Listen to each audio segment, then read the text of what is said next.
What's up, you fucking degenerates? Oh.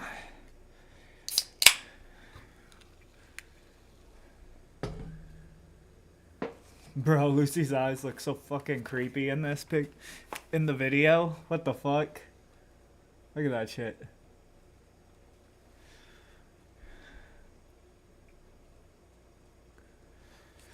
Oh man. I'm just gonna play a game of Risk first.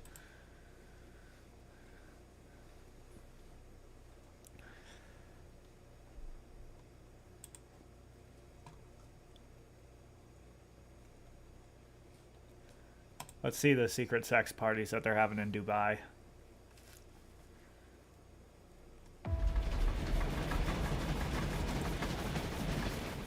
I feel like he already made this video, but maybe he made another one? The city of Dubai is an oasis, an illusion that won't last. It's the epitome of luxury and extravagance. Towering skyscrapers, opulent hotels, the best shopping malls in the world, home to some of the worst people that have ever lived. But on the surface, Dubai is turning into a global tourism hub. More and more people are going there for holidays, for trips, to experience luxury firsthand. However, beneath the surface is a living hell, a crumbling dystopia, led by a handful of wealthy individuals and families. And these are the people behind the scam that is Dubai. And so to understand all the modern issues, the slavery, the human trafficking, the extravagance, and the materialism that permeates Dubai's culture, we need to understand the people who run this place. You see, Dubai's transformation into a global metropolis can be largely attributed to one man who spent millions trying to find oil in a relatively small pearl. I don't know if we've seen this. This was Sheikh Rashid ibn Saeed Al Maktoum, who pretty much ruled Dubai from 1958 until 1990. After years of searching, he struck oil in 1966, and this would change the city forever. In no time, Dubai turned into one of the richest cities in the world. The oil industry allowed Dubai to invest in critical infrastructure, education, and healthcare, laying the foundations for its emergence from a developing country to one of the most significant players on the world stage. However, Sheikh Rashid recognized the potential for Dubai to evolve into more than just a city that revolved around its oil. And this was a good thing because Dubai actually doesn't have that much oil. So Rashid embarked on a new agenda to modernize the city's infrastructure, including the development of the port of Rashid, the Dubai International Airport, and the construction of modern roads and bridges. Rashid wanted to diversify Dubai's economy beyond its traditional reliance on oil, pearling, and being a tiny trading port. So he encouraged the development of new industries, particularly tourism, finance, and real estate. He wanted Dubai to become the New York of the 21st century. And so he convinced officials to make this a free trade destination. There would be no taxes, and it would be a haven for the ultra-rich. And its location was almost perfect as a trade and business center for both the East and the West. And this diversification proved to be one of the most important things in Dubai's long-term economic growth and stability. And this is when will probably be a fast game since there's like no city. It didn't matter if anybody was in them, because Dubai's elites realized that they were planning for the future. I don't really know how to play this map. Was inevitable. It was an incredibly expensive bet and gamble. All the oil money was invested into this, and if it didn't pay off, Dubai would crumble instantly. And it all came at a cost. Money, yes, but even more so the livelihoods of millions. Behind the facade of opulence and luxury, Dubai has become a breeding ground for modern-day slavery. Slaves shipped in from countries like India, Pakistan, Bangladesh, and Egypt, where the workers are promised high wages in their home countries, intending to support their families. But upon arrival in Dubai, they are coerced into signing contracts for significantly lower wages, a practice that is meant to violate UAE law. The government, however, appears to turn a blind eye to these illegal practices, which is modern-day slavery. And for those who want to escape from the living hell, they can't. Not only can they not afford it, but employers will illegally confiscate their passports. They use the kafala system, a sponsorship system tying a worker's legal status to their employer. In fact, the city of Dubai is filled with these companies that exploit vulnerable individuals. Imagine being excited for an opportunity to help your family who are living in dire poverty, and you move across the world to support them. But then once you get there, despite all you've already done, your paycheck turns to ashes. Your entire salary goes to your food and your accommodation, which your boss claims is super expensive, but usually looks like this. Many are even forced into taking on loans from their employers, making the situation dire. It's not unheard of for employers to delay paychecks for months, and when workers strike in protest, they face imprisonment due to the illegal status of strikes in the UAE. This all happens while the government of the UAE sits back and calls out slavery. In fact, slavery and people trafficking in the United Arab Emirates can be punished by life imprisonment. That's according to a law passed in 2006, according to a bill approved by a government panel. Of course, the law was written poorly. Currently, there is no minimum wage in Dubai, which is why migrant workers in Dubai earn only $175 a month. That's less than 60 cents an hour. But to Rashid Al Maktoum, it was all worth it, though it didn't last long. In 1990, Sheikh Rashid passed away and was succeeded by Muhammad's eldest brother Maktoum, but this didn't change the dynamic, and Maktoum continued on the same ideas Sheikh Rashid had. His worry wasn't about the people, and it wasn't about the money either. He was more than just somebody investing millions of his own money to create the city in the desert. When you own half the city, quite literally, you have more influence than the government. In fact, becoming a leader of the UAE for Rashid was simple. Maktoum, with his cunning strategies and unbridled ambition, not only amassed immense wealth, but also strategically positioned himself within the corridors of government. He became an influential figure, shaping policies and decisions that furthered his interests and those of his fellow elites. They were the true rulers of Dubai, hidden behind the veneer of a seemingly progressive and prosperous city. During his span, Maktoum acted as vice president and prime minister of the UAE, and the ruler of Dubai. He owned the place and everybody knew it. If he wanted something to change, he had the power to make it happen. His wealth was a tool, and the legal system provided Maktoum with every piece he needed for his masterpiece. Is this progressive or no? It's progressive too. Their influence seeped into every crevice of the city's legislative framework. I should have looked at what the fuck this was instead of just even though he was guessing. pumping billions into the city. The billions he funneled into the city were like a gesture, a testament to his commitment to its prosperity. By 2023, the city no longer really relies on oil as its main earning potential. Oil only accounts for 1% of its earnings. Instead, Rashid and Maktoum have turned a vast desert land into a valuable real estate, the top tourist destination of the world, one that chips and changes according to what a few elites would like in the city. Cold turkey may be great on sandwiches, but there's a better way to break your bad habits. We're not just talking about some weird mind voodoo from your crazy neighbor. We're talking about our sponsor Fume, and they look at the problem in a different way. People ask me all the time, Chris, if you could only take one supplement for the rest of your life, which one would it be? The answer is easy, Redwood. You see, Redwood is a powerful natural blood flow boosting supplement. When your blood flow is healthy, everything else in your body works better because your blood is shuttling nutrients to...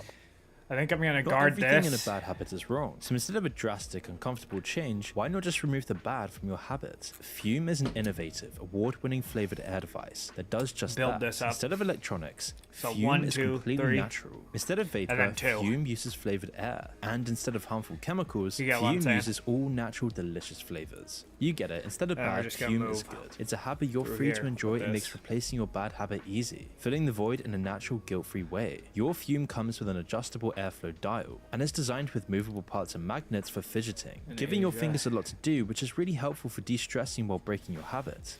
My favorite Fume flavor is the crisp mint flavored one. When I first tried it, it was way more flavorful than I thought it would be, with the flavor feeling so fresh in the mouth, and the light flavor in my mouth today.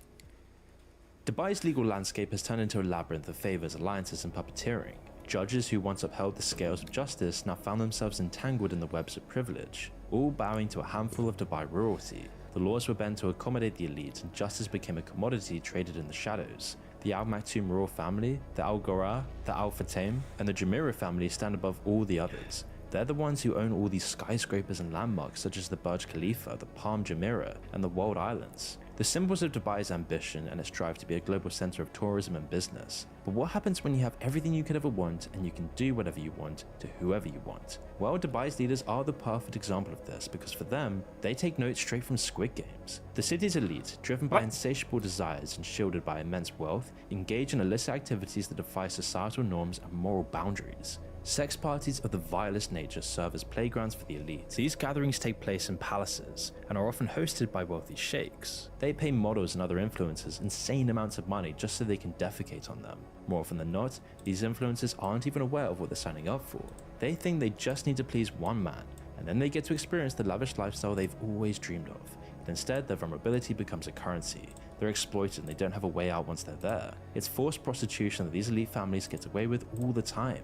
Drugs too play a prominent role in the debauchery of Dubai's elite. Exclusive circles pulsate with the illicit exchange of substances. They see this as their way to enjoy life and escape from the reality of who they are, but almost all of this goes undocumented. The workers who play a part in the process have NDAs, phones and cameras taken away from them, and all the payments are made in crypto. But all of this proves they simply have no care for human life, whether it's a model from across the world or if it's one of their own royal women. I'm not just talking about a country that isn't as advanced when it comes to women's rights. No, in Dubai, they're seen as tokens, opportunities to give their daughters to others for a greater position of power. If not, they're just locked to the side and are expected to stay silent. They don't even have the opportunity to speak out if they have frustrations, which is why it's no surprise domestic abuse is not against the law in Dubai, all while the UAE claims to be a regional leader in women's rights. The country's legal system still allows husbands to physically discipline their wives. something that was confirmed by the UAE Federal Supreme Court in 2010. But he was more than just somebody investing millions of his own money to create the city in the desert, because when you own half the city quite literally, you have more influence than the government, and so becoming a leader of the UAE for Rashid was fairly easy. He even played a major role in the formation of the United Arab Emirates in December 2nd, 1971. That's when 7 emirates came together to create a unified nation that we now know as the UAE. Rashid, with his cunning strategies and unbridled ambition, not only amassed immense wealth, but also strategically positioned himself within the corridors of the government. He became a hugely influential figure in the Middle East, shaping policies and decisions that furthered his interests and those of his fellow elites. They were the true rulers of Dubai, hidden behind the veneer of a seemingly progressive and prosperous city. During his span, Rashid acted as vice president and prime minister of the UAE and the ruler of Dubai. He owned the place and everybody knew it. He was the guy behind the scenes. If he wanted to change something, he had the power to make it happen. No laws could stop him doing anything, which led to his family becoming richer and richer, even though he was pumping billions into the city. Though he was saving some costs on the production in unethical ways, and we'll get onto this soon.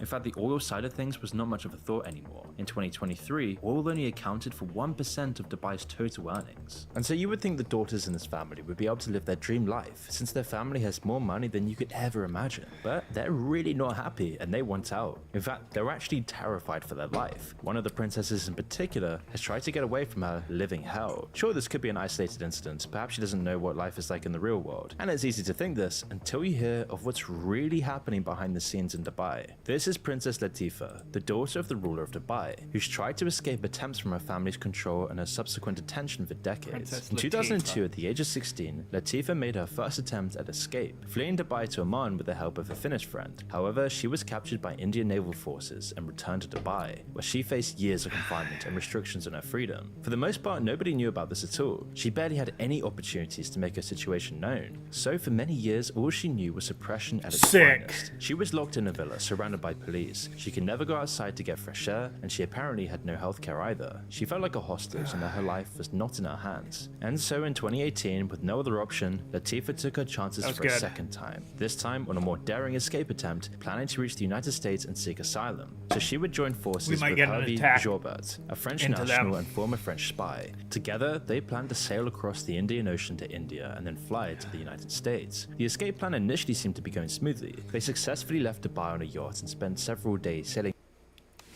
What if I told you that you can use Motion Array to improve your videos fast? For example, you can create a professional opener just like this. As a content creator, I can choose from thousands of different assets to improve my videos. How about some snow overlay on your epic drone shot? Or maybe just the perfect sound effects. It has never been easier to be a content creator. Check out Motion Array now.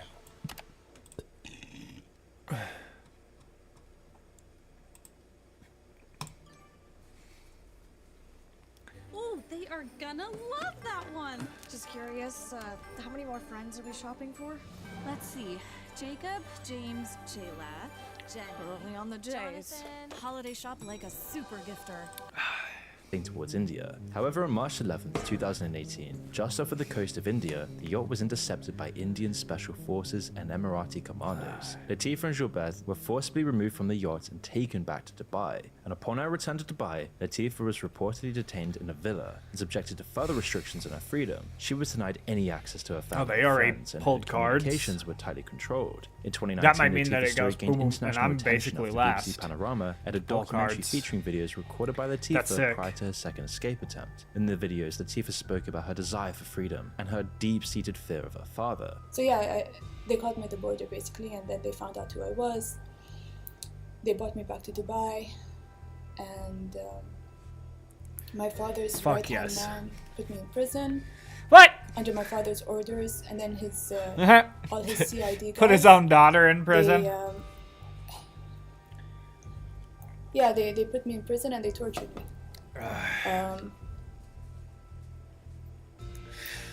Basically, I love one guy was this. holding me, while the other guy was beating me, and they did that repeatedly. I think the first time they tortured me, I didn't feel any pain because I was in so much shock. She also alleged that she had been subjected to physical and emotional abuse during her previous confinement. Oh, the release shit, of the video shit, sparked shit. international concern about Latifah's well-being and calls for her release. The United Nations Human Rights Committee urged the UAE government to provide information about Latifah's whereabouts and conditions of detention. In response to the international scrutiny, the UAE government has maintained that Latifah is safe and well and is receiving all the care she needs. However, Latifah's family has not allowed her to make We don't any want to public pull a card appearances yet. or communicate freely with her supporters. But most don't buy it and believe she's still being oppressed, all to keep up the image of Dubai. Which brings me to the final point. The entire city of Dubai is fake. In all its glory of what Dubai is portrayed to be, it is simply as hollow as its heart. I mean, if you compare Dubai to a city it aspires to be like New York, it just doesn't compare. Now, New York obviously has its issues, but at least they're real. New York has a rich history and diverse culture. It evolved organically over centuries. Its skyline, punctuated by landmarks like the Statue of Liberty and the Empire State Building, reflects its growth, struggle, and innovation. The city has been carefully designed and its people have grown to love it so much. In contrast, Dubai turned into the city it is today in just 50 years. There is no history or culture, but is a place that fake influencers who value money above all else seem to love. And it's no surprise. The entire city I is think just that an I have the ambitious mega most- project with its highest value I think I have property the on most people right artificial now. islands, ironically proving how troops. artificial the top of Maybe Dubai not. is. And I mean, the infrastructure of the city hasn't even been planned out properly. There's awful traffic jams everywhere in Dubai, not to mention the awful sewage and drainage system. Just last month, the city saw its worst flood ever. Something that was barely surprising as the city drainage infrastructure had been criticized for years already. on trade? This is why, after just 30 minutes of mild rain, the drainage troops, infrastructure there we go. fails and roads turn into ponds. Whilst this is a rare Alright, occasion, let's it see what obviously he does shows the here. lack Does of he get thought me? behind how Dubai was actually built. Not to mention the fact that this rain is often artificial anyway, being completely manufactured just like the Truman Show.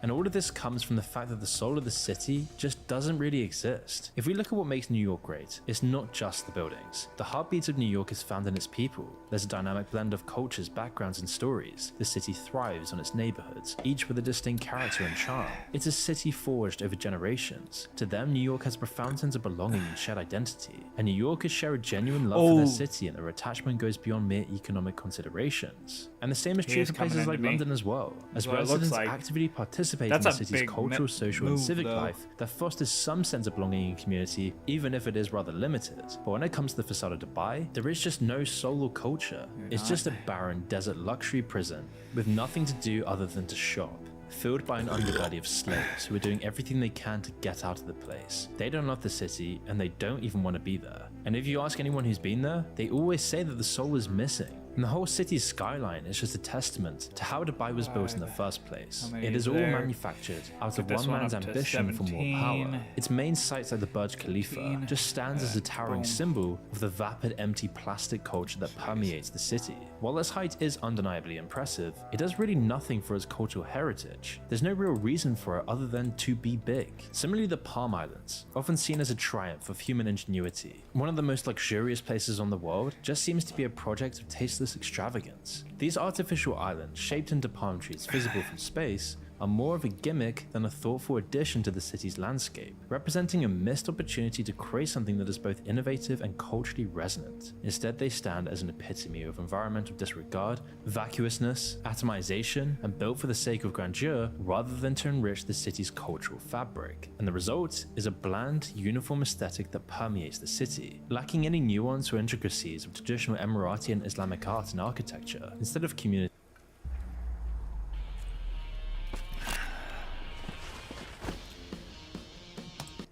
All right.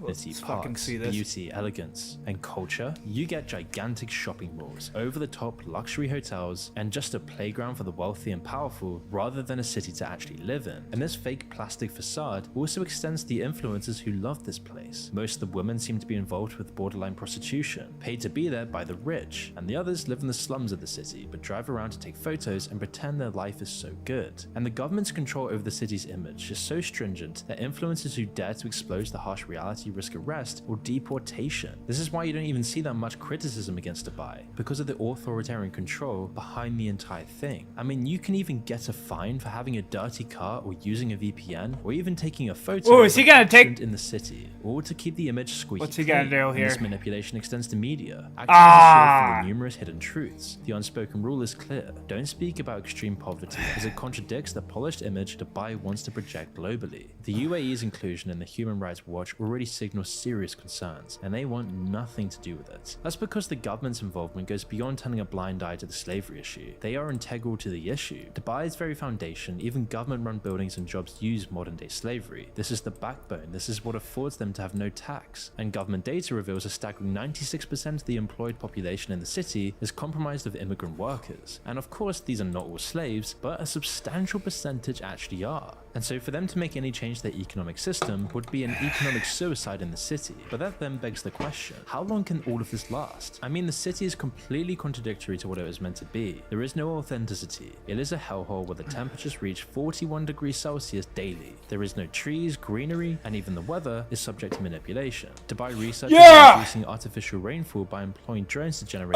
charges, thereby manipulating the weather and Hopefully I can get him. throughout the designation. And aside from a couple of skyscrapers, Dubai is not All a right, New York, it's let's not a see. London, it's not a Tokyo. Dubai is an illusion. Oh, wait, why that would is I even sustained try to by get its him? He doesn't have foundation that many illusions, cards. making the city a ticking time bomb. But he got pissed at. The world is ready. Oh yeah, he's setting me up With perfectly. your future at your fingertips, it's time for you to take the reins. Oh no, Study he's not for a moving. degree in animation, entertainment business, film, graphic design, media communications, writing for film and TV, and more. At the Los Angeles Film School, He it's might take all him out about right you. now. Your ideas, your vision, your future. Just because he's the world pissed. is waiting for you. Are you ready? Learn more. Visit lafilm.edu.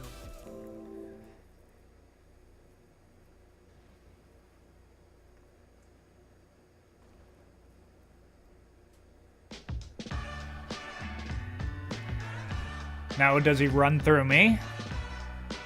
No, he can't. Hyped Up, the health and wellness company. This verse right here, I promise you, if you just watch till the end and you bear with me, I think will be one of the most practical implementations of Don't brag about relational, tomorrow, since you don't know financial, what the day will social, bring. the cure and the Someone must antidote to praise you, loneliness that you'll ever deal with. Okay, so let's read it and then we're going to get into it. So Proverbs chapter 27 verse 1 and 2, real simple. Don't brag about tomorrow, since you don't know what the day will bring. Let I just someone else finished praise you, reading not your own Proverbs mouth, not that a long stranger, ago. not your own lips. Now there's another verse that I'm sure some of you guys are familiar with, which we'll look at here. This is from James. This is ultimately talking about humility. You guys hopefully are familiar about this. James 4:13 through 17. It says, "Come now, you who say today or tomorrow we will go to such and such city, spend a year there, buy and sell, and make a profit, whereas you do not know what will happen tomorrow. For what is your life? It is even a vapor that appears for a little time and then vanishes away. Instead, you ought to say, if the Lord wills, we shall live and do this or that. But now you boast no in your trade. arrogance. All such boasting is evil. Therefore, Is he gonna try to those who do take good out? does not do it, it is sin. Okay, so All same right, thing I've got here. an Don't idea brag about here. tomorrow, since you don't know what the day will bring. Let someone Next praise you, not your own mouth, phase. praise not your own. Okay, Fucking so let's go. First and foremost, this is talking about humility, right? And in understanding that your plans ultimately have to succumb to God's providence. Your plans ultimately have to be submitted to Right. God's will. Now, how does your boom. free will All right, and now. your ability to be a sentient being coincide with the providence of God? This is something scholars have debated for thousands and thousands of years. That's not the point of this video. The point of this video is to say, yes, there is a practical humility that we must live life with. It's the age-old joke. You want to make God laugh, tell him your plans. There's that aspect. But I want to go a different direction with this, because I think we all know that. Here's what I think. I have the feeling that the issues you are struggling with and I am struggling with is not necessarily this flamboyant And now- 5-year plan. I got the answers and I'm going to tell God all my plans. I think some of us maybe, but I think generally 22. speaking, and if you are, I have something for you too. But I think generally speaking, 45. what many of us are dealing with is Next not that. I think phase. what many of us are dealing with right now in the climate that we're in is not I'm too ambitious, or I'm too driven, or I have too many good things going for me. I think many of us are struggling. Many of us are looking at the world and its uncertainty. Many of us are thinking about ways we can improve our situations. I don't think most of you guys are dealing with this arrogance. I'm boasting about myself and how awesome I am. I don't think that's where most of us are at, right? I actually think it's more subtle than that, but it's causing something that many of us are going through, which is An loneliness, attack which phase. is isolation, which is a lack of community, which is a lack of accountability. Some of you guys have been single for a while. You Right. don't know how to break out of being single. You're having trouble with social skills because maybe you grew up on the internet. You grew up doing all your stuff Move on a this. device. No. Okay? And so Exit. what we're going to talk about next, I think, is going to be Move this. It's right very there. helpful. This is all going to make sense in a second. Just bear with me, okay? I got something for you guys. If you guys didn't see this yet, 25 you tropes. should go see it. I think I won here. Okay, it is by Adam Sandler. It's a kids movie, and it's If he can called make it, Leo. I don't know if he Okay. can Have you guys seen this yet? get me. I don't know Leo how many troops I have. Is a movie with Adam Sandler playing the main character, who's a lizard. The lizard is in a 5th grade classroom. These kids are doing their last year And of I get elementary 30. school, and they have lizard in this Shit! tank, He might be able to and take me they out. have a turtle who's played by Bill Burr in this tank. Okay, and it's in the Nope. classroom, and the teacher, their teacher, who's an awesome teacher, ends up getting pregnant. She's about to have a baby, and so the students, these kids, new substitute teacher is way harsher. She's old school. Tells the students that to show their ability to be responsible and to be disciplined, they all Ooh. have to sign up and take turns taking Leo home for the weekend. Okay, so Leo is this like lizard iguana played by Adam Sandler in this class of And now I 5th get graders 30. who have this new teacher. All have to sign up and take Leo home for the weekend and take care of him. Now the plot twist is that Leo can speak to humans. Hey, Leo can speak to humans, and it's brilliant. Like it's really well done. Leo is played by Adam Sandler. His kids are played. The other kids in the classroom are played by. Oh, Adam did he Sandler's quit? Daughters. It's All like right. The whole family's involved in this, right? And Bill Burr is the Sick. turtle. It's really well done. Really funny movie. Me and my 2-year-old are watching it. That was a quick dub. Okay, now there's a girl in the movie named Summer. Grandmaster. Summer's she's played Damn. by Adam Sandler's daughter. I took out a And grandmaster. Leo is basically throughout the movie is he's like the sage. He's older. He's 75, and so he starts talking to these kids. That I take wonder place if that on the raised farm. my, He does one clip where Summer meets Leo. Never gonna be a doctor now. I could work at the DMV. Hopefully the one next to Quiznos, because I don't want to go too far away from my parents. Mother of Godzilla! What was that? I actually did want to watch this. It looked To good. him who knows to do good and does not do it, it is sin. Okay, so same thing here. Don't brag about tomorrow since you don't know what the day will bring. Let someone's crazy. Let's go one more bad. Let's go one more game. First and foremost, this is talking about humility, right? And in understanding that your plans ultimately have to succumb to God's Progressive. I don't feel your like playing plans progressive. ultimately have to be submitted to God's will. Now, how does your free will and your ability to be a sentient being coincide with the providence of God?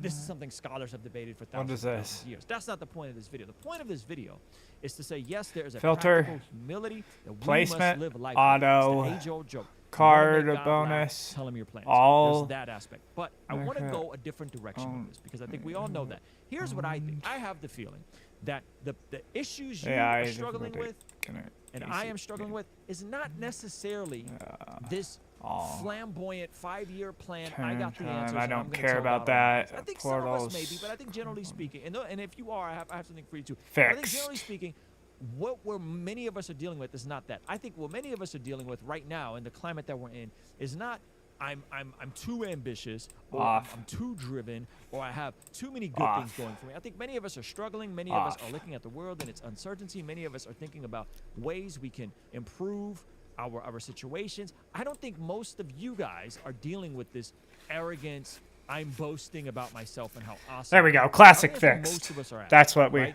I actually think it's more subtle than that, but it's causing something that many of us are going through, which is loneliness, which is isolation, which is a lack of community, which is a lack of accountability. Some of you guys Yeah. have been single for a while. You don't know how to break out of being single. You're having trouble with social skills because maybe you grew up on the internet. You grew up doing all your stuff on a device. Okay? And so what we're going to talk about next, I think, is going to be very... Bro, the timer is 3 minutes, though? Fucking... No, what? For you guys. If you guys... Alright, let's get out of here. See this yet? That'd be way too long of a fucking It's a game. brand new movie. 3-minute timer? Okay? It is by Adam Sandler. It's a kid's movie, and it's called Leo. Okay? Have you guys Although seen this yet? Leo is a movie with Adam Sandler playing the main character, who's a lizard. The lizard. I do want to see Fifth this. grade classroom. These kids are doing their Because last year of Alex, elementary school, I mean, and not they like have Adam lizard Sandler in this tank, and they Bill have Burr are turtles both in played it, by so. Bill Burr in this tank, okay, and it's in a classroom, and the And I really like both of them. Their teacher, who's an awesome teacher, ends up getting pregnant. She's about to have a baby, and so the students, these kids, new substitute teacher is way harsher. She's old school. Tells the students that to show their ability to be responsible and to be disciplined, they all have to Expert sign up and take bot? turns Alright. taking Leo home for the weekend. Okay, so Leo is this like lizard iguana played by Adam Sandler in this class of 5th graders who have this new teacher. All have to sign up and take Leo home for the weekend and take care of him. Alright, ready Now up. the plot twist is that Leo can speak to humans. Okay, Leo can speak to humans. Can the other one? It's brilliant. Like it's really well done. Can Leo Bill Burr's is playing Adam character Sandler, his kids speak are to playing, humans? the Alright, let's see what we got here. Ooh. It's like the I don't whole really thing is like involved, the setup right? here. Bill I Burr mean, is the turtle. the It's most really likely well one done. that I Really would funny do. movie. Yeah, I'll accept an alliance. The most likely one that like is the most possible for me to do from this position is Australia, but I don't like taking Australia. Fuck. Maybe we'll move into Australia, gang up some troops, and then quickly move out, hopefully not get trapped in there.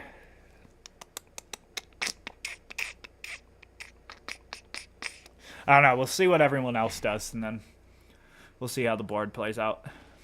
Because I'm pretty far.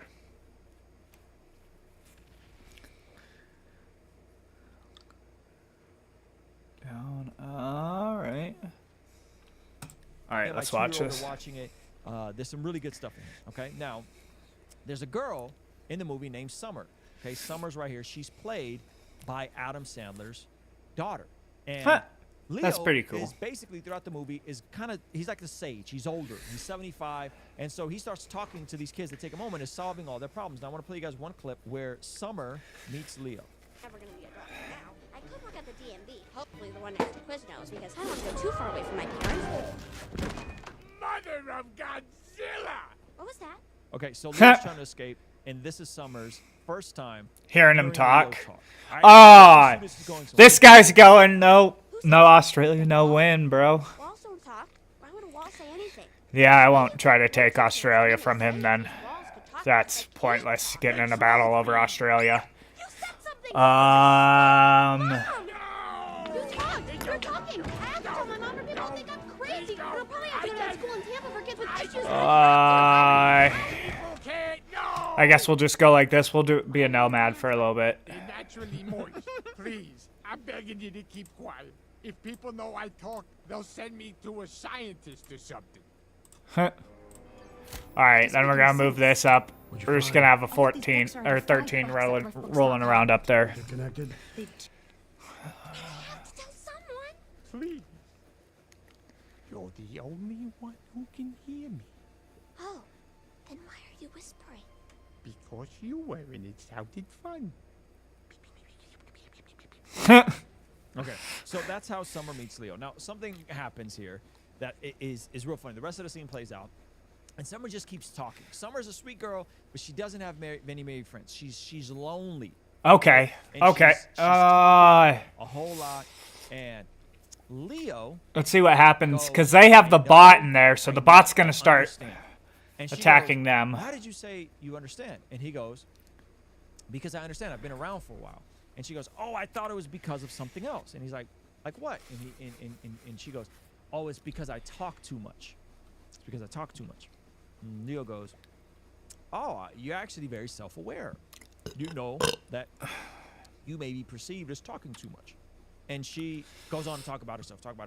I wonder if they're And gonna Leo move gets to this gym, troop down into okay, here. and this is so timely. And this is such a huge gem for me when I first heard of it. Or if they're Leo gonna move goes, them up into "Summer, there. start We'll see, asking whichever one other they... people Oh, yeah, I would... about If I was them, I would definitely move Because my 6 down. People like to talk about themselves, and it makes them feel good when they're talking about themselves. I'm going somewhere with this. I promise you. I promise you it's going to make sense. Just bear with me.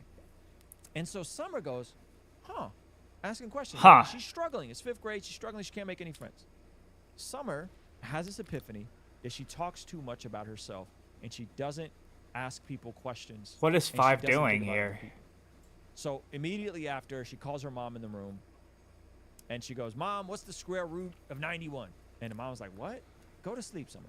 Summer then goes into the rest of her life, and she starts being intent. And Leo tells her, "No, not just any question." And she goes into the rest of the life, and she's begins to be intentional about asking people good questions about themselves. Right now, some of you guys are getting weird, and you're like, "Lizard, it sounds like Satan in the garden." Okay, it's a children's movie. Don't be a weirdo. Okay, but this is what a lot of us are struggling with. Let someone else praise you, not your own mouth, a stranger, not your own lips. I don't think that you guys are struggling with arrogance in the sense that you're walking around and boasting like a battle rapper. I don't think that's where most of us are at. I think most of us who are struggling with loneliness, who are struggling with isolation, who are struggling with not knowing how to start relationships, I think most of us just forgot to think about other people. And so when you meet people, All right, I'm gonna just you don't know put these how right to there, stop talking about yourself. and then I'm gonna use you this. don't know Next phase. how to not just talk about yourself. And Leo had to teach this to Summer in a children's movie. Ask All right. other people questions about themselves. And all of a sudden, phase. she starts asking other people questions about herself. And what happens? All of a sudden, she develops friends. She develops relationships with other people, because when she meets people, she's just not what is diarrhea word vomiting over people. And I think this is a direct segue. This is a direct segue to where many of us are at. You want to be in a local church, but you get around people and you just talk He's about greedy. yourself. Maybe not in a boastful way, but you don't know how to not talk about yourself. You want to be in a relationship with somebody of the opposite sex, but you just talk about yourself. You want to be held accountable, but you don't know how to give in relationships. You just make it about you. And by the way, being afraid to talk to people is still making it about you, because it's about what you are comfortable with, and it's about what you want, and it's about what makes you happy. So instead of going through life and only talking about yourself, the real practical application of all of this is there's a proverb that says, if you want more friends, be more friendly.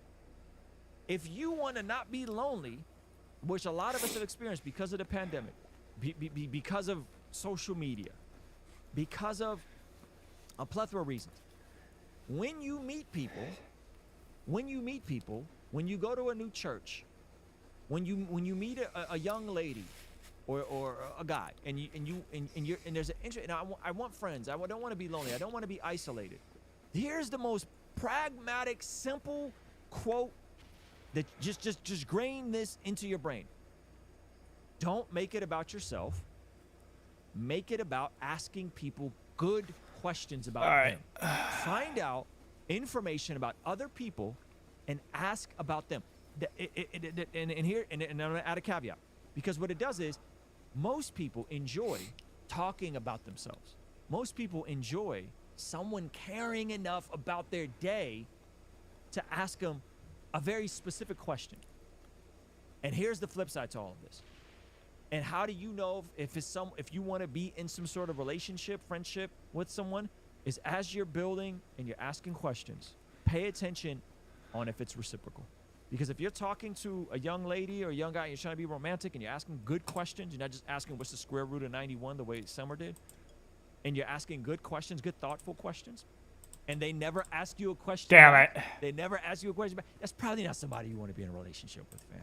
Probably not somebody you want to be in a relationship with. I promise you that's not. Nope. Right?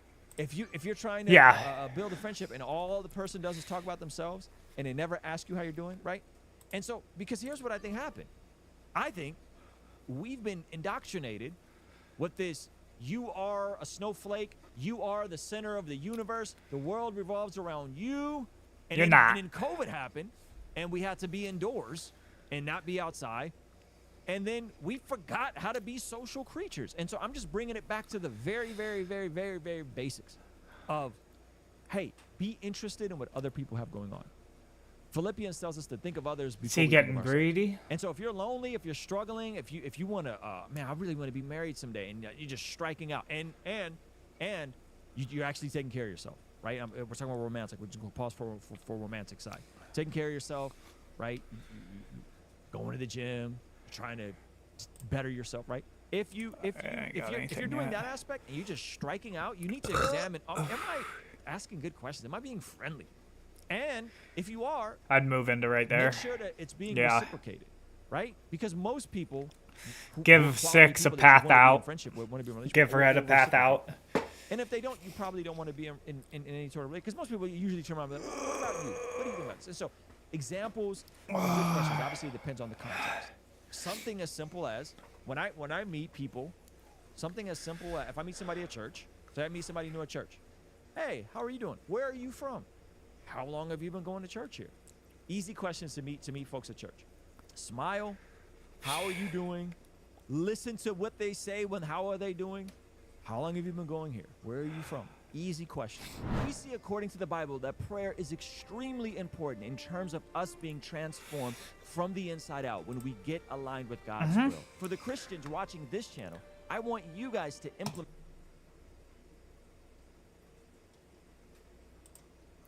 Hey, how's it going, everybody? So, I wanted to take a look at a couple of recent mainstream media hit pieces that have come out about me, specifically in the last couple of days. And the reason I want to cover this, not just because it's about me, of course, but this represents a trend that we are seeing in Ireland that we're going to see more of. Where obviously we had these huge riots, protests in Dublin last week. We all saw those scenes. And there's growing concern over mass immigration, over the process with asylum seekers in Ireland, over the crime problem that's developing. And we have a recent poll that came out just yesterday. At least they're smart and they're not locking themselves in. 3 people would support a party that has what the mainstream considers sort of radical views on immigration. We also have a poll conducted by Red C Australia earlier this year that has been referenced a lot, that showed that 75%, 3 in 4 Irish people think Ireland is taking too many asylum seekers. So there's been this push, and this has really been the strategy of the regime from the very beginning with anti-immigration protesters, is to say that this is the fault of far-right agitators. This is all orchestrated by people like me. And the purpose of this is to shut down dissent, right? They don't want this viewpoint that's out there to be expressed by people that have a platform, that have an audience. They want people to think they're alone in this. They don't want them to communicate these ideas. They don't want it to turn into potentially a political movement. And so they're using this as an opportunity to shut down dissenters. And so what we saw immediately after these riots is the media, Antifa activists, politicians began to target what they call far-right agitators, which, again, is just people that have a platform to express a dissenting view on immigration. So they saw this as an opportunity. I might try to move into they have illegal acts, right? They have these riots. America? We saw buses and police cars were burned out and so on. So they have this opportunity to try and connect public anger about this and connect.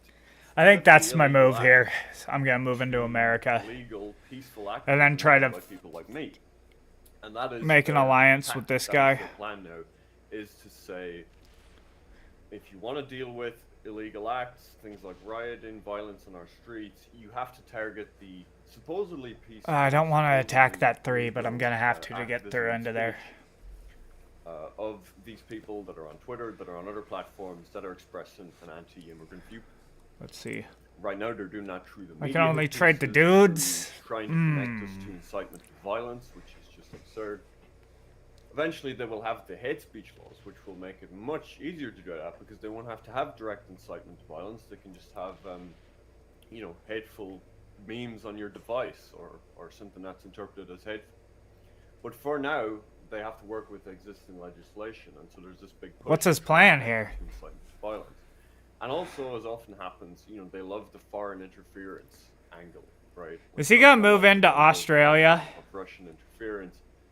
And of course, when there's anti-immigrant sentiment in Ireland, held by 3 and 4 of the Irish people, that has to be because of the British far right or the American far right. It can't just be people seeing the change in their communities. Seeing news stories like we saw last week of a migrant going on a stabbing spree in Dublin, it has to be some kind of outside interference upsetting the balance. I guess I'll trade for the guys. This was the first kind of hit piece that was published on me in the Irish Times, which is sort of a paper of record here by this guy Conor Gallagher, who, if you look at his social media presence, I mean, this guy is clearly like he's clearly like a sort of far left activist himself in terms of the people he attacks as far right, and the fact that he's constantly posting this kind of partisan political stuff. I mean, this guy, you know, he clearly uses this post he has in the Irish Times as, I think he's the crime and security correspondent or something. He's clearly using this to push his own political agenda and fearmonger about things he has a problem with. So he starts off, okay, Tucker Carlson covered what happened in Ireland on his new show on X.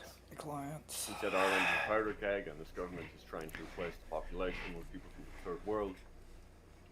And he said this repeating a version of the anti-Semitic Great Replacement conspiracy theory. So, you know, apparently saying that. Oh, he's smart. He's smart. Okay. In replacement migration is anti-Semitic, which is a kind of bizarre connection in itself. I mean, you know, we can find statements by politicians and prominent media figures celebrating changing demographics. If it's anti-Semitic, just to even acknowledge that, I mean, that's a kind of a strange position for the left to put themselves in terms of policing this. So he's joined by Steve Bannon, and the men went on to lament that the Gardaí are investigating MMA fighter Conor McGregor, who made several inflammatory posts, and they denounced the hate crime bill, falsely claiming it will make it a crime to criticize government policy. Well, you can say that's a false claim, but, you know, migrant status is going to be one of the so-called protected categories on the hate speech bill. And we've had a government minister of state go on national television. I've got two. One of the reasons they want to get this hate speech bill through is so they can. They seem good. They seem. Immigration. He said this during the East Wall protest. They seem like they're good teammates here. Like they're because they both pulled out, so they knew what was going on. So ooh. Let's see what happens here. Maybe I can get a red kill. I mean, not a red kill, a purple kill. Ah, damn it.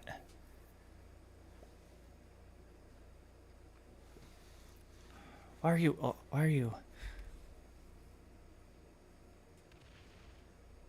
What are you doing? Is this person a bot now? Yeah. Okay, that makes sense. I was confused to what the fuck this person was doing.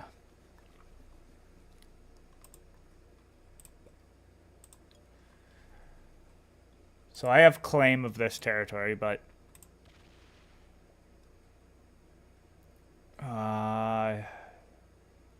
let's go back to here. Since this person's a bot, we don't want them coming in with their... And then we'll move this over here, because we don't want that bot to come in.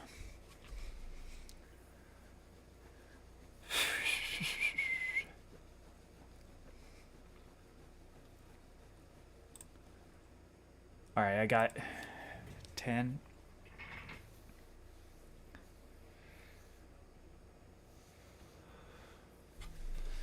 I got a 10, so I can probably claim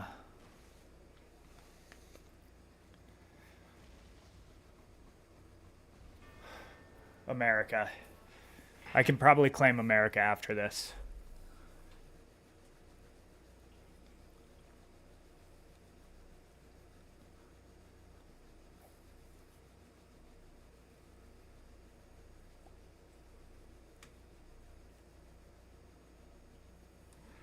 Alright. I've clipped this and posted numerous times. So, okay, maybe it's not written in the bill that it's going to be illegal to criticize government policy. But based on the statements of members of the government, I think that's a fair thing to infer, right? It's drew mockery from Irish social media users. Well, of course it did. You know, these are the liberal social media users he encounters. What's his plan here? Charleston and Bannon were far from alone. Maybe he's just protecting so Ireland that... has been taken up as a cause célèbre among many... Because he doesn't know if figures I'm on the homie or not. international far right. Alright. And then he quotes this Moonshot organization, which is one of these left-wing research things like the CCDH that, you know, purports to study the far right online in this very professional way. Volume of discussion was extremely high. And he goes on, he's talking about the fact that in France, commentators immediately seized on the stabbing as evidence of the dangers of immigration. Over the following days, far-right protests took place in several French towns and cities. Thank you. Reuters quoted a French intelligence official as saying the Dublin riots were a trigger for the protests, and that there was a will among far-right activists to be as good as the Irish. Well, what he doesn't mention is that those riots in France were kicked off by an event earlier in the week where a group of migrants attacked, I believe it was a wedding or a birthday celebration of French people, and said, "We are here to kill white people." So if you're talking about causes of those riots in France, I think it might be relevant to mention that there was a racially motivated attack that targeted white people. But that's, of course, left out of this article, right? It's the fault of the Irish far right, apparently. And then, you know, he continues kind of quoting posts from Gab and so on. And then he gets to yours truly, right? He says, much, but by no means all of the interests of the international far right in Ireland can be traced to a young Roscommon man, Keith O'Brien, who goes by the name Keith Woods, and has built up a massive online following in the US and regularly appears on American extreme right media. Right, and I don't mind repeating the docs because the thing about Antifa here, they're very incompetent, right? And when they supposedly got a dox of my address, I hadn't been living there for a couple of years. And this is the only information they've had since then. So, you know, they try and threaten me and scare me with this stuff. But they're really not very good at their job. And they really don't know many details. But so this is the angle, right? He's going to blame me for Tucker Carlson. I'm going to give them both the heart. People outside Ireland focusing on this issue and connecting it to immigration. And I knew as soon as I got the email from this guy that the angle here was trying to blame me for incitement to violence, trying to blame me for the riots. And typically, you know, people say don't respond to the media, and I might say that typically to someone. All right, I got hearts case, back. I decided to They're homies. give a very clear response. I don't want to Because seem if too that's going to be the angle, if that's going to be the claim, that's a very serious aggressive towards these and guys. That, like I said, is intended to connect people like me to violence, to illegal acts, to serve as a pretext for the state targeting me. And I really have nothing to hide, right? All my work is out there publicly. I'm totally honest about my beliefs. I don't hide anything. Everything I say publicly is the same kind of things I say privately. And so I have no problem addressing these claims. So I did respond to this. And so right away, right, he says he's let's watch something else. Raging anti-Semite. Huh. Now, if anyone follows... Let's watch what Critical Drinker has to say about the new Daily Wire movie. I haven't watched it yet. When I'm interviewed gonna have about to his watch work it. on Joker, director Todd Phillips famously remarked that he quit comedy because it's almost impossible to make anything funny in today's climate without offending someone. And well, he was kind of right about that. I mean, really, how many times have they tried to cancel Robert Downey Jr. over his role in Tropic Thunder? How many episodes of classic comedy shows have been quietly deleted from streaming services? How many stand-up comedians have had their shows cancelled? I don't want to attack Well, the thing is, although movies that 9, but made us think and generally poke fun at the absurdity of fuck the human it. experience might have gone away, the demand for them certainly hasn't.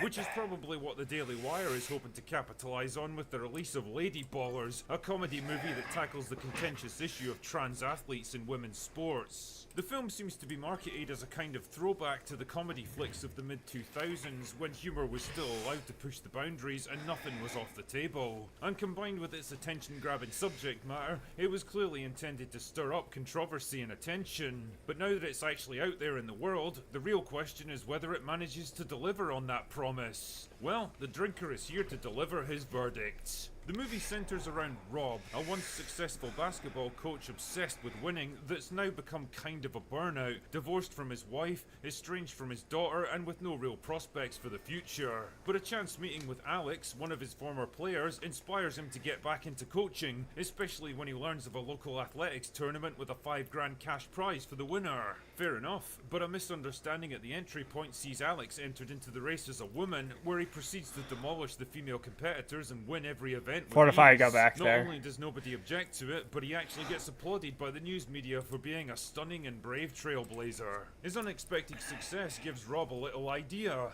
What if we did more stuff like this? Well, pretty soon he's reassembled his old basketball squad, now a bunch of middle-aged losers, and entered them into a national women's tournament as female athletes. Soon the victories, news coverage and sponsorship deals are rolling in, but the more they progress, the more the players and their coach begin to question the ethics of what they're doing.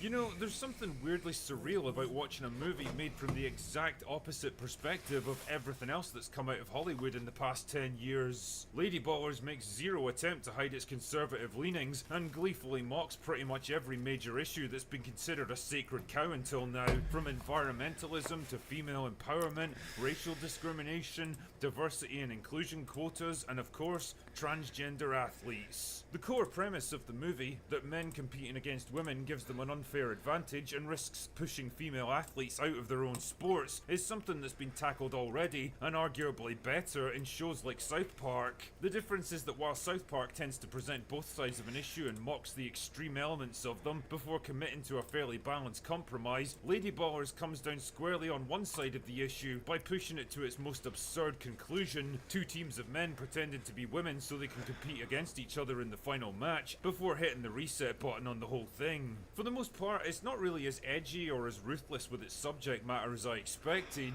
In fact, it's almost like it doesn't quite know what to do with the premise once it starts running with it. Apart from showing men physically destroying smaller and weaker female athletes over and over again, the film doesn't feel the need to explore the issue in more depth or complexity. Which is a shame really, because at close to 2 hours, it's pretty long for what it actually delivers. A 90-minute cut would have trimmed the fat and delivered better pacing. The actors are serviceable enough for the most part, I guess. Nobody's going to be winning any Oscars for this one, but it's pretty much the level of performance you'd expect from a sports comedy like this. Ultimately though, the fate of this film is going to be sealed by one question. Is Lady Ballers actually funny? Does it make you laugh on its own merits? Or is it just coasting on the fact that it's a giant fuck you to everyone on the opposite side of the political divide?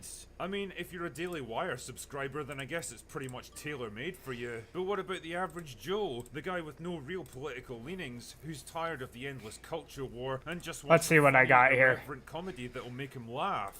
Well, I'd be lying if I said the movie didn't. Oh, I get the chuckles out of me boys. at least, but it was mostly. Alright, we'll do one more. Comedy, the offhand visual gags, and the quippy one-liners. We don't need rather than the heavy-handed social commentary. I mean, mocking the most extreme excesses of modern PC culture should be an easy slam dunk, but Lady Ballers makes it seem harder than it needs to by labouring its points a bit too much, trying to drive home its jokes with explanations that aren't needed, and lingering a little too long on things the audience should have picked up already. There's also a bunch of random stuff just kind of thrown in there that probably seem good on paper but doesn't really come together on screen. Like one character being obsessed with taking revenge on the team mascot, or a recurring gag about a guy trying to buy time alone with members of the team. None of these goofy little side gags really go anywhere, and really they just feel like the writers threw them in to pad out the runtime.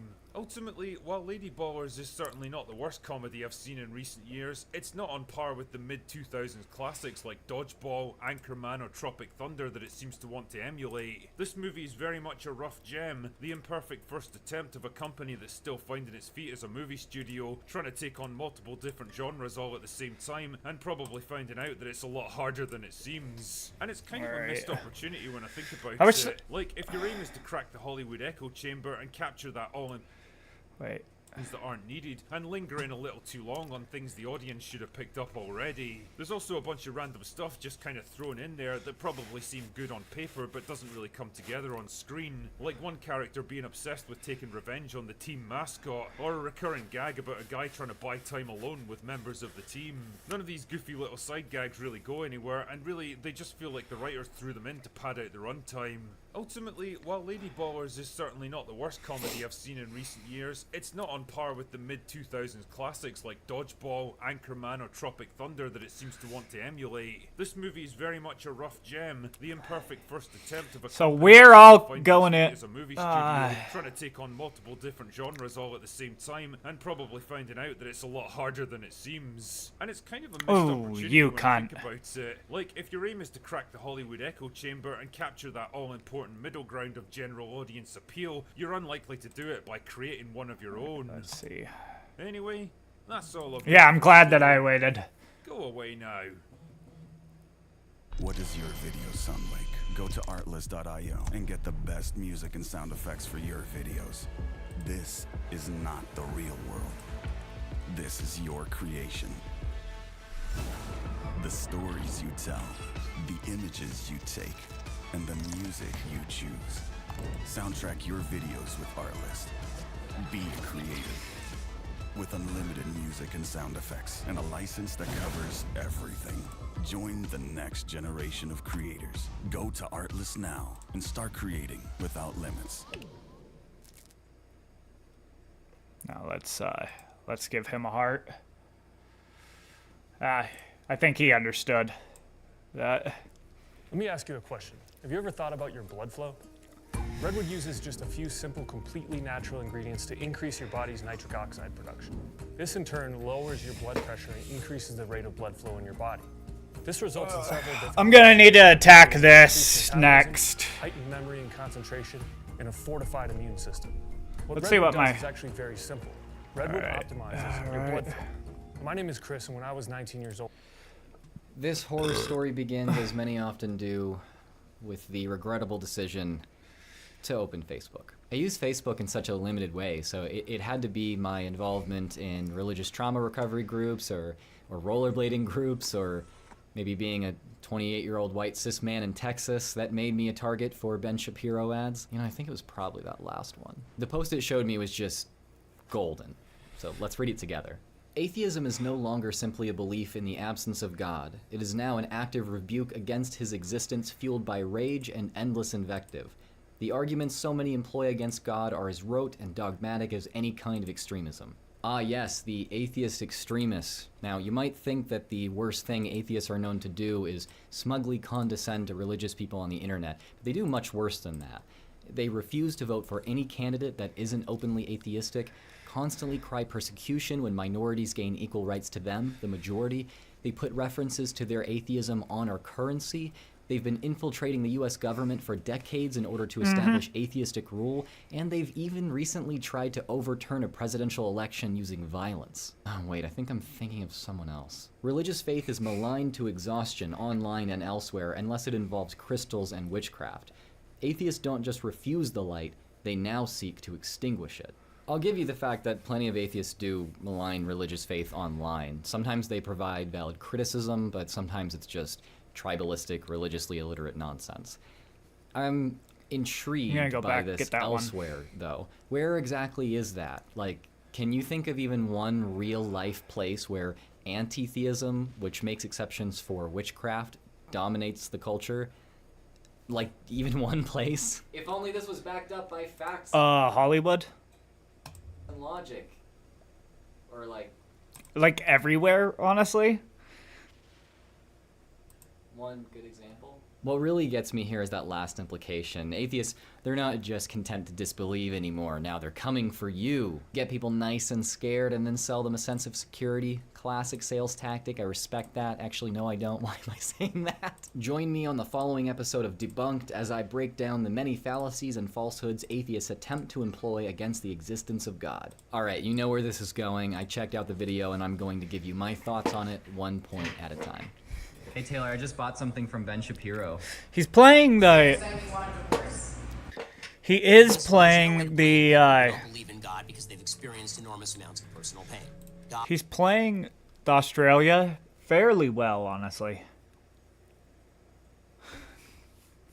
I mean, he should have gotten out of Australia a long time ago, but.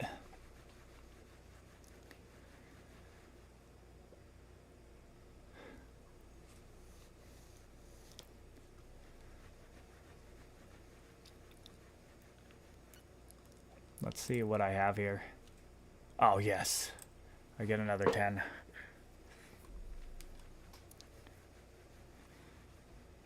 God is apart from human beings, and if we understood the mind of God, then we would be like God in his totality, which we are not. So, right out of the gate, he propagates the stereotype that atheism is an emotional reaction to hardship, or that atheists are actually theists who hate God because they've experienced suffering. This is wrong. Countries which are consistently rated as the happiest in the world are also some of the most atheistic countries. Meanwhile, the consistently unhappiest countries in the world are often some of the most religious. This doesn't mean that atheism makes people happy, but it disconfirms the idea that atheism is a result of unhappiness. In fact, religiosity, not atheism, is more common among those who experience financial hardship and political instability. Countries affected by war often see an increase in religiosity. I'll link a video about this in the description so that you can learn more. Atheism more often arises in stable, prosperous societies where people don't feel they need religion to get by. I'll link a CBC article below that covers some of the data which suggests this, so you don't have to just take my word for it. Suffice to say, Ben's opening statement is informed by the in-group protecting rhetoric. Oh, I thought that he was going for not actual evidence. You know, I get this feeling that this kind of thing might happen often, so let's keep track of it as we go. I got something I can use as a kind of green screen to, you know, hold up and then put a graphic on. So we're gonna tear one out of this, which, oh my god, this takes up so much room on camera. Okay, I'm gonna have to cut it down. Okay. Oh, no, okay. Let's see what we got here. That should work. So that's one instance of reliance on stereotypes. That does not mean that you're not feeling the pain that you're feeling. It doesn't mean you don't have a right to feel angry at God. And understand that the struggle with God is a part of religion itself. Being a religious believer is the consistent struggle with the logic of the universe, and that seems to me a deeper and more fulfilling struggle than simply pretending the universe has no meaning at all. If that struggle gives you a sense of meaning, cool. Go ahead and pursue that as long as you don't hurt others in the process. Meaning is not some objective thing. Different things are meaningful to different people. Just because your religion is meaningful to you does not mean that you have an exclusive claim on meaning. Wrestling with theological questions is not very meaningful to me, but I recognize that doesn't mean it can't be meaningful to someone else. Also, that line, pretending life has no meaning, is just a baseless insult. Atheists don't believe in God-given meaning, but there are other kinds which atheists both believe in and experience. Also, Ben's use of pretending once again implies that self-described atheists are actually discontented theists. I've got to ask, though, why would someone who believes in exclusively God-given meaning pretend there is no meaning in life at all, especially as a response to hardship? This narrative makes no sense if you think about it, but then again, it's not really supposed to. All this baseless claim about atheists is meant to do is reinforce Ben's in-group's narrative that insiders good, outsiders stupid, miserable, and bad. Let's call that smearing the out-group. God, according to atheists, is an unnecessary hypothesis. The universe just is. We just are. There's no reason to search for a creator. to posit that he cares about us, to suggest that there is some higher power that bridges the gap from what is to how things ought to be. You say, there's a God. I say, can you prove that? You say no. I say, I don't believe you then. Atheism is more than mere agnosticism, which suggests that it is impossible to know whether God exists. By that definition of agnosticism, many religious people are agnostic.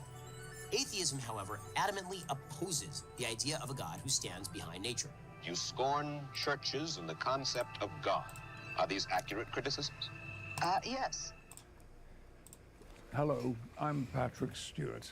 Patrick Stewart. Did you know that right now over... I'll clarify for those who don't already know that in philosophical terms, I'm agnostic. I don't know if any gods exist, and I don't think it's possible to know if there are any gods in existence. That said, I'm happy to call myself an atheist much of the time because I live as if gods don't exist, and when I describe myself as agnostic in certain situations here in the southern U.S., people don't understand my position a lot of the time. Ooh, I'm a fence-sitting potential Christian or have no substantial opinions on religion and its role in politics here. Most self-described atheists I've ever met are the same way, actually. This is why is he gonna be a homie here in the U.S. is sometimes more of a political identifier than just a description of philosophical position. I say all of this because I want us to remember that this subject is complex, involving political identities and efforts just as much as philosophical ideas. After this point in the video, Ben uses the term atheist and atheism rather vaguely and interchangeably, so we'll have to look out for that. Atheism often claims that religion corrupts mankind. If you want to make good people do wicked things, you'll need religion. That the notion of a God blinds men to the truths around them. That science is directly opposed to the idea of a creator. Do you give them an A at least for trying to reconcile faith and reason? I don't think they're reconcilable. None of these things are true. It's also not true that atheism claims any of these things. Atheism is a singular philosophical position. Atheists might claim these things, and I've heard many of them do so, but it's strange to say that atheism does any of this. If you weren't familiar with many atheists and you heard Ben say this, you might get the impression that atheism entails certain attitudes and behaviors. Self-described atheists are diverse, though. There are atheists who think that religion on the whole is a good thing.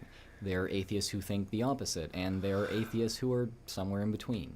When talking about groups outside of our own, as Ben is doing, it's important that we don't succumb to out-group homogeneity bias. This is the tendency to assume that the members of other groups are very similar to each other, particularly in contrast to the assumed diversity of the membership of one's own group. Groupish thinking like this is very easy to sell. It keeps things extremely, conveniently simple, making quick content creation easy for the creator. It also often creates feelings of righteous superiority in those consuming the content so long as they belong to the content creator's own group. Regularly creating or consuming content like this can make you see things in an overly simplistic way and escalate feelings of resentment for the outgroup. Be on the lookout for more of this rhetoric as we continue. How about we add conflation of terms here? You know, speaking of staying aware of groupish thinking, let me tell you about this video's sponsor, Ground News. Ground News is a very useful website and app that lets you easily compare news across the political spectrum.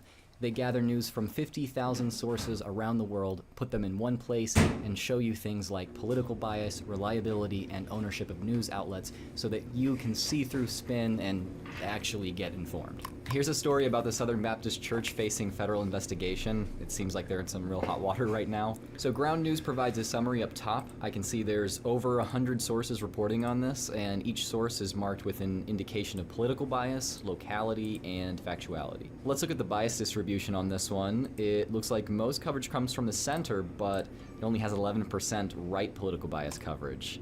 Now, why doesn't that surprise me? From here, I can compare articles and start reading. As someone who tries to account for bias while reading the news myself, this saves me a lot of time. Yeah, I do actually use this app. It helps me not just reinforce my own biases in the process. I recommend Ground News to anyone who wants to do the same, so to try it out and support my channel in the process, click the link in the description or pinned comment. That's ground.news/skeptic to try it for free. All right, now back to the video. Let's begin with the idea that God What are you is doing a necessary here? hypothesis. It's difficult to imagine an argument in which God is utterly unnecessary. That is because all human logic is rooted in certain basic assumptions about the nature of the world and about reason that are completely unmoored from the dictates of evolutionary biology. First, we make claims of objective truth, truth that exists independent of human minds. How does such truth exist? Based on the dictates of evolutionary biology, our ability to comprehend a truth should really be no more than our ability to think whatever is most evolutionarily beneficial for us and our genetic descendants. But we don't believe that we think 2 + 2 = 4 because it's evolutionarily beneficial. We believe 2 + 2 = 4 always and everywhere because it's true. And that bespeaks a truth beyond the merely material. I mean, is it true? In stating that all human logic is based on assumptions, Ben is right. All forms of logic require axioms, things assumed self-evidently true without demonstration. There's no way around it. We must assume certain things to be true in order to reason at all. Are opposites equal? Is reality intelligible? Well, I had to Does restart the reality dryer even is all I had exist? to do. These are because all it things wasn't we completely might dry. have to decide on one way or another in order to use various forms of logic.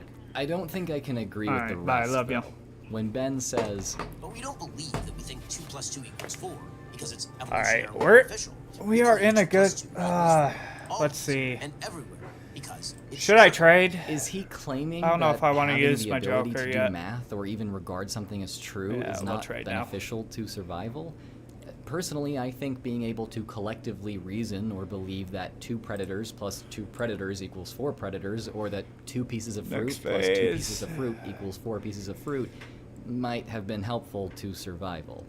I don't understand why math or logic isn't believed to be useful enough for survival to have developed for that purpose. Ben claims that we don't believe in truth because of our evolution, but he presents no argument or evidence for this claim. Because he says nothing to refute the idea that evolution gave rise to human logic, he could have skipped all the preamble and just said, we believe in objective truth, therefore objective truth must exist, and made the same point. This amounts to nothing but a simple appeal to human intuition. Human intuition can be wrong, though, so this isn't a good argument, if you can call it an argument at all. Appeal to intuition has a good ring to it. Let's add that. Okay. I don't think Ben is trying to prove God's existence. Is he going in for the kill? Human logic depends on the assumption of God's existence, as the assumption of God's existence Is he gonna go in for the provides kill? ultimate justification for logic. To that I ask, why? Why Or is he tack just on the guarding assumption there? that God Is he provides just guarding there justification now? for the assumptions necessary for logic, rather than just admit those assumptions are made for practical reasons? Atheist philosophers do it all the time. Is it simply too uncomfortable to admit that logic might just be a tool we created rather than some transcendent Bro, I bet reality? that- I'm trying to remember something Ben said about facts or feelings. What was that? Second, we make claims with regard to morality. But what is morality without a baseline assumption that human beings have inherent worth? Even utilitarian philosophies, the attempt to ignore moral right and wrong in favor of consequentialist outcomes, the greatest good for the greatest number, for example, has to assume something about what makes an outcome good or bad. The needs of the many outweigh the needs of the few. You can't determine the greatest good for the greatest number without determining the greatest good. And that has moral premises that have to be assumed. The belief in any moral oughts require us to believe unprovable truths that must descend from outside ourselves.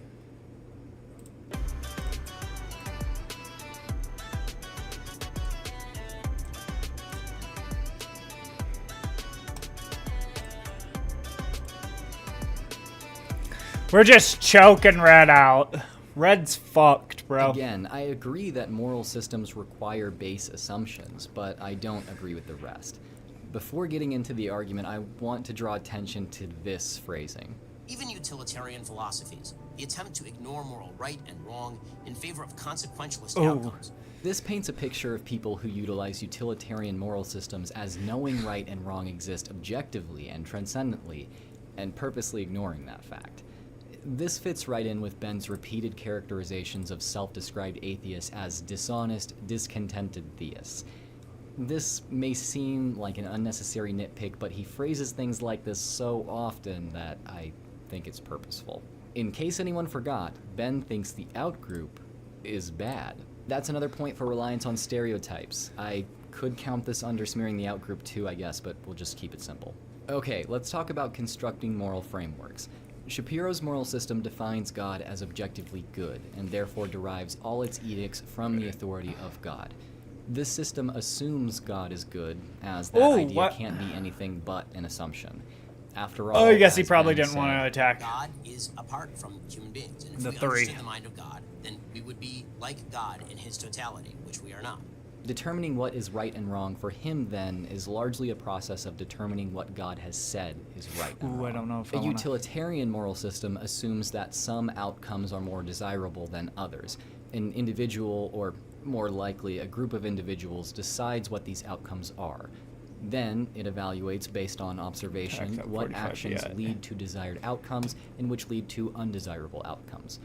Actions that lead to desired outcomes might be considered good, and actions that lead to undesirable outcomes, bad. So yes, utilitarian moral systems do have to determine what good is in some sense, but they don't attempt to establish right and wrong in the same transcendent, God-derived sense that Shapiro believes in. Even without an appeal to divine authority, We're all though, pretty they can even. still I work. think Black They're has the working right most. now in workplaces, schools, secular countries, True. or any Has place the people most. don't appeal to divine authority, but rather Oh! to something like Oh! God or the wishes of the group.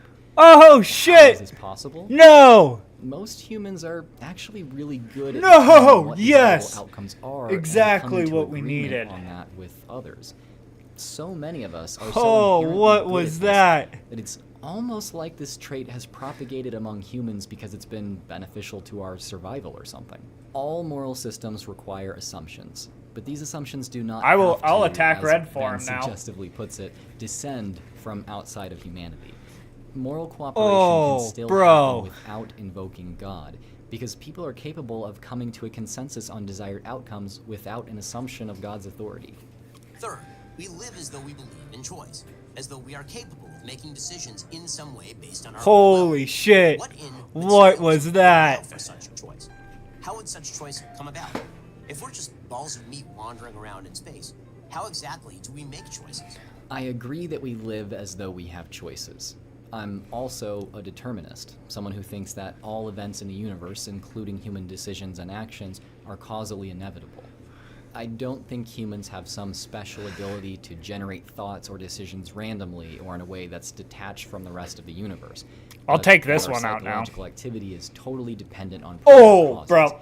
The Jace for the output win. and even construction of our brains are dependent on input, not some abstract Holy shit. supernatural part of the self. Still, I, like all other determinists, live as though I have choices. How do I do this? I think a better question is, how could I not do this? What does it look like to live as if you have no choices? He might If take upon the realization that you have no green choices here. in terms of libertarian free will, you go about your life as before, or do absolutely nothing for the rest of your life, or even end your life. Is any of that acting as if you have no choices more so than Alright, any let's other see what way the of fuck acting? happens here. No.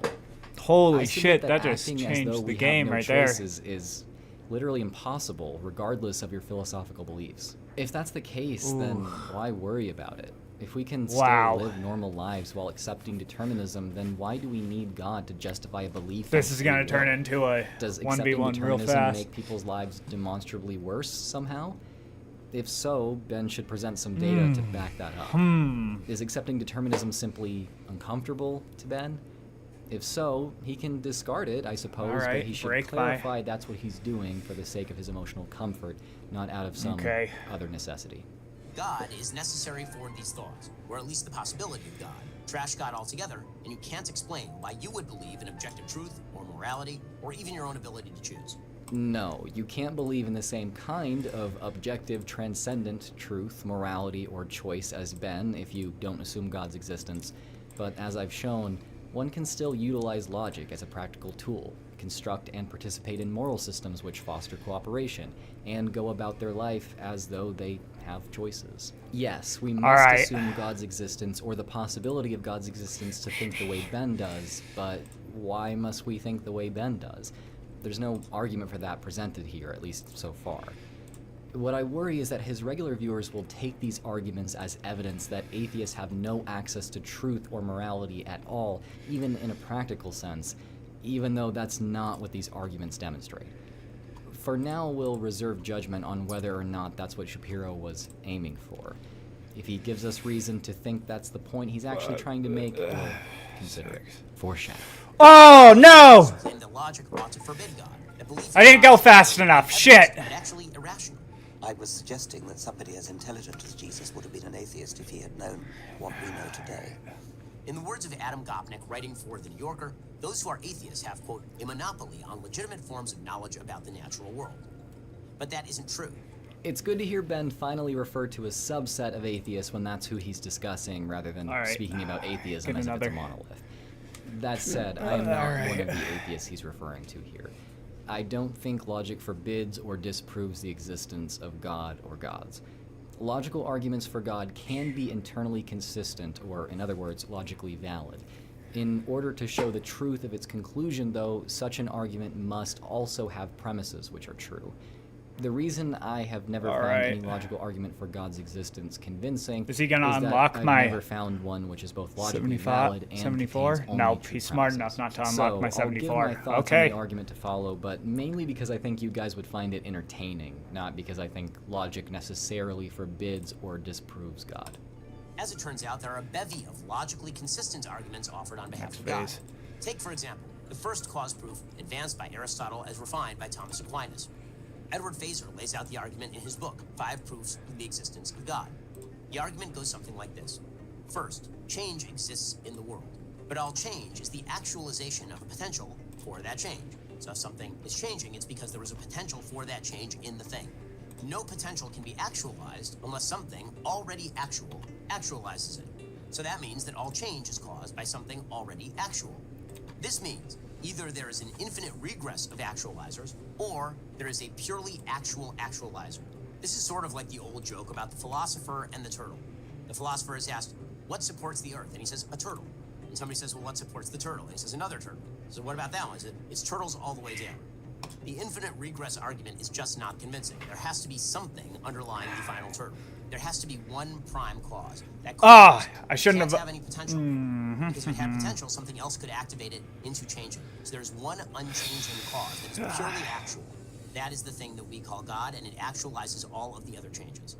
Alright, first of all, I find it strange that Is he gonna Shapiro unlock picked this my- argument for such a brief section of his video, given how technical and confusing it likely is to anyone who isn't very familiar with Aquinas' 5 ways arguments already. It's not very intuitive. It takes time to understand, time which Ben does not take in his explanation. Is he not gonna connect Is the delivery of this argument really about Oh, he educating connected the it. viewer, Fuck or yes. just giving them the impression that this is a very good and sophisticated argument? I mean, what does purely actual even mean? Can something be less actual than another thing? Do things not just exist or not? This is the kind of thing you have to Yeah, get leave- into and define if you want to educate the audience, not just sound smart as the presenter. Alright. But then again, Ben Shapiro is a political pundit, so I guess this is him just doing his job well. So why don't I find this convincing? At the end of the argument, he says, The infinite regress argument is just not convincing. There has to be something underlying the final turtle. why is the infinite regress not convincing, though? This argument relies on our intuition to say that there isn't an infinite chain in causation, but I don't see why we should rely on intuition to determine that an infinite regress is or is not possible. I'm not saying wrong there way. is an infinite regress, but for this argument to work, it needs to demonstrate that an infinite regress isn't possible, not just rely on us to feel like it's not. That's another instance of appeal to intuition. Here's the plan. You sneak past the guards and grab the treasure. What are you gonna do? I'm gonna shop at thriftbooks.com, but there's millions of books for under $5. Even adventures? Adventures, fantasy, anything. Okay, new plan. End attack phase. Wait. Ooh. Damn it! I didn't click in time.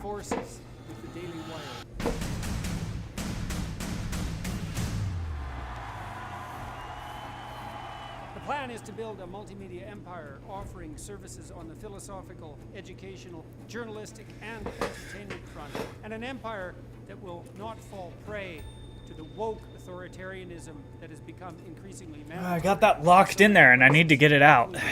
Let's say the once great Disney. Daily Wire Plus has 890,000 subscribers. Netflix has 200 million. DW Plus is not woke. Is Netflix? Decide that for yourself, but give some consideration to supporting this new joint venture and help us continue educating and informing and battling on the side of tradition in the raging culture war.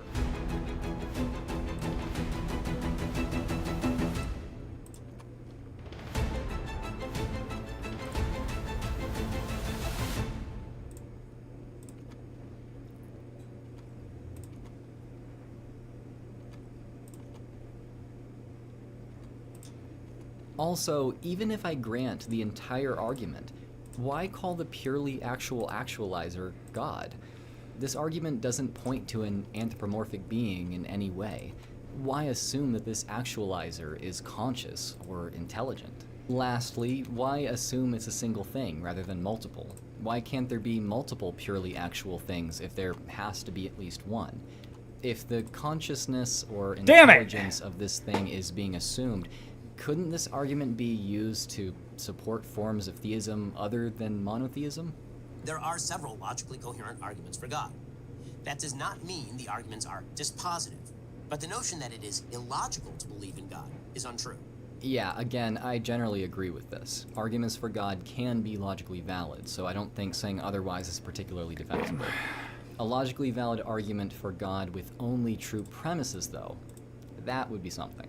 Now, atheists frequently suggest that science has killed God. But as we've seen, science itself requires certain presuppositions outside of science.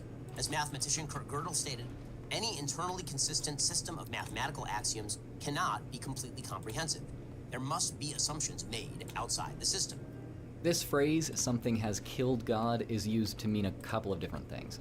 Sometimes it means something has disproved God. Used in that way, I think this claim is ridiculous. Science does not deal with the supernatural, so it can't prove or disprove God. The other meaning of this phrase is that something has made God less culturally relevant. This I don't find too objectionable. An understanding and application of science in medicine, agriculture, cosmology, and plenty of other fields has made theology less relevant to many issues therein. If you get an infection, a doctor is more likely to use antibiotics to treat it than prayer or ritual, and solves the problem more effectively in doing so. This doesn't mean God belief is not or can't be a part of someone's understanding of the world, but rather that theology is not the primary lens through which most of us view things. If this is what is meant by science has killed God, I somewhat agree, depending on the culture being discussed, of course. To address his actual claim here, I agree that science rests upon axioms which, like any others, must be assumed. Why we can't make those assumptions for practical reasons, though, I don't know. He provides no argument for that here, as if we're supposed to think that science can only exist if it's based upon some transcendent property of logic. So, I guess moving on.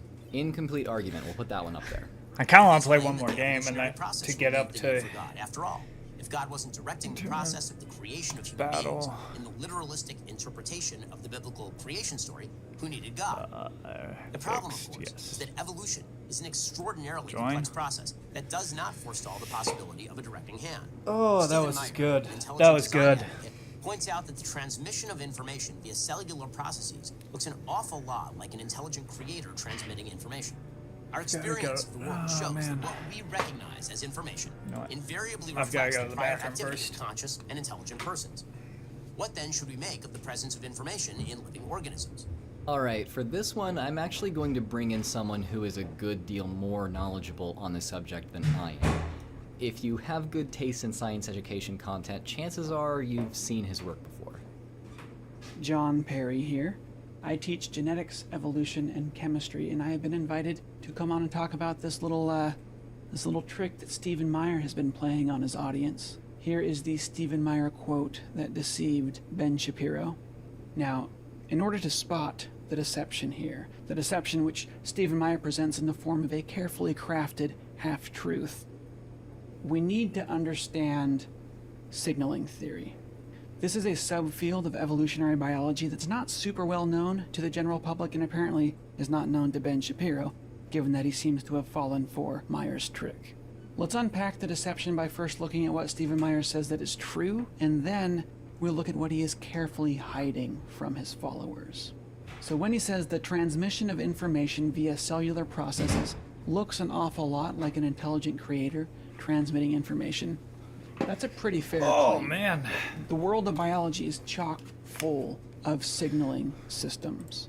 Many of those systems function in fundamentally the same way as man-made signaling systems. Right now, I am using a man-made signaling system, a system called English, to transmit information from my brain into your brain. Of course, English was not intentionally crafted by an intelligent designer. Instead, it emerged from a culture, but it does require intelligent... I mean, it kind of did. ...minds, or carefully designed AIs, to send and receive... Carefully designed English AIs? messages. What the fuck? English words contain symbolic meaning. In other words, each word or each symbol only has its specific meaning within the signaling system we call English. Quando falo português, muita gente não entende, inclusive brasileiros, porque tenho sotaque forte. Even if you don't speak Portuguese, you might have found the noise that I just made amusing. Or maybe you found it annoying or pretentious. Well, the point is, if you don't understand Portuguese, you cannot access the information that I just transmitted. That's because the information is symbolic. Symbols only have specific meaning within a specific signaling system. Yeah. We see the same I don't thing get how all this throughout disproves biology. God. Plants, for example, they use flowers to communicate with pollinators. Instead of transmitting sounds, they use colors as their symbols, sunlight reflected at specific wavelengths off their petals. They also use fragrances as symbols, signaling molecules produced by plant cells that are released through the air. Just like many Americans find the sound of Portuguese to be amusing, even though they don't understand the meanings of the symbols, people have long been amused by the colors and fragrances of flowers, and they found them amusing long before they understood that those colors and fragrances are symbols in a communication system that exists between plants and pollinators. The endocrine system. I don't feel like watching this. This is fucking boring. Hormones here. This is a biological signaling system that allows chemical messages to be transmitted between distant cells in your body, and they do this. Let's watch this. Yeah.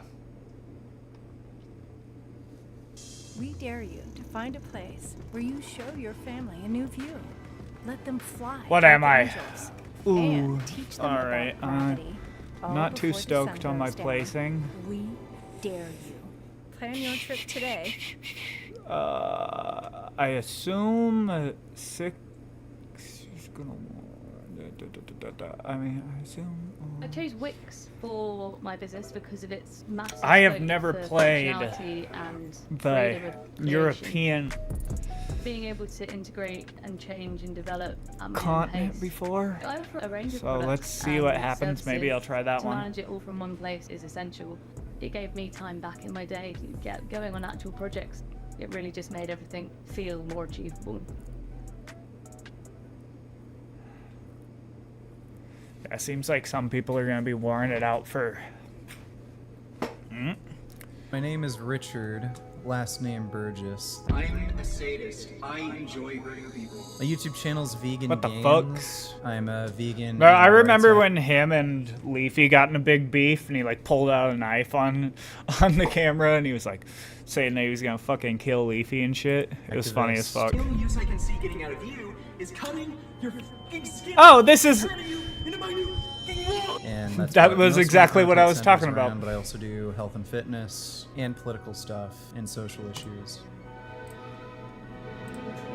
I just want to put my foot through the fucking thing and step on it until it's nothing but blood and pulp on the fucking pavement. Got a sack of potatoes here? Do potatoes contain corn? You would make me fucking feel a hell of a lot better, you piece of shit. Yeah, but that doesn't. I'm not going for The guy's dead. Australia. One less animal abuser left alive. Hopefully people don't think I am, because they might. It's hard to find a group more universally mocked than Okay, vegans. he's gonna If you go look for almost SA. anywhere on social media, you'll probably come across some sort of meme or video poking fun at them. And for good reason, because a lot of these dudes are pretty funny. Ain't nothing like a good salad. I said, ain't nothing like a good Okay. salad. Hey, I'm vegan.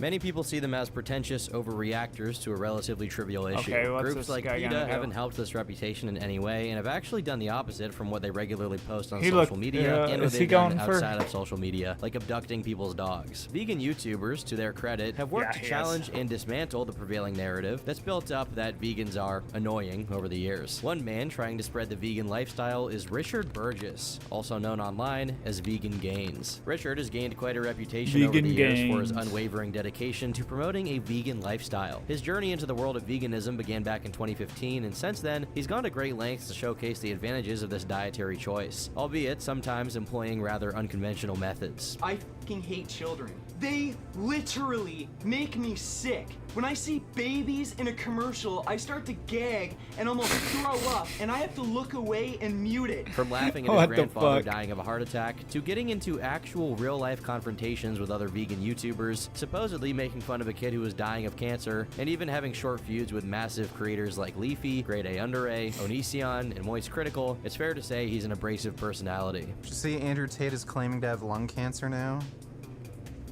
Hopefully. He didn't claim to have lung cancer. His doctor said that he Results of this had a little bump in his lungs, and he said that he didn't have lung cancer. Many have called Vegan Gains a clout chaser, someone who starts drama with larger creators with the sole purpose of getting attention for his own selfish gain. They say he makes vegans look bad as a whole. They say his crude, distasteful humor, even going to the point of mocking the recently deceased because they ate meat, is bad. But I've always found Vegan Gains fascinating despite the outrage. Thankfully, Richard himself agreed to meet up with me and answer any questions I may have about his controversies and his life. So today, join me as I take Maybe we a can never-before-seen big look dick this guy at outta his here. past to see how he may have ended up the way he is today. We're going to take a deep dive inside the mind of the internet's most psychotic vegan. So, how you feeling? Good. It's 11 a.m. in the morning. I'm currently on our way to Best Buy to pick up some stuff because today we are meeting with psychotic you dick, I vegan wanted that. YouTuber Vegan Gains. Probably like the most infamous vegan on the internet. I can't really think of anyone who comes close. Honestly, I can't even think of any other vegans online. He's really just him. And I'm Yeah. honestly kind of nervous to hang out with him today because Oh, he said he's he was coming down in. for a video and like that's all good. Like he's down for collabs and stuff. Apparently he hasn't done very many of them. But Okay. he says crazy stuff. I asked him about meat eaters and like what he would do if it was legal to kill them, and he was like, "Yeah, I mean, if it was legal, I would probably kill meat eaters. To be honest with you, like there'd just be nothing stopping me from bashing their fucking heads in." And I was like, "Oh, okay." We're in that kind of territory, I guess. So I don't know. I'm a little nervous personally. Like he might, you know, cave my head in like a coconut or something. Do I know that's gonna happen? No, but yeah, definitely a little nervous. So. And as always, keep in mind, I don't necessarily endorse or support any opinions expressed by Vegan Gains. This video has been created for entertainment, education, and comedy purposes only. Thank you.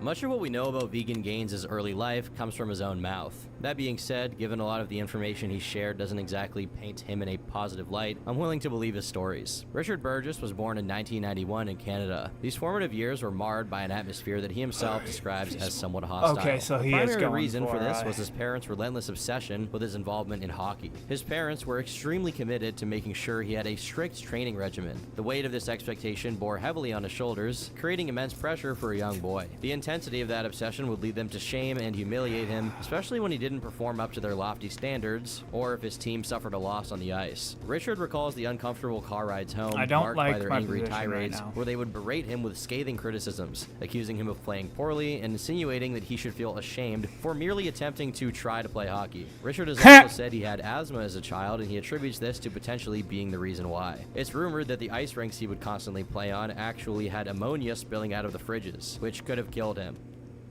How can this kitchen bin help save the planet? Kitchen scraps go in.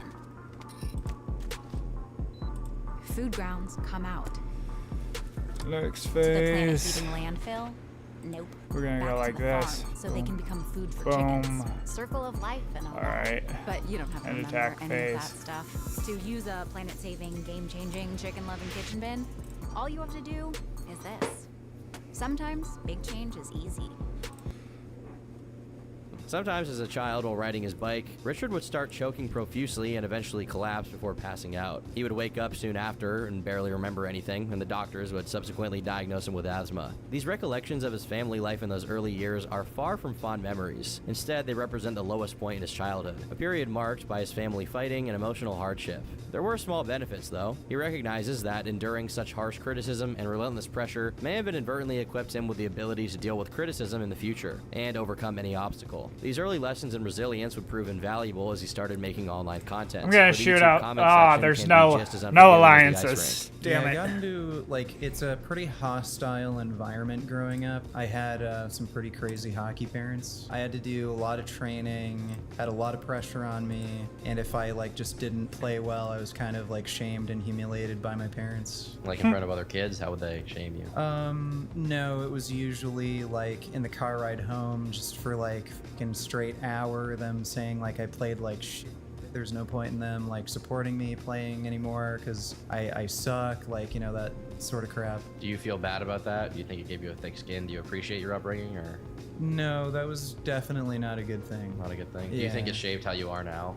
I'm sure to some degree. I think I tolerate a lot of things pretty well because of my let's upbringing. Like talk online? or Yeah, something? like talk online. During the formative years of his life, Richard would start attending school and immediately stood out from your typical kid. He often characterizes himself as an autistic kid, a label that in many ways set him apart from the rest of his peers. In the social ecosystem of his school, he was definitely an oddball. However, it's worth noting that he wasn't friendless. He was fortunate enough to have a small but loyal group of friends who stuck by his side. These friends, he would later reflect, were part of the reason he made it through high school. Yet, despite the solace he found in his close-knit circle, he couldn't escape frequent clashes with other students and teachers. These conflicts, in his own words, may have been trivial at times, but he couldn't help but wonder if they were tinged with discrimination due to his Somali heritage. One vivid memory etched into his mind was of a teacher who, in his own words, bore an uncanny resemblance to the fat lady who replaced Mr. Garrison in South Park. His words, not mine. This particular teacher appeared to single Richard out, seemingly for no discernible reason, leading him to wonder whether his ethnicity played a role in his treatment. The tribulations he faced were not limited to his interactions with teachers, though. In the theater of classroom dynamics, there existed a recurrent antagonist named David. David, though physically smaller, seemed to derive perverse pleasure from tormenting Richard. He engaged in a relentless campaign of small-scale bullying, stealing Richard's pencil case and subjecting him to incessant taunts. In this distressing situation, Richard found himself seeking recourse from authority figures in his life, his teachers and parents, but he didn't receive very much support. This betrayal of trust left Richard feeling even more isolated, and the injustice weighed heavily on his shoulders. I was like the autistic kid who was weird, had few friends, but they were quality friends. I really butted heads with teachers a lot. Didn't usually have too many problems with students, but teachers, got into a lot of fight with teachers. A lot of petty stuff. I think I've had some racist teachers. Really? Because they seem to have, like, picked on me specifically. Okay. There was one teacher in grade 4, I think her name was Miss... She literally looked like that, teacher his from South plan Park, here? the fat ugly chick that replaced Mr. Garrison. Yeah, okay. She would Is he kind of moving single into me him? out in Oh. class. Like if anybody was talking, like if it would always be me that got Yeah. like told to shut up. And there was this kid named David in the class, white kid. He would tease me and stuff, and he tried to bully me, but he was like way smaller. He would just try to bully me, but because he was smaller, he had to do like stupid like steal stuff from me, like steal my pencil case. He would lie to the teacher and say that it was like his Alright. stuff that he was stealing, and then the teacher would always side with him. Yeah, I almost killed him. The catalyst Looks for this like I'm incident gonna can have be to traced go back to an into- ordinary school day in the 4th grade. At his school, a buddy system was in place, a practice America? designed to ensure the safety of students during various tasks. Maybe. It was on this way that Richard Let's was see. assigned an unexpected partner, none other than his tormentor, David. Their mission was to retrieve files from the principal's office. Together, they ventured out of the classroom and ascended a staircase within the school building, a towering 4-story structure. As they neared a railing, tension hung heavily in the air, a palpable undercurrent of animosity that had been building for far too long. In a shocking turn of events, events, Richard's pent-up anger erupted. So he grabbed David and basically hung him over the railing while he pled for his life. Thankfully, Richard's better judgment prevailed and he decided not to let him go. The realization that he could face serious consequences or even imprisonment brought him back to his senses. With a sudden release, he let go of David, allowing him to escape from the brink of tragedy. Remarkably, David chose to keep this traumatic incident to himself, a silence that probably came out of fear and a deep-seated apprehension of Richard. So if someone really fucks with you, like you do get genuinely like homicidal rage potentially.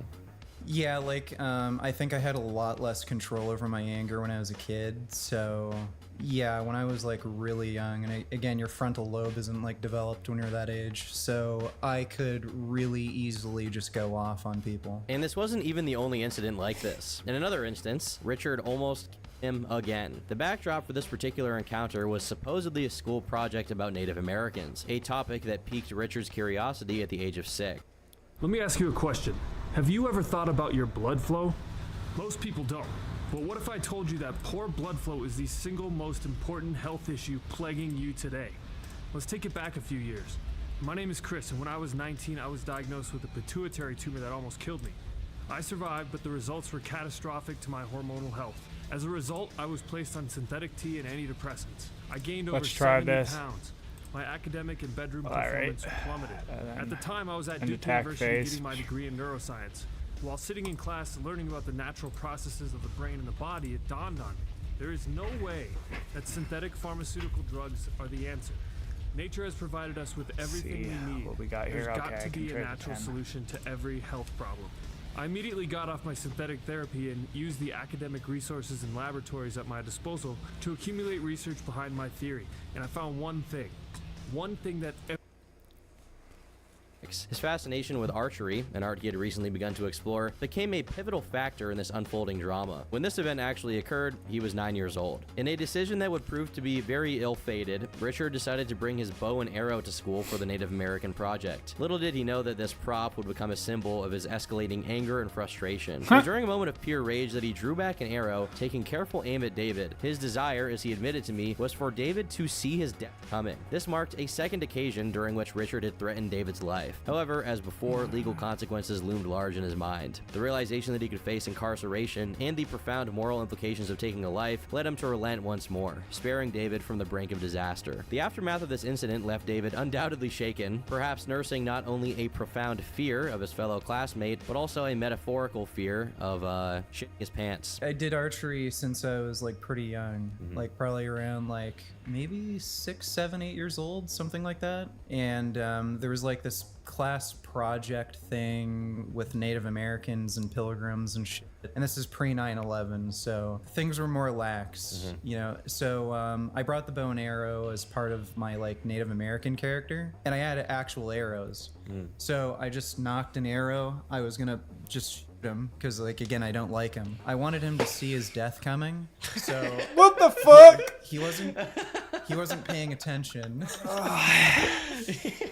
So you didn't do it for that reason. Well, he wasn't paying attention, so I said, "Hey, David." So he looked over. He freaked out, and like he was like, "Oh my God, help!" And I just, like, again, just synapses in my child brain started going, and I'm like, probably go to jail for this or something. Despite the unsettling events and instances of explosive anger that peppered his life, those around him apparently didn't readily brand him as a psychotic individual. Instead, Richard managed to foster positive relationships with some of his peers, even if he remained, in his own words, He does a lot of shit with Destiny now. Like, he's always on Destiny's stream, which is kind of a weird... a bit kind of weird. Did people in your school see you as like psychotic or dangerous or anything? No, I got along with most people. However, it became evident that beneath the surface of this seemingly enigmatic but ultimately harmless guy to most people, there was a lot of anger. During this period, Richard grappled with a hair-trigger temper, easily flaring up in confrontations. Richard himself attributes this volatile disposition to the fact that his brain had not fully matured. Okay. Yet his self-analysis So doesn't he does end not there. want He hints at the to- possibility of having autism or Asperger's, though he clarifies that he's What never is he received an doing? official diagnosis. Later in life, Is this a discussions bot with now? friends and even his his Fuck. wife hinted at suspicions that he might exhibit traits associated with these conditions. These revelations add a layer of complexity to his story, shedding light on potential underlying factors. To further complicate matters, Richard also thinks he may have ASPD, or antisocial personality disorder. Okay, ASPD okay. is most often associated with psychopathy or sociopathy, Yes.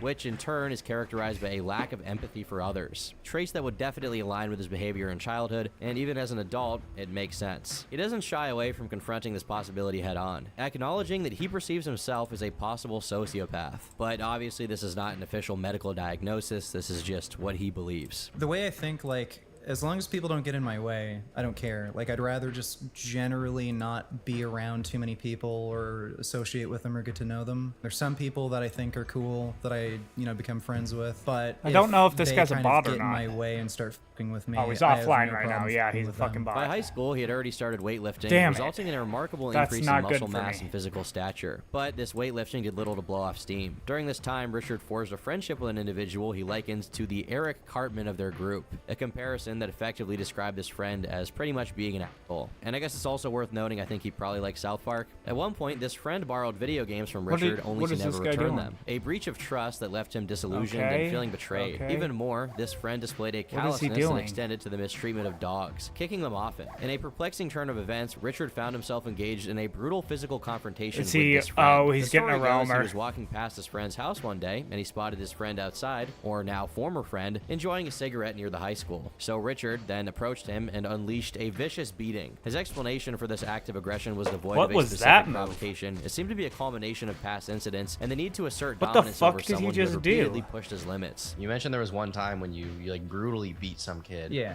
When you were still in high school still? Yeah, this was high school. I think I would have been about 16, 17. Okay. And you were into lifting by that time? Yeah. Were you pretty jacked or were you trying to go Okay. lean? For my age, I would have been pretty I jacked. guess just Okay. give me And, this kid. SA for right what was now. your beef with him? Was he your former friend or something? Yeah, he was kind of like the Cartman of a friend group I had, and I lent him Were you the Kyle then? video games that he stole, and I saw him kick his dog, and then I just beat the crap out of him. Jesus. And you just like confronted him outside of his house. He was just there. He was just there smoking. Now available, Twisted Tea Light. Twisted Tea All right. Light is the same real brew tea flavor you love with fewer calories. And with 4% alcohol, it's the hard iced tea that goes down even smoother. Keep the party going with a 12-pack of Twisted Tea Light. Keep Should it I twisted. take? I guess I can take cigarettes. NA and now. I happened to be there, so I just beat his ass. Damn, But if I that's take- crazy. Like it wasn't like a premeditated thing you were thinking all day. You just happened to be driving by. Yeah, I just happened to be walking by, saw him. Yeah. Beat his ass and just walked away. That was Yeah. it. And you Yeah. felt no remorse or anything for that. No.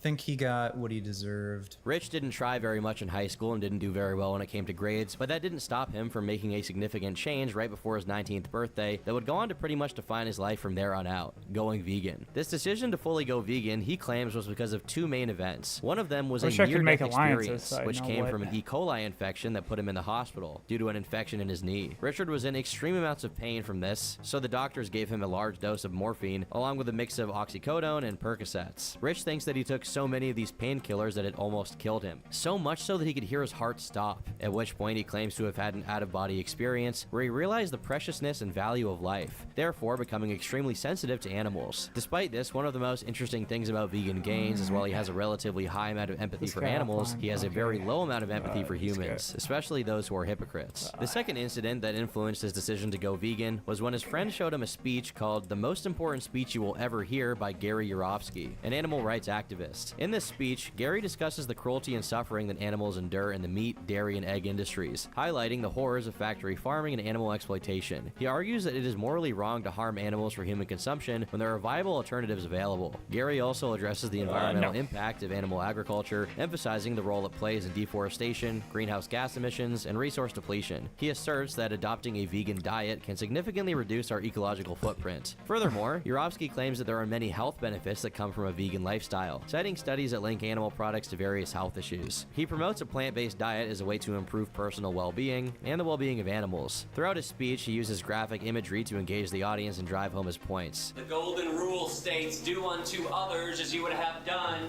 unto yourself. Animals qualify as others, and thou shalt not kill. The 4 most important yet most ignored words in all religious teachings. After seeing his speech right on the spot, Rich was convinced enough to go fully vegan, and ever since then, he's not had any meat since the what age the of fuck is he 18. doing? You ate meat till you were like 20? Is he coming for me? No. Again, I turned vegan just before my 19th birthday. Okay. So you were 18. Yeah. So I think there were two What is his plan things here? that really led to it. One was a Okay. near-death experience that I had Is he when trying I had to take- an E. coli infection in the hospital. I think I overdosed is he on trying to opiates, do So here? I had multiple Why surgeries did he do that? to try to flush out the infection in my knee. So I was put under. I was on the highest dose of morphine they could give me, and the nurses gave me OxyContin and Percocets. This is all in one day. Oh, so What the fuck? Why did he do that? So yeah, I was in insane pain, and I think I took so many opiates. I had a near-death experience, and I remember actually feeling my heart slow down, and then leaving my body, and then I like became the universe. It was like this really weird fuck is he talking out-of-body about? experience. I think that. I'm just so confused on After what that seeing guy his just speech did. right on the spot, Rich was convinced enough to go fully vegan, and ever since then, he's not had any meat since the age of 18. You ate meat till you were like 20? Well, no. Again, I turned vegan just before my 19th birthday. Okay. So you were 18. Yeah. So I think there were two things that really led to it. One was a near-death experience that I had when I had an E. coli infection in the hospital. I think I overdosed on opiates, so I had multiple surgeries to try to flush out the infection in my knee. So I was put under. I was on the highest dose of morphine they could give me, and the nurses gave me OxyContin and Percocets. Alright, well, this is I'm all going in to one take- day. Oh, so you must have been in like an extreme so pain. yeah, I was in insane pain, and I think I took I'm gonna have so to many wipe out opiates. I had a all near-death of the- experience, and I remember actually feeling my heart slow down, and then leaving my body, and then I like became the universe. It was like this really weird out-of-body experience. I think that made me just a little more empathic, because I Damn felt it. like I just became everything. With his new perspective on life, Richard found himself drawn into the world of YouTube. He noticed a significant gap in the platform's content offerings, particularly in the realm of vegan health and fitness. According to him, there was an overwhelming lack of vegans in the weightlifting community, and among those that were weightlifting, Richard didn't really like them. So on December 12th, 2014, he created his own YouTube channel titled Vegan Gains. I was vegan for a few years before my YouTube channel. Yeah. I was really into like health and fitness. What the There fuck? wasn't really many vegan. Why health did and it set fitness me up like channels. that? So I would just get content from like normal fitness channels, and just every so often they'd make stupid videos about how like red meat is fine, like saturated fat isn't something that's too big of a deal, and they'd like promote animal products as if there's Alright, like no so I am in ethical a good issues. defensive so position, I just got kind of fed up that except there was no one for fighting back against it, so decided to start my own channel. As Rich started uploading YouTube videos, his abrasive personality immediately got people's attention. He was basically willing to talk anyone, regardless of sub count, experience, level, or expertise. Yeah, you have heart disease, and you had surgery for heart disease, and you're dumb enough to keep eating foods that cause heart disease. This may surprise the out of you, but plants have protein too, and unlike your protein supplements, plants don't lie about their protein content, so say whatever the fuck you want about vegetarians and vegans. Let's see how hard you can punch when you die of a fucking heart attack. And as did everyone in 2014, he made sure to include some Smosh-style skits. Just hold the line, we can do this! What button is for shoot again?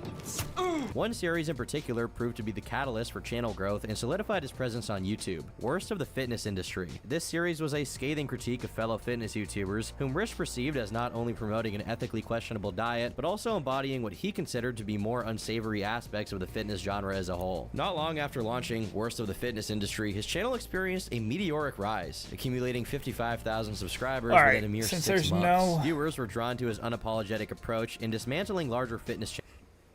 I can turn anything into pillow. Those words, bam! Now pillow.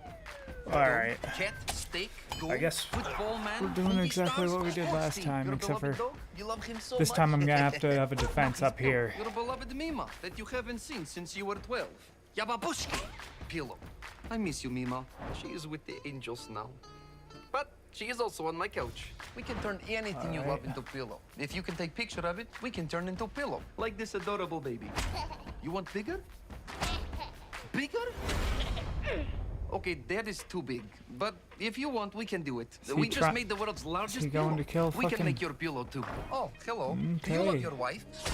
Ha. Now you have two wives, real wife and pillow wife. Pillow wife doesn't get mad and make you sleep on the couch. We can make anything into pillow. Even naughty pictures? Honestly, good move. Don't do naughty pictures. Somebody has to make these pillows. Please, I need to go to church. You turn husband into pillow. But he is not real man. He is soft. We make all of the pillows in America. I love this country. That is why I make into pillow. All of your dreams can come true in America. And you can make all of your dreams into pillows. Can't afford gift? Give pillow instead. Pillow. And now he's going back to fucking. Expensive art. Pillow, pillow, pillow. And it doesn't cost arm and leg. But we can make those into pillows too. These people love their pillows. Oh my god! Alright, It fuck is it. super high quality material. I mean, how awesome is that? You can even turn things you hate into pillow, like the word moist. Or your boss. No, boss. You stay late. You stay late. It's so easy. You take picture of thing you love or hate, then you upload to website. We cut it out or don't cut it out. You pick the size. Then we make the pillow. Click below to make your pillow now, and we can make anything into pillow. What about the girl you love? You can swipe up and practice talking to her as pillow, or just talk to her like real men. Don't be soft, like pillow man. Look, I put the pillow on the dog. Oh, we put that dog on the pillow, dog. You are going to love your pillow, dog, dog. We guarantee it. The special effect is now a pillow.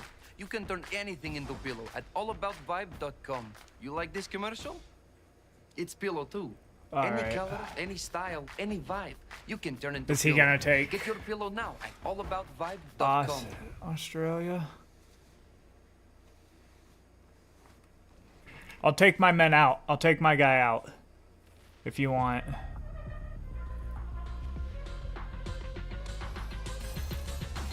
Ah, I would have taken him out for you. Fuck off.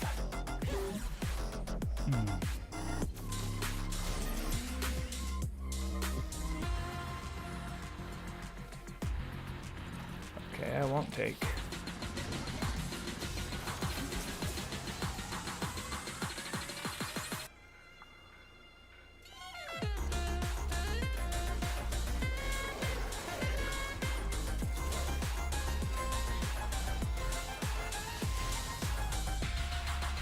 Let's see what.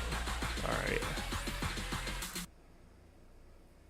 Channels. His skits served as the icing on the cake, adding an element of comedy and entertainment that most others just weren't doing. Figures like Ben Pekulski, Furious Pete, and most notably Lex Fitness found themselves under a scrutiny. However, it was the latter, Lex, who managed to irk Rich to a considerable degree. Rich's video targeting Lex Fitness wasn't just a critique of his dietary choices, it was a scathing indictment of what Rich perceived as a profit-driven approach. He openly accused Lex of peddling subpar fitness supplements to his dedicated fanbase solely for financial gain, rather than a genuine commitment to their well-being. Rich didn't stop at critiquing Is he Lex's going into professional ethic? decisions. He also took jabs at Lex's girlfriend, insinuating that Lex was depriving her for the sake of maintaining an image online. Is he gonna It's take not like SA? having a functioning business I'll will let help you you take win any SA. bodybuilding shows or become a fitness model.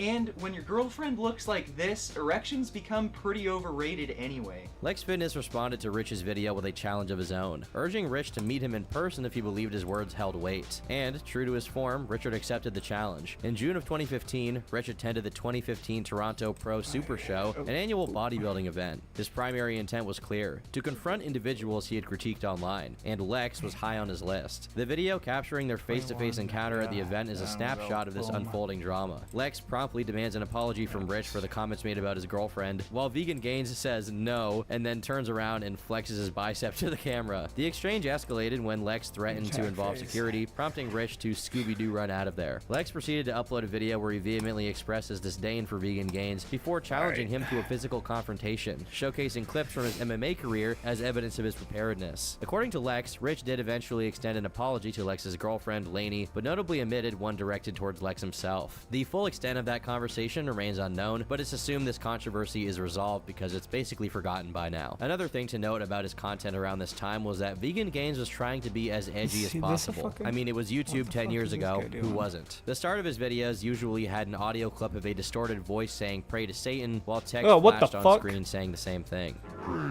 Cringe, bro. So bodybuilding has a really big niche fan base, sort of like Miss America. He appeared to be basically doing anything to piss people off. But it wasn't all edge. There was a genuine point to Rich's sword. In his own words, the reason why he was exposing so many fitness industry YouTubers, I just want people to realize that just because these people look good and they seem nice, they're not really trying to help you out. They want to sell supplements. They want to sell their lifestyle. They want to get money from sponsors. All of this is just completely unrealistic. I think people should just focus on health, and if you want to be athletic and go after some real athletic goals, then you shouldn't really be focusing on these bodybuilders because they're not really athletic. They're really out of shape, really. If you take a look, especially leading up to the show, a lot of people say that it's about jealousy or it's about hating on people, and it's not jealousy. I'm not jealous, or I don't really even necessarily hate any of these people. Some of them, I think they really do believe what they're saying, and people just need some perspective. Just look at the videos objectively. I want people to open their eyes and just see the other side of things and see what's really going on behind the scenes. By this point, Vegan Gains had undeniably carved out a reputation for himself in the YouTube landscape. He'd become notorious for taking every opportunity, or perhaps even inventing opportunities, to bring veganism into the limelight. His unorthodox and extreme methods of confronting and calling out people on various topics, especially when they related to veganism, were nothing short of attention-grabbing. People may have had mixed feelings about him, but there was no denying that he was an eccentric individual who, for better or worse, had a very felt presence in the fitness community. But Gaines' appeal was relatively niche. He wasn't known outside of bodybuilders. This would all change when an up-and-coming channel called Grade A Under A cast his eye upon Vegan Gains. On the 28th of June 2015, he uploaded a video titled "Proof that Vegan Gains is a Liar." The majority of this video was dedicated to Grade dissecting and exposing the contradictions within Richard's statements about why he adopted a vegan lifestyle. The implication was clear. Richard might have been bending the truth or even fabricating stories to garner sympathy, respect, and of course, more views. A central point of contention in Grade's video was Richard's habit of publicly calling out fellow bodybuilders for their alleged use of steroids. What Grade found odd is that some of the individuals whom Richard had personally endorsed in the past had their own history with steroids, thereby pointing out a glaring inconsistency. Interestingly, at the end of the video, Grade issued a challenge. He essentially dared Richard to respond, stating that if Richard chose not to react, he would release 2 groundbreaking videos. Clearly, this was a tactic aimed at prodding Vegan Gains into a response, potentially sparking a heated feud and generating even more buzz. Now hopefully, I don't have to make any more videos about you. I've already made 2 other videos that are ready to be uploaded in like a second's notice, right? One of the videos that I have is one of his worst of the YouTube fitness industry videos that I stole when I hacked into Vegan Gains' computer. Because I'm a hacker, me, right? And it's one he didn't upload for very good reason. It's not one he would want you seeing, trust me.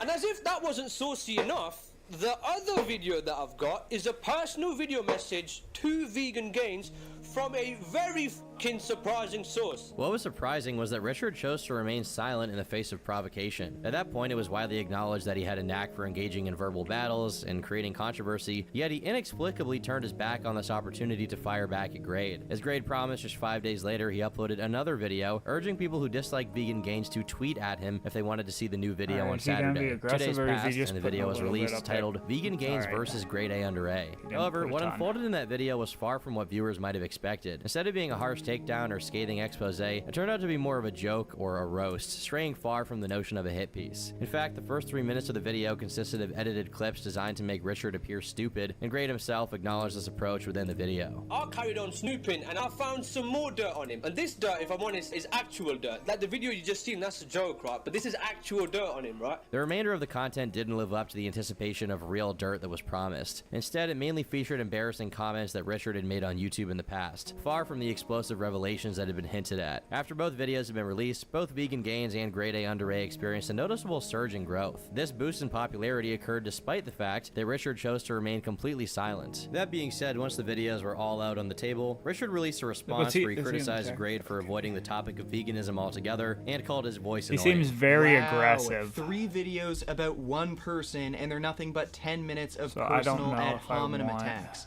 nothing about veganism, nutrition, the environment, or anything relevant to the topics of my videos, just you obsessing over me.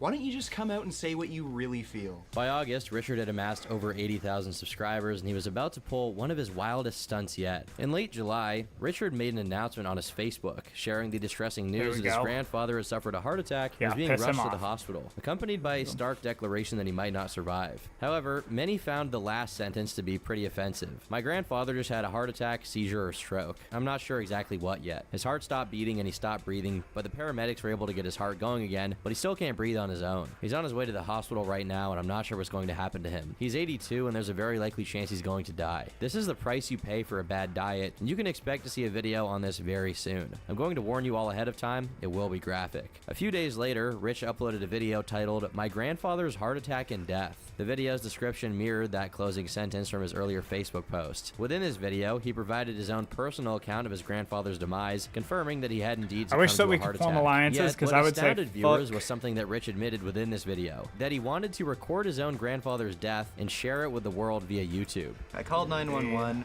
They told me to perform CPR on him until the paramedics got there. So I was performing CPR on him for a few minutes until the paramedics got there.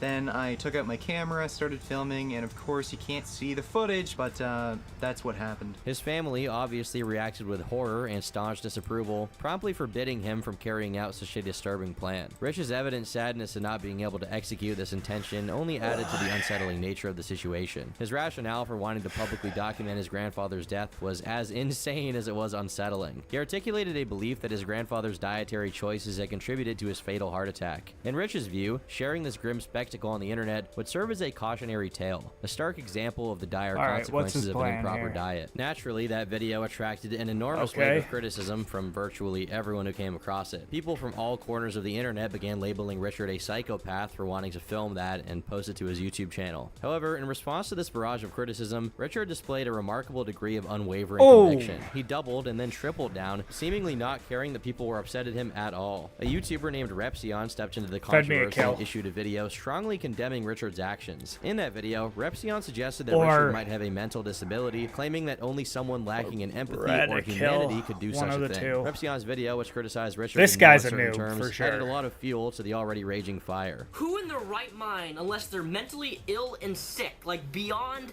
the normal scope of a mentally ill person? I'm mentally ill myself. I have clinical depression. Why is the first thought to come to your mind is, hey, I want to record my grandfather having a stroke? How does someone think like this? Hey, the first thought that's going to go through my mind when my dad's having a heart attack is I'm going to record him having that heart attack so I can show it to YouTube, to show it to all my YouTube subscribers, and this is what eating meat really does. But this actually wasn't the first time that Richard and Repsion had crossed paths. The seeds of this online encounter were sown back in May when Repsion took to YouTube to articulate a stance on veganism. His viewpoint at its core didn't fundamentally oppose the principles of veganism itself. Instead, his reservations were rooted in the instances where individuals seemed inclined to impose their dietary choices onto others instead of allowing people to live their own lives how they want to. By now, it should be no surprise that Vegan Gains had a penchant for taking matters to the extreme. In characteristic fashion, he felt compelled to respond to Repsion's commentary by making it abundantly clear that he couldn't endorse a hands-off approach to non-veganism, because to him, the act of not actively advocating for veganism was in essence an act of complicity in the torture and murder of animals. He expressed that remaining silent on the matter was tantamount to endorsing cruelty, and that anyone who is willing to eat meat, or not call out others who do eat meat, is complicit in the suffering of millions and millions of animals every year. So I'm going to get straight to the point.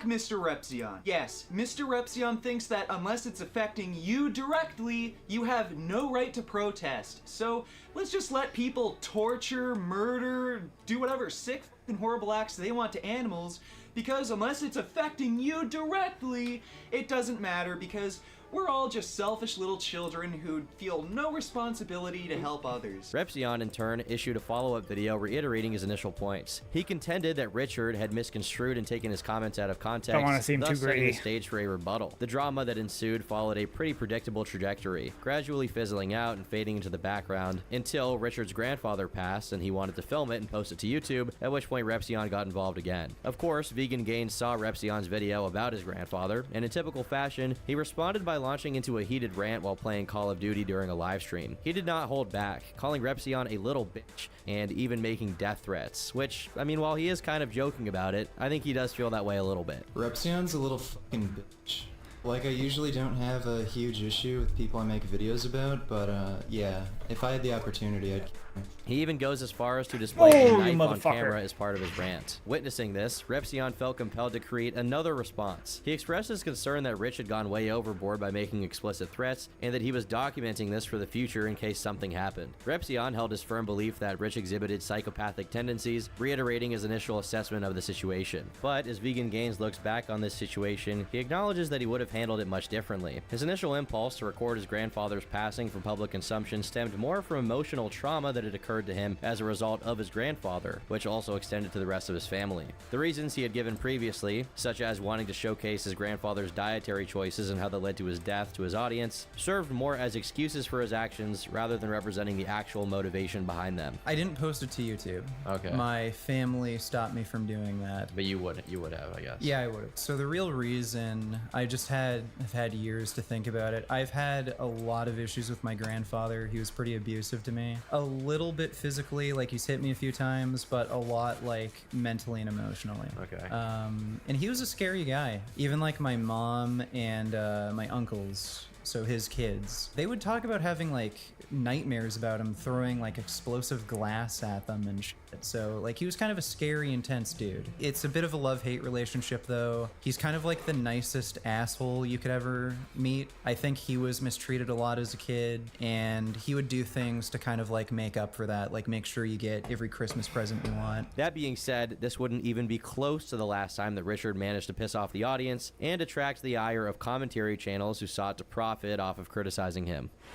Furious Pete, another bodybuilding he's not YouTuber from fucking Canada, going. was on a steady climb in terms of subscribers during the Alright, same time period fine as then. Richard. Like Rich, he had an interesting story that set him apart. At the age of 17, Pete battled and overcame an ED, which was a significant turning point in his life. He then shifted his focus to fitness and even started competitive eating as a sort of personal rehabilitation, which is an interesting story to say the least. Over the past decade, Pete has managed to garner an impressive following of over 2.5 million subscribers, and his channel features some truly mind-boggling content, including videos where he devours insane quantities of food in record time, from eating 2 pounds of butter a day to taking on the challenge of consuming 150 warheads in one go. Pete used his YouTube platform not only for showcasing his eating feats, but also for documenting his workouts and trying to incorporate workout content along with his eating challenges. One of the most memorable moments that added to his fame was when he consumed over 7 pounds of pulled pork in just 6 minutes. In October 2014, he broke from his usual content style to upload a video on his channel, and this time, the tone was pretty sad. Within the upload, he told his fans that at age 30, he had received a diagnosis of testicular cancer and had to undergo surgery to remove one of his testicles. Despite the gravity of the situation, Pete reassured his friends and fans that he intended to continue living life much as he always had. However, some viewers believed that he needed to make substantial changes to his lifestyle, particularly when it came to his diet. The prevailing sentiment among some was that he needed to significantly reduce his meat consumption to improve his chances of defeating cancer. He was literally eating pounds of meat a day, so it's not unfair to make an assessment like that. These discussions around Pete's diet were not new. They had existed as a part of an ongoing dialogue among his viewers. Some vegans asserted that his non-vegan diet was a contributing factor to his illness, a claim that Pete vehemently challenged. He defended his position, asserting, "I've gotten a lot of hate from vegans stating I got cancer because I'm not vegan. I will simply state that anyone can get cancer." And he urged those commenting to just let go of the topic. In one of his videos, Pete revealed that he had received numerous messages, including lengthy emails, DMs, and even handwritten letters from strangers. These comments, especially those regarding his diet, infuriated him, a sentiment he openly expressed in his video. It was hardly a surprise when Rich decided to feature Furious Pete in one of his scathing, worst of the fitness industry videos, published on April 5th, 2015. The video's description alone hinted at the crux of Richard's criticism. What makes Furious Pete the worst of the fitness industry? Well, for one thing, he eats a lot of fucking meat. Richard dissected Pete's diet, which included excessive consumption of olive oil and butter, while Pete unabashedly claimed to have a healthy diet. Beyond dietary differences, Richard took offense at the seemingly innocuous innocuous choice of clothing by Pete, a shirt depicting a cow with a fork stuck in it. For someone like Richard, who passionately advocated for veganism and animal rights, this symbol made him furious. One of Richard's most controversial accusations echoed what some commenters had already suggested, that Pete's dietary habits, marked by excess and indulgence, might have contributed to his diagnosis of testicular cancer. However, it's worth noting that after the video's release, it didn't stir up as much controversy as one might expect. Pete chose not to respond to Richard's initial video, and the matter appeared to rest there. Interestingly, they ran into each other just a few months later, this time physically in real life. Both Richard and Pete were slated to attend the same fitness expo in Toronto, and followers of both YouTube stars anticipated a possible real-life showdown. And yes, this was the same expo where Richard had previously confronted Lex. In the aftermath of the event, both Richard and Pete uploaded videos detailing their respective experiences, providing their followers with a glimpse into the encounter. However, it was Richard who dropped hints of potential trouble, insinuating that he'd come face-to-face with Pete when the cameras weren't rolling. Vegan Gains described Furious Pete as visibly agitated during their interaction, and even claims that Pete's girlfriend had called security on him.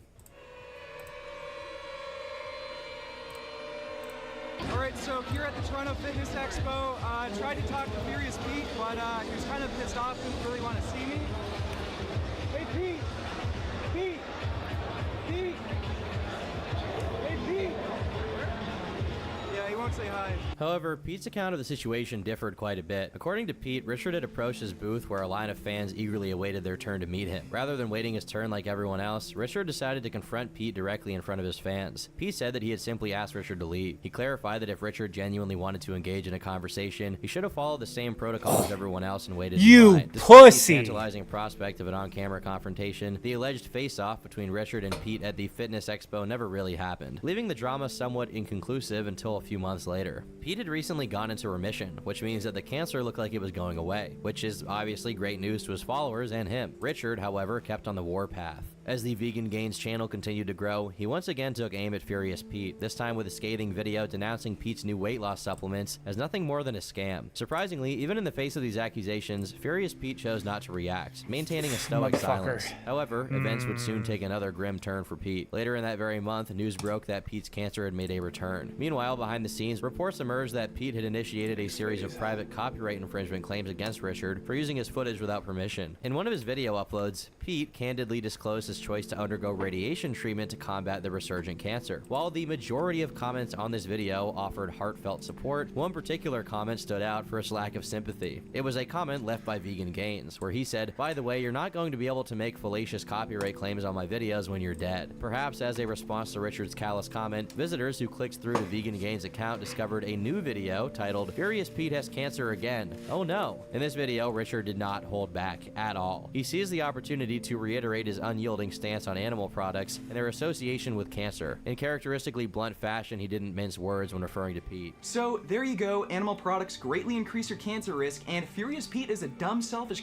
who continued to eat meat, dairy, and eggs even after he learned about all of this, and now it looks like he's gonna die of cancer, and if you ask me, he's getting exactly what he deserved. And good thing for me and a few other people is, you can't make fallacious copyright claims when you're dead. Predictably, the comments section of Richard's video quickly descended into pure rage. Supporters of Pete unleashed a barrage of vitriolic insults, accompanied by spiteful comments detailing their intentions to consume extra meat in his honor. Some even expressed a desire to see someone physically confront Richard in response to his harsh words. Notably, even self-identified vegans who had initially aligned themselves with Richard's viewpoints voiced their disapproval, believing that he had crossed the line. However, Pete continued his deliberate avoidance of directly addressing Richard on his YouTube channel. Instead, Pete's vlog updates began featuring glimpses of his daily progress during the arduous 20 days of radiation treatment. His followers, however, continued to beseech him to finally confront Richard and to stop avoiding the subject. When Pete engaged in an AMA session on the r/fitness subreddit, he pretty much sidestepped any question pertaining to Richard, despite the evident curiosity of those eager to glean some insight into their ongoing feud. In response to inquiries about this long-standing conflict, he chose a rather diplomatic stance, saying, "Personally, I like some of his videos, they're funny, I just wasn't a fan of someone being overly excited that I got cancer." By November 2015, Pete received the news that he was officially declared cancer-free. Subsequently, the animosity surrounding the feud, largely created by Richard, seemed to subside. However, Pete's period of silence proved to be a transient one. In a January 4th upload titled "The Problem with Vegan Gains, The Cult," Pete decided to break his silence on the topic of the vegan movement. In this video, he expressed his views, stating, "Vegans are so damn aggressive in trying to influence others that are not vegans to become vegans. They're so damn aggressive. And if you say no to them, they wish death upon you. They wish that, you know, you didn't exist and wish you nothing but the worst. I hate to make this comparison, but it's in the news all the time. And veganism is almost like ISIS lately. Pete's analogy immediately provoked an angry reaction. In response to the backlash, Pete promptly replaced the video with an edited version that omitted the reference to ISIS. Nevertheless, he defended his initial comparison in the comment section, explaining, "Let's set something straight, especially the ISIS comment I made. When some vegans make videos wishing death upon you and wanting you to be killed if you don't do what they preach, I believe it is a very fair comparison." With Pete finally having broken his silence and igniting a fresh wave of controversy, Richard wasted no time in issuing a scathing response. On January 5th, he uploaded a video wherein he accused Pete's followers of systematically hitting the dislike button on his videos en masse, and that because of that, Pete deserved to suffer from a terminal illness, which would lead to his demise. I don't know what I can say on YouTube for this, but you can probably imagine what Vegan Gains said. Since your followers have a tendency to dislike my videos before they even watch them, I think it's only fair that you die. Once again, we don't endorse any opinions expressed by Vegan Gains. This is what he said in his video. In fact, I vehemently disagree with that opinion, of course. Within a matter of days, Richard's response video amassed a staggering 21,000 dislikes compared to 15,000 likes. The comment section became a battleground for supporters of both parties, with impassioned individuals voicing their thoughts. Some commenters expressed their desire to see Richard confront his critics in person, with one individual writing, "Man, I just want Vegan Gains to talk crap to all these people face to face and get his ass kicked." In response, Richard confidently retorted, "I have, and nothing happened," before sharing a link to his video documenting the Toronto Fitness Expo. This guy's where aggressive the as alleged fuck, confrontation and I don't with Pete like took it. place. Surprisingly, a few people emerged from the woodwork to defend him, though. One woman wrote, "I don't even like Vegan Gains, but everything he says in this video is completely valid. He draws comparisons that are 100% true and relevant. Furious Pete What does needs this to pull guy his do? head This out of guy's his a ass." noob. But predictably, neither side showed any inclination to concede to the other, and ultimately the drama died down.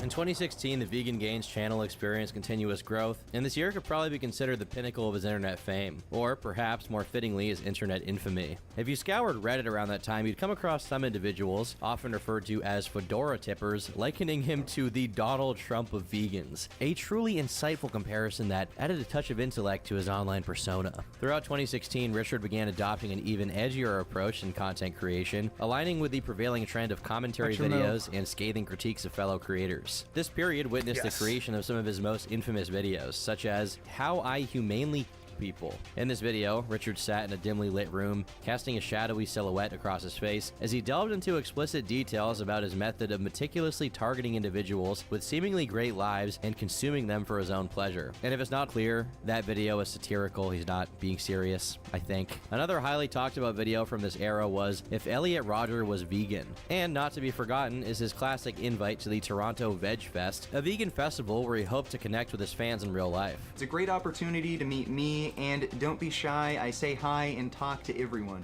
Hey, Vegan Gains, Vegan Gains! Told you!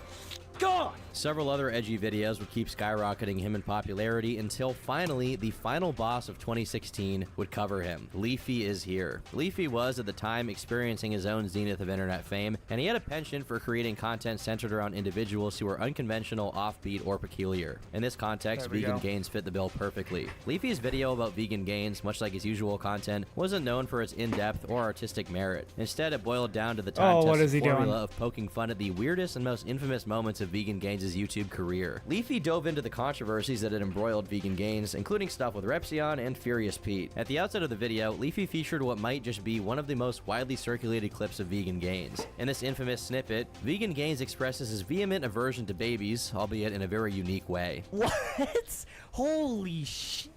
This man is seriously mentally f***ed.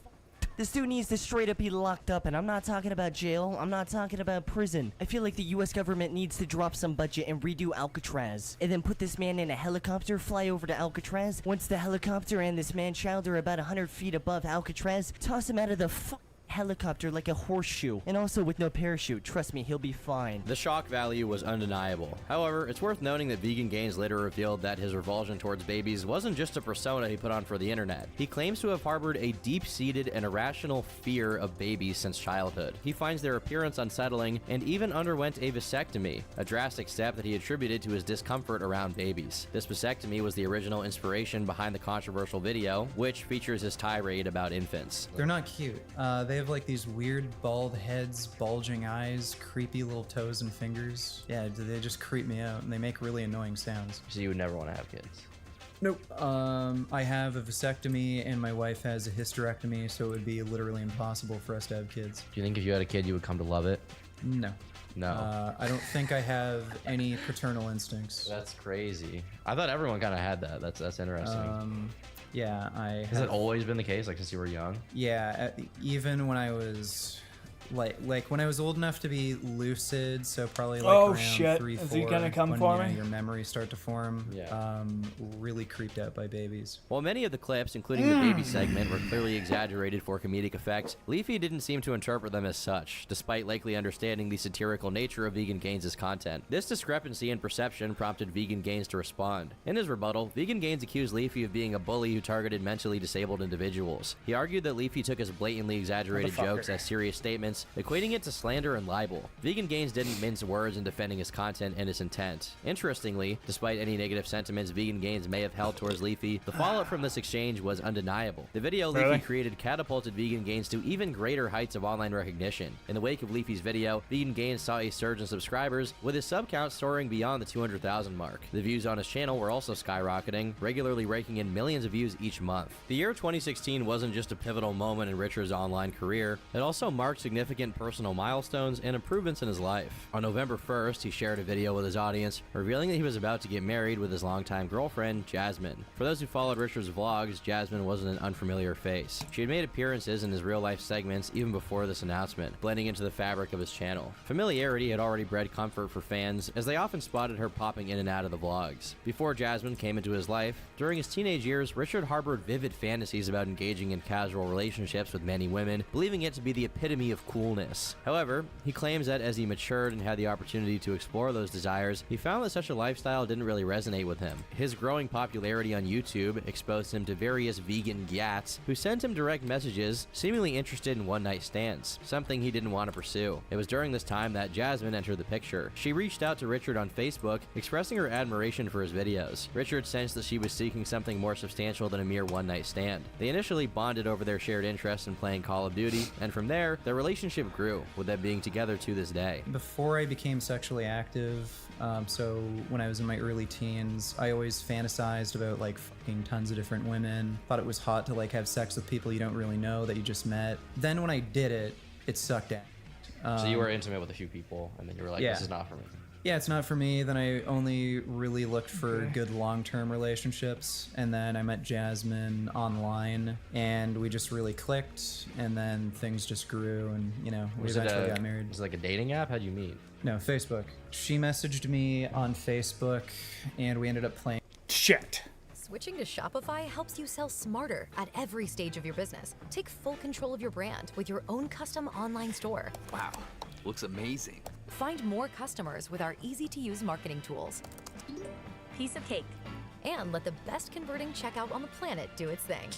Whatever your stage, businesses that grow with Shopify. Switch to Shopify today for a $1 a month trial at shopify.com/YouTube audio. Shopify.com/YouTube audio. Bro, I've not played with anybody who's like this. Playing Call of Duty together. I had a lot of girls messaging me saying that they want to like meet up to have sex, or like they would make it. I could see, like, read between the lines that they were more interested in sex than like actually a long-term relationship. You didn't really care for that? No. And Jasmine, when she messaged me, it seemed like she actually was interested in a long-term relationship, so yeah, I just messaged her back. And they do seem to be quite compatible. Notably, even Jasmine has undergone a hysterectomy alongside Richard's vasectomy, so there's no chance of having a Vegan Gains Jr. for anyone worried about that. As 2016 drew to a close, Richard was undoubtedly on cloud 9. He had achieved new heights in his career, along with in his personal life. Everything appeared to be at its peak, a high point that many believed couldn't be surpassed. But it wouldn't be the end of his conflicts with other creators.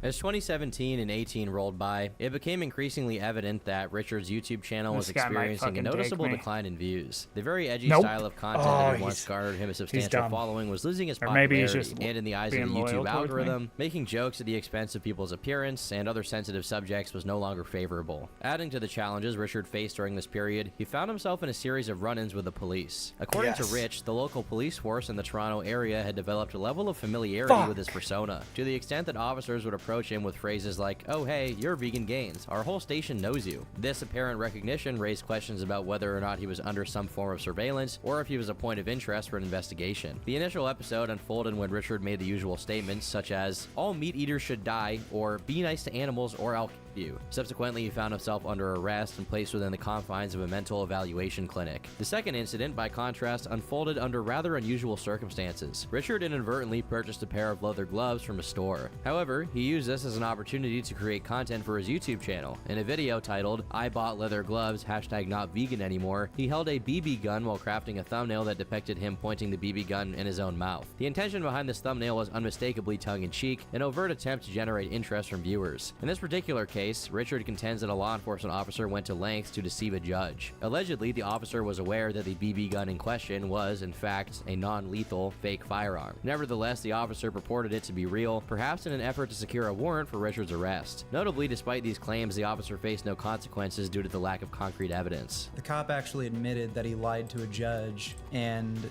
he knew I had a BB gun, and I made a joke with a BB gun because I accidentally bought a pair of leather gloves. So got the BB gun, said I bought a pair of leather gloves, bang, that was the joke. So he lied to a judge, claimed I had a real gun, got a warrant, and then arrested me, fucked with me, and I just had this whole legal rigmarole for like 2 years. Did you get fired?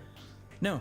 Couldn't prove it. None of it was recorded, so. Once again, keep in mind this story is just from Vegan Gains' perspective. The reality could be entirely know that different. this guy- setback, however, didn't deter Richard in the slightest. Notable figures he found himself in debates with included creators like Matt Dillahunty, Andy Yes! Warski, and Vosh. There we go. And so, life on YouTube carried on, with his debates and edgy content sparking both intrigue and controversy. It seemed like he was navigating this much as he always had, but then in January of It's like, I 2019, knew his that that YouTube guy channel was hit with wasn't, not one, not two, but very- 3 strikes, leading to its complete termination from the platform. One of these strikes, Richard explained, stemmed from a video in which he poked fun at another creator, targeting their hairy chests and even talking about possible interest in female domination. These comments were clearly in jest, intended solely for comedic effect, but YouTube's automated systems failed to see the humor, resulting in a strike. The other strikes were even more concerning. Richard found himself accused of promoting animal cruelty, an accusation that was pretty obviously the opposite of his MO. Alright. In reality, he had Keep included the kill. footage from slaughterhouses in his video content, not to endorse cruelty, but to shed light on the Safe to realities kill. of the meat industry. Unfortunately, the automated bots who assessed his videos seemed to misinterpret his intent, leading to the termination of his channel. Fortunately, he would find a multi-channel network, a conglomerate that comes to the aid of creators facing strikes and channel terminations. Typically, the way these networks maybe. work is that Not in yet. exchange for a percentage of your YouTube revenue, they give you a bunch of promises and typically don't deliver very much. But in this case, Richard managed to find one that provided him essential support. This network that he joined not only helped reinstate his channel within just 1 month, but also supposedly boosted his content in the algorithm. Just a month after his termination, Richard found himself back in the game, with his monthly ad revenue remaining steady and no significant sacrifices made to reclaim his channel. In April of 2019, a somewhat smaller controversy involving Richard emerged, this time involving fellow YouTuber Onision. To provide some context, Richard and Onision had a brief feud earlier centered around a live stream debate on the ethics of veganism versus vegetarianism. Such disagreements were routine for Richard, given his history of debating various individuals on the platform. But this particular controversy in 2019 took a much different turn. It all began when Onision initiated a GoFundMe campaign seeking financial support for a This guy child tries in to need do of funds here. to cover alleged hospital bills. He reached out to several creators, including Vegan Gains, albeit in a private manner through direct messages. Richard decided to examine the GoFundMe campaign closely. He noticed what he saw as various discrepancies between the names associated with the GoFundMe account and those links to the mother's Twitter account, among other suspicious details. Unconvinced by the campaign's legitimacy, Richard responded to Onision's DM by basically asking him why he was willing to raise money for a little girl, but not go vegan in order to save animals.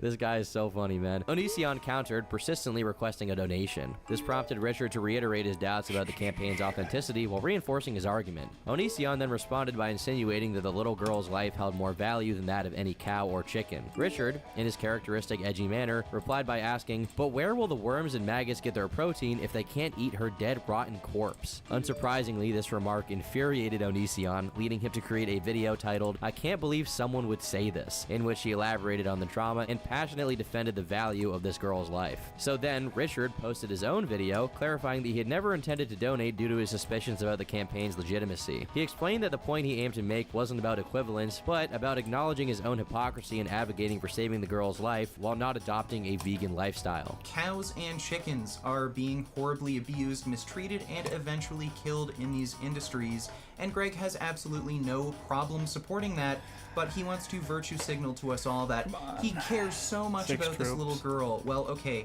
if you care so much about the sanctity of life, then why do you not put in the small amount of effort required to just not eat these products? If you want milk, cheese, eggs, then why can't you just make a vegan alternative? It's because you're a selfish, lying sack of shit.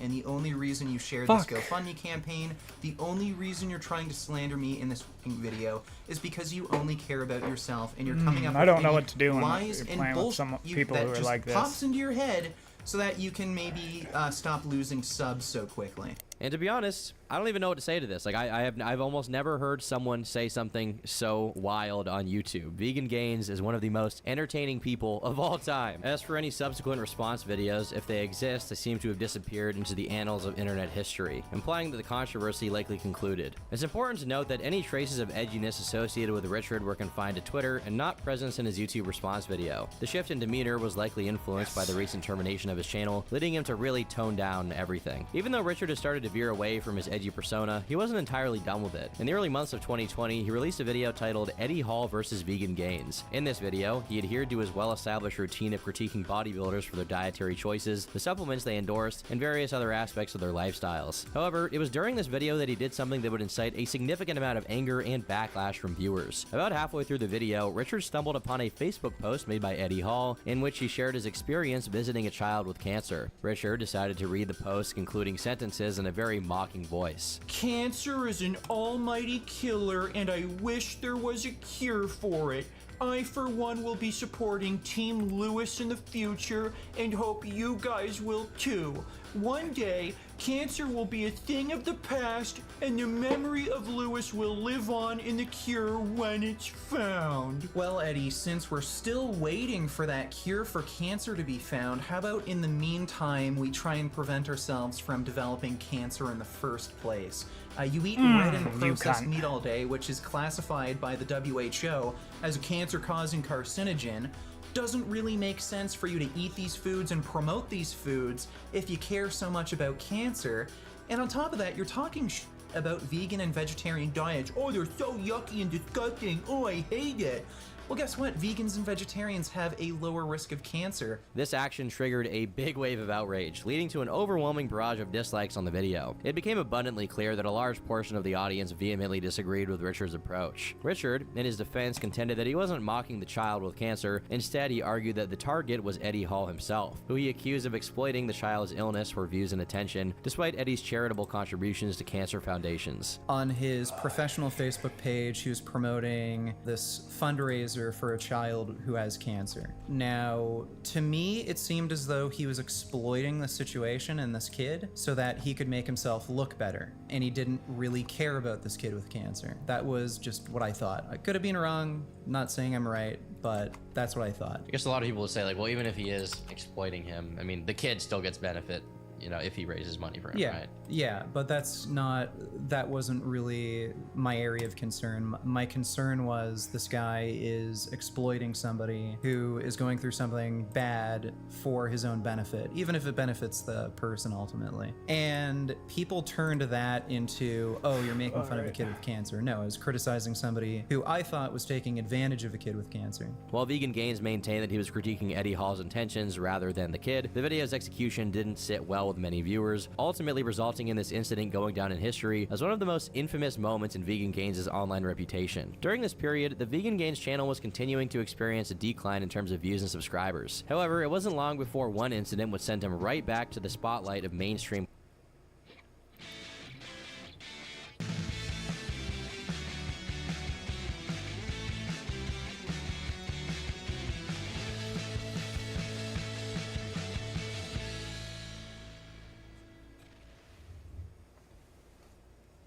controversy. On March 26, 2020, a YouTuber known as Penguin Zero, or Charlie, took center stage by posting a commentary video criticizing the mukbang YouTuber So Young for a disturbing practice. So Young had gained notoriety for consuming animals while they were still alive. Charlie's video, in essence, served as a scathing critique of her actions and the ethical concerns they raised. Charlie's main arguments in the video were quite straightforward, but very impactful. He decried the act of consuming animals while they were alive, highlighting the cruelty and inhumanity of such a practice. What added a layer of concern to this controversy was So Young's choice of octopuses as her subjects. These creatures were well documented as very intelligent beings, capable of intricate behaviors. Yet they were subjected to this horrifying consumption on camera, struggling desperately to escape her mouth. The creatures she chooses to eat alive are the ones that are well documented in being very much aware and alive. For example, the octopus. Octopus are among the most intelligent creatures we have on the planet. They're up there with dolphins. They have a fully complex nervous system, brain. They have as many neurons as dogs do, and they process pain and information in much the same way a dog does. They're able to remember that kind of information as well. So how does she treat he's an trapped octopus? in there. Well, by devouring it alive as it tries its best to run the fuck away. Furthermore, Charlie expresses dismay at So Young's content style, marked by constant screaming and grotesque scenes. This style left him deeply disturbed and uneasy, unable to comprehend how such content could garner a massive audience. As is often the case with critical videos on YouTube, Charlie's expose received an overwhelming response. It quickly accumulated 9 million views, resonating with a wide audience that shared his concerns about the treatment of animals and the ethics of creating content around such practices. Now, if you've been paying attention at all, I don't think it needs to be said what Richard's reaction to this video was, so let's get into his response, which he published on April 16th, 2020, about 1 month later, titled Penguin Zero, the Arch Hypocrite. kill Red Surprisingly, right now? instead of launching into his typical fiery tirade, If I'm Richard fast enough, actually I think extends I a fair can. amount of credit to Charlie. He acknowledges Charlie's commendable act of calling out a content creator who was clearly in the wrong. Good on Penguin Zero for, making a video like this. I'm really glad to see big YouTubers, people with a lot of reach and influence, make videos about animal cruelty, but I was really sad to see that only a few weeks after Penguin made this video, he uploaded a video where he supported animal cruelty. He made a sausage making video. It actually wasn't Charlie's initial video that got Richard all riled up. It's what came afterward that truly angered him. Charlie, in a subsequent video, decides to embark on a culinary adventure involving sausage making. Now, here's where Richard takes issue. In this sausage making endeavor, Charlie employs using sausage casings, which are traditionally crafted from animal intestines. That's where Richard calls him out, saying that he's a hypocrite. He argues that Charlie's use of sausage casings contradicts his earlier stance on animal welfare. While Charlie had rightfully criticized So Young for her treatment of octopuses, Richard contends that Charlie, in using animal-derived casings, as well as eating meat in general, indirectly supports the suffering of pigs through the meat industry. Richard goes on to underline the intelligence of pigs, asserting that they're on par with, if not more intelligent than, dogs, a point which is supported by scientific studies. He firmly believes that Charlie could have explored alternatives. According to Richard, there are numerous plant-based sausage casings available, and Charlie could have even tried his hand at crafting them at home by following online tutorials. The same logic applies to the chicken that made its appearance on Charlie's video. Vegan Gains' response to Charlie's video undoubtedly stirred the pot, and the dislike bombing that ensued was, in all likelihood, a result of Charlie's significantly larger audience. This sparked a controversy that Critical himself couldn't resist addressing, and he promptly released a video just a day later. In it, he began by expressing his genuine surprise at how Richard had mellowed out over the years. He recalled his more aggressive approach back in 2016 and contrasted it with the comparatively subdued tone of his recent response. Charlie found this shift quite refreshing and welcomed the fact that Richard was now delivering his criticism in a much tamer manner. That said, Charlie did not let Richard off the hook. He acknowledged that everyone is entitled to their own opinions, and he considered Richard's perspective a valid one. However, he still had some issues. His first point of contention was that despite Richard's improved demeanor, he still believed that Vegan Gains represented some of the less favorable aspects of the veganism community. This opinion stemmed from the way Richard often employed insults when addressing others. Charlie then delved into the core of the matter, the comparison between him and So Young. He asserted that the comparison wasn't fair, as his primary concern was the way animals were killed. If, If, for instance, the place Charlie sources chicken from was engaged in the inhumane treatment of chickens when they were still alive, as opposed to employing the most humane slaughter methods, he would have a significant issue with it. But obviously, such practices were not the case in his video. Charlie also made it clear that he had no qualms with meat substitutes like Beyond Meat and similar products. In fact, he shared Richard's view that these alternatives represented the future of food. At the end, Charlie emphasized that if Richard genuinely wanted to encourage more people to adopt a vegan lifestyle, he needed to adopt a less condescending and more understanding approach towards those who consume meat. A lot of people in that community go out of their way to try and lecture people or guilt them into joining, which is the worst possible approach to take and only holds it back. The public perception of meat substitutes could be huge right now if the community as a whole didn't keep vilifying them for it. Because meat substitutes taste better. I think objectively, anyone that has had like Impossible or Beyond can say Spectrum Business is made to work the way small business works. with certainty, it really does just outright taste better. Later on that very same day, Vegan Gains released a response video, and this time around, he seemed noticeably more upset than in his previous. At the outset of his response, he revealed that he had been live streaming at the same time Charlie dropped his video. To his dismay, his chat was soon flooded with fans harassing him and even sending racial slurs his way. Richard wasted no time claiming that Charlie's community was toxic, and therefore that invalidated some of the criticisms that Charlie had made of Richard being too extreme. One of Richard's central arguments revolved around Charlie's assertion that killing animals wasn't illegal. In response, he contended that legality shouldn't be the focal point of the debate. He noted that historically there have been instances where actions such as owning slaves was perfectly legal, so appealing to the written law was not a compelling argument in his eyes. So two really bad arguments here. First argument he made, he said that killing and eating animals isn't illegal. Well, what does that matter? The law doesn't determine morality. At one point it was legal to keep slaves. In Germany it was legal to kill Jews. So is it okay to keep slaves and kill Jews as long as it's legal? No. Furthermore, Richard took issues with Charlie's point about dogs. They shouldn't support the killing of any animals. To emphasize this point, Richard displayed a picture of Charlie's dog, implying that Charlie wasn't a true animal lover. Additionally, Richard challenged Charlie's argument about animals eating other animals. He asserted that Charlie's reasoning didn't hold up because if it were acceptable for animals to consume other animals, then the original So Young video, which featured her, an animal, eating an octopus, which is an animal, should be considered perfectly acceptable according to Charlie's own logic. 3 days after their initial exchange, Charlie wrapped up the controversy with one final response. Right from the outset, he reiterated his earlier points about how this whole situation reflected poorly on Richard. Charlie emphasized that rather than engaging in a civil discourse free of insults, Vegan Gains was persistently attacking him, which in Charlie's view was detrimental to the image of the vegan community. Charlie also expressed concern that Richard's confrontational approach was turning away potential converts to veganism rather than inspiring them. Charlie then delved into the heart of the matter, presenting his most compelling argument. He posed a thought-provoking question. If eating meat made him a bad person, did that also make Richard a bad person for owning an iPhone? Charlie drew attention to the well-documented issues of child labor in iPhone factories overseas, where regulations and protections are often lacking. Applying Vegan Gains' logic, Charlie argued that Richard's ownership of an iPhone could be viewed as supporting these unethical practices. Moreover, Charlie contended that the shirts Richard was selling might be made using cotton produced by child laborers working in difficult conditions, thereby indirectly endorsing child labor and its potential consequences. You wear a gaming headset during your streams. You realize those parts that compose that gaming headset, a lot of them are made in sweatshops.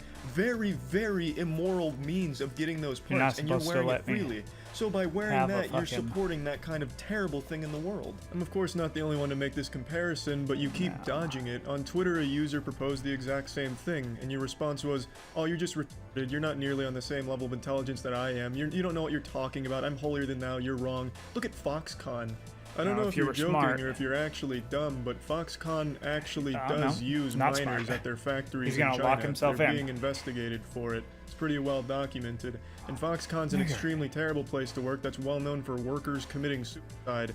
So I don't know why you'd use this as an example to somehow dismiss the argument. The discussion then circled back to the previous controversy involving Richard's alleged mockery of a child with cancer. While Richard was providing his explanation, Charlie maintained that the optics of Richard's actions still appeared as if he were mocking a child with a serious illness. Charlie concluded the video series by suggesting that Vegan Gains was primarily driven by the pursuit of clout and financial gain. He accused Richard of seeking attention and not genuinely believing in the causes he advocated for. He also mentioned that he had considered inviting Richard to appear in a podcast, but ultimately decided against it because he felt that Richard was more interested in attention than sincere debate. It's worth noting that the idea of making YouTube videos for views and attention isn't unique to Vegan Gains. It's a common motivation for every content creator on the platform. As a minority of commenters pointed out, Richard's commitment to his ideology has come at the expense of losing connections and popularity, including with someone like Critical, who de-invited him from his podcast. After Charlie's final response video had been posted, it seemed that the controversy had come to an end. Even so, Richard, true to his character, decided to offer his own response a few days later. In this video, he took issue with several points made by Charlie, of course, accusing him of lying and asserting that Charlie was the one primarily motivated by financial gain, not him. One of the central themes of this video was Richard's disagreement with Charlie's argument regarding his t-shirts and their connection to the cotton industry. Richard contended that he didn't approach this issue from a consequentialist moral framework and suggested that Charlie's point was flawed or irrelevant to his view.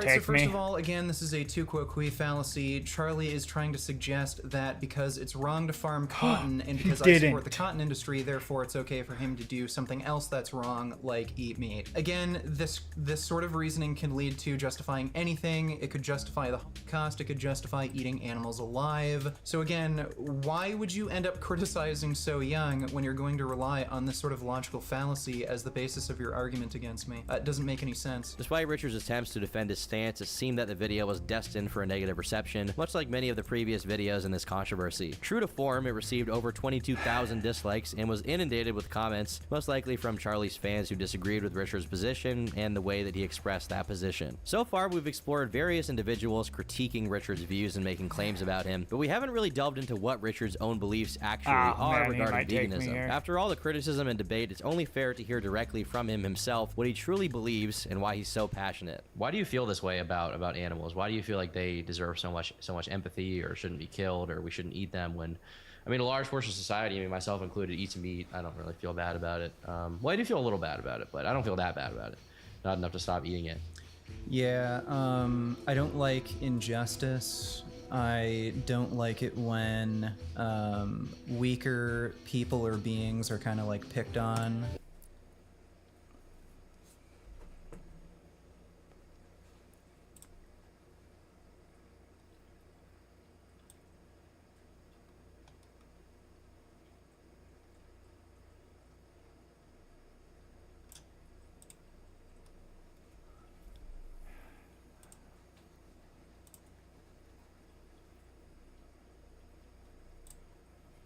Wait.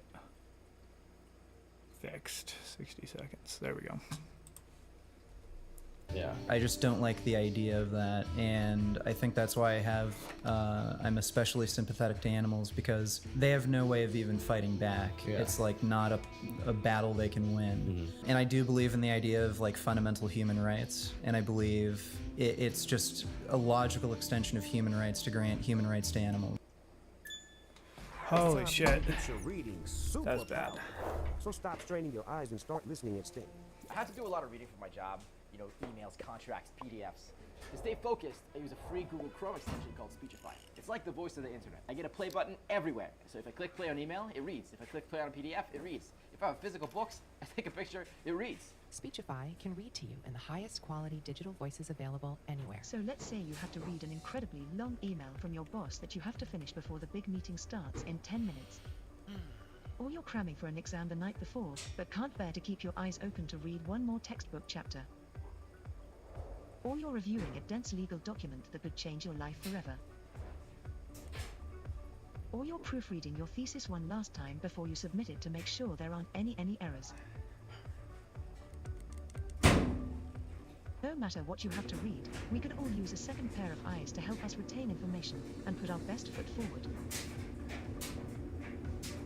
Enter Speechify, a reading assistant powered by artificial intelligence and deep learning, and designed consciously for students and working professionals who want to get more done. Speechify does the reading for you, so you can spend less energy reading and more energy comprehending. Choose your listening speed. Start at 230 words per minute and build to 500 words per minute, which is 2.5 times faster than most people read. Choose from a range of incredible voices that use human inflection, so you can stay engaged without getting tired. I found it makes it so easy to not only focus, but also retain and understand and comprehend things. Alright. So, if like me, you find reading boring, So I don't see a meaningful distinction between animals and human beings to where we can take away animal rights and not grant them human rights. One argument I think people would make as well, animals are far less intelligent than us. A lot of animals eat each other. Why can't we get sustenance from those animals? Yeah, Yeah, so you I don't fucking think there's any faggot. way of making a differentiation that justifies taking away animal rights without also taking away human rights. So if you're going to say intelligence is the defining factor, where because animals are so much less intelligent, we can kill and eat them. Well, they're human beings that have comparable levels. They of don't have a intelligence soul. To, say, a pig or a dog, a cat, or a cow. Like people So- with disabilities? Yeah, so to be logically consistent, you would have to accept the idea of killing and eating people with disabilities, which I think would be wrong. Yeah, probably most Yeah. people would disagree with that. Well, what about, like, let's say a species like tigers, right? Tigers eat elk or whatever they eat. What do we do about tigers? I mean, do we kill them? Yeah, so as long as it reduces rights violations, I'd be in favor of killing carnivorous animals. If we're going to grant animals human rights, that means the rights would have to be protected not only from human beings, but also other animals. I guess the question would be like, so before humans, like tigers and stuff like that existed, they ate each other. And that's part of the ecosystem, like, you know, the cycle of life and death. Some animals eat other animals, some animals eat those carnivores, and eventually they die and they turn into soil for the plants or whatever, right? All that energy gets converted. Don't you think that, you know, if you were to kill tigers, then you would have a lot of, you know, potentially invasive species or just overpopulation of whatever they eat? All right, Not what am I? necessarily. I'm Not last. every Oh. ecosystem really relies on predatory Not animals. quite liking Yellowstone my National Park would be setup an example. here. Ecosystem there was doing just fine without wolves, so no, not necessarily. What about the ones that do? Like, let's say, you know, in Yeah. Africa or something. So if it were the case that if you were to kill every lion, say every other species in that ecosystem would die out, then I wouldn't be in favor of killing the lions because that would just cause more death. But the lions are going to eat other animals. Isn't that a rights violation? It is, but you could consider it a greater rights violation to kill the lions if lions are absolutely necessary for every other living Alright, this thing guy's there to live. claiming. What about the fact that, like, if you kill NA, all the tigers, let's say for hypothetically sure. there was no ecological issue, I mean, then that species is extinct. We can't, you know, we don't access them anymore. They don't exist. They're gone. Is Or there maybe any not. reservations you have about that? No, look at it this way. If Nazis were a different species and they were out to Jews, would you have a problem with Nazis going extinct? Dumbass, I guess. bro. You would? I guess I wouldn't have a problem with them going extinct, yeah. but also to me, like, a Nazi is like something you can convince out of Yeah. it. This guy's a well, noob. I mean, it's a hypothetical, but like the idea is you have a murderous sort of being that's going to keep killing throughout its entire life. Something like that shouldn't exist. What kind of responsibility do you ascribe to, like, a normal person who eats meat, who maybe doesn't think about it or hasn't thought about it very much? Like, do you see them as a bad person because they haven't thought about it? You see them as ignorant, uninformed? Like, how do you Yeah, I measure just that? see them as ignorant and uninformed. So I don't judge people just on the basis of them eating meat. I judge people on the basis of whether they make good choices given the knowledge they have. So if you know you're contributing to animal suffering by eating meat and you're killing animals with your Yeah. food choices, if you know that, then yeah, I think you're a terrible person. If you don't and you haven't really thought about it and you're kind of indoctrinated into a society where this is normal, you don't know any better, right? So what would the purpose be of your YouTube channel then? Is it just to spread your ideas? Is it to have fun? Like, what's the goal? Well, the goal is to turn people vegan, and I know I rub a lot of people the wrong way, but that's just who I am. And this is my personality. This is how I talk and do things. I think a lot of people, you know, jive with that and respect it. A lot of people don't. So I can't please everybody when it comes to activism and make everybody my friend, so I just be myself. A few months after the drama with Critical, Richard took an unexpected turn by announcing that he and his wife would be opening an OnlyFans account for those What the interested fuck? in their content. Predictably, this move was seized upon by their detractors who promptly created various forms of content to poke fun at him. As we transitioned into the year 2021, it marks the beginning of one of Richard's most recent and substantial controversies. During a live stream, he learned about the passing of another bodybuilder, John Meadows, who had tragically died of a heart attack. Richard reacted to this news by laughing, making disparaging comments about John's child, and even expressing his Okay. desire for the child to suffer the same fate. Well, your son's a piece of fucking shit, just like you. Is this guy going for Australia then? Yes.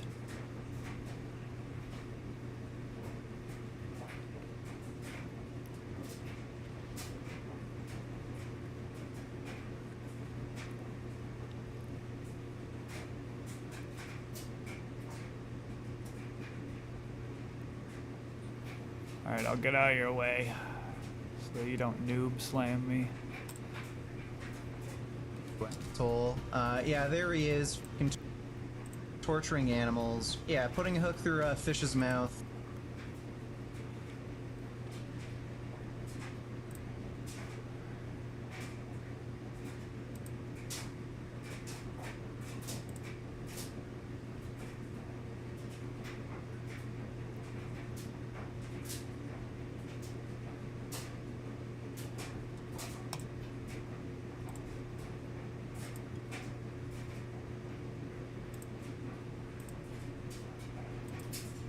Ah.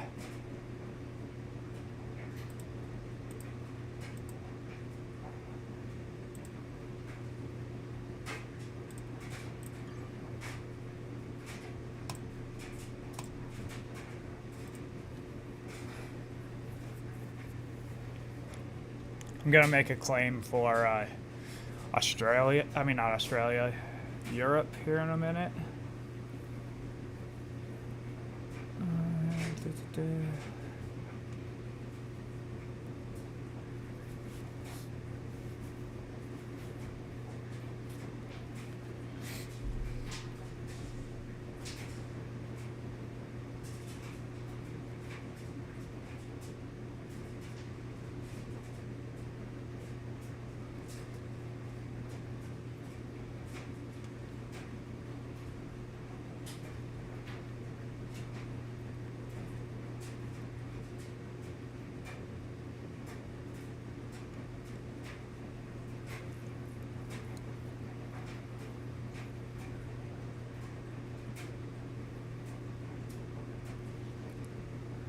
Bro.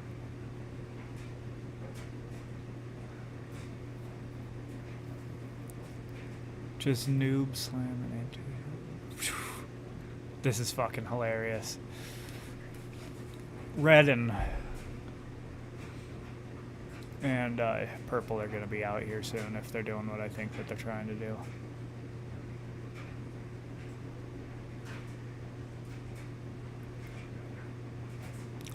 Is he going for it too? Oh my goodness. What the fuck? Bro.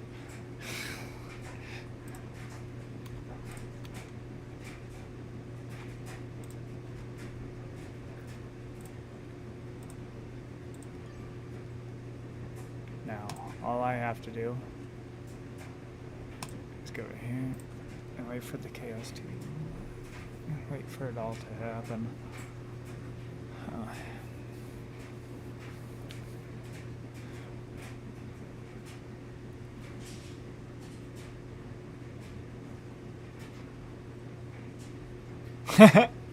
Exactly what I thought was gonna happen. Oh no. He's not going yet.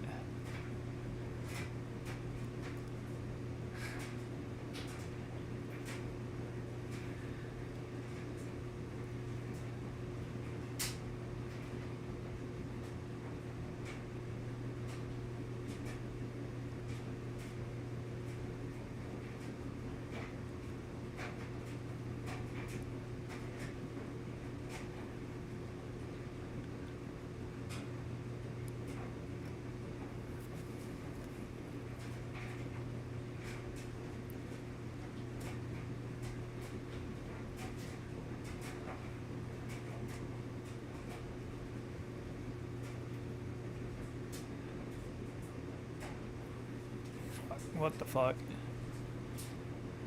What was that move?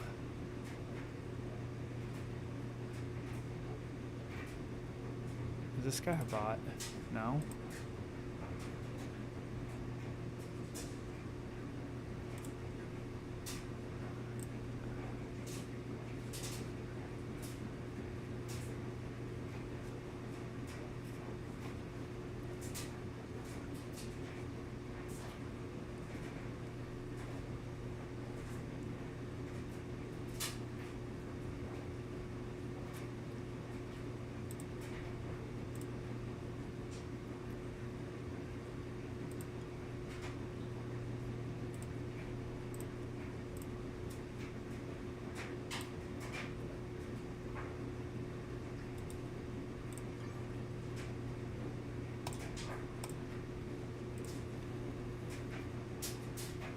Let's see what they're trying to do.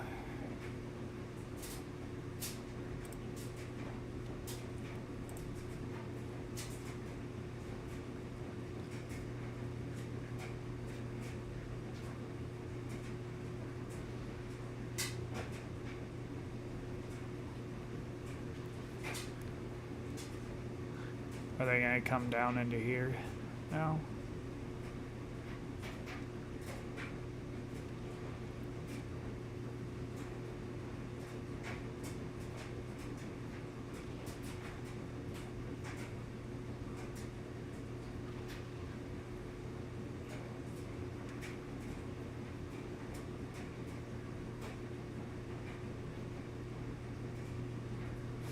Ooh.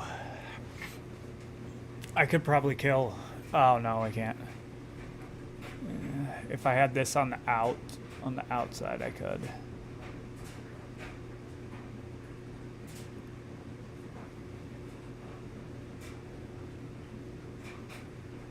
Oh, they traded anyways.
I wish that we had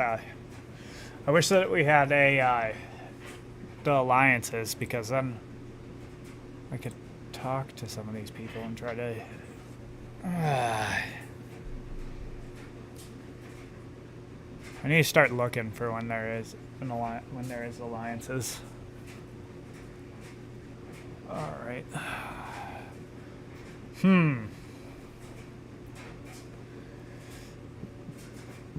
I wonder what cards. Oh, he only got 6. Sick. What's his plan? Here.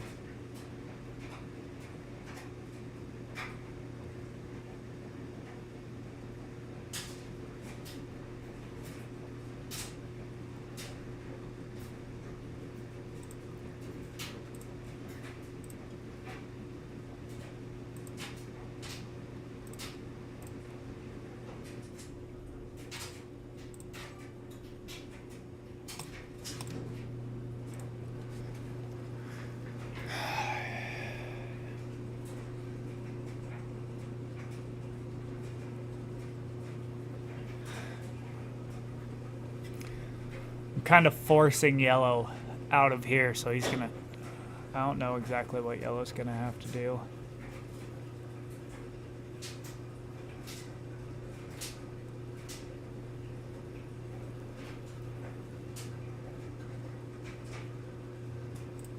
Where am I ooh, got another 10 set.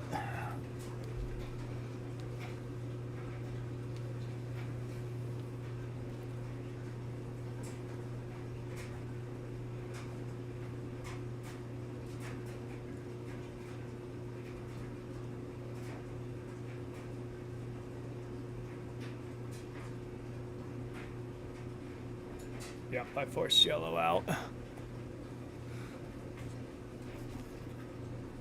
All right. Now.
All right.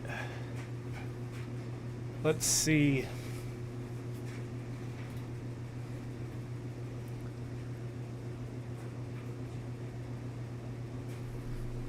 All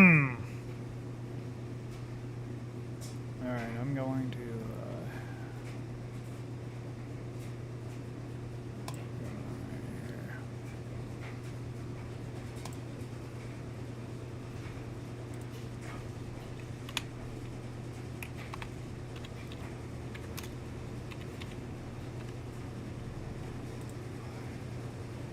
what does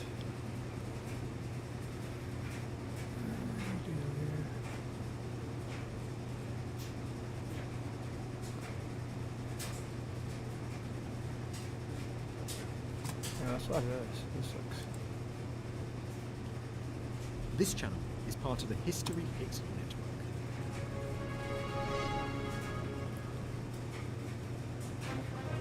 Next on Secrets of War, the real stories of secret operations behind enemy lines in the Gulf War.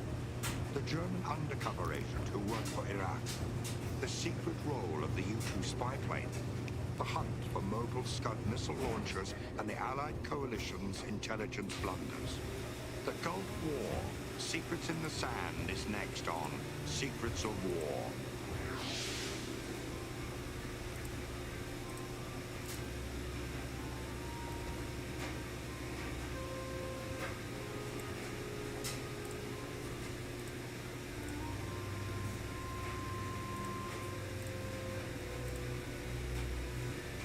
All right.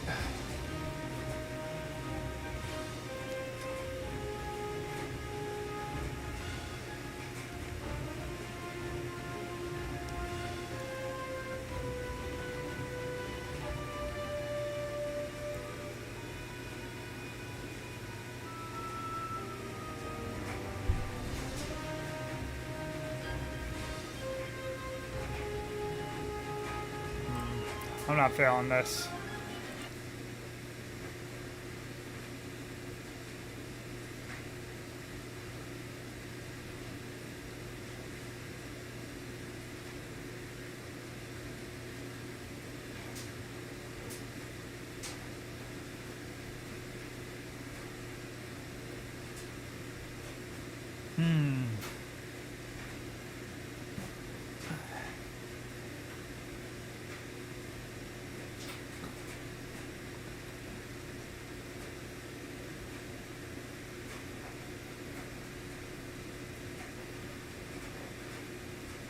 I'm set up pretty well now. I like how I'm set up.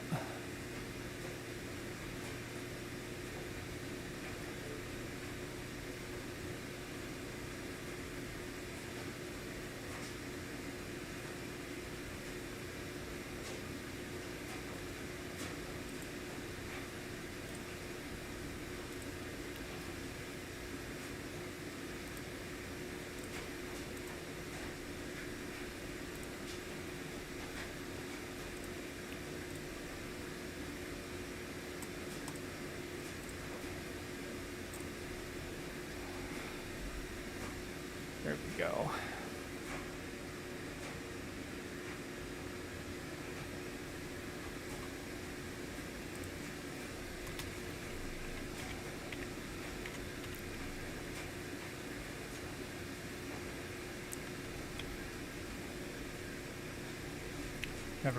Never happened, yeah.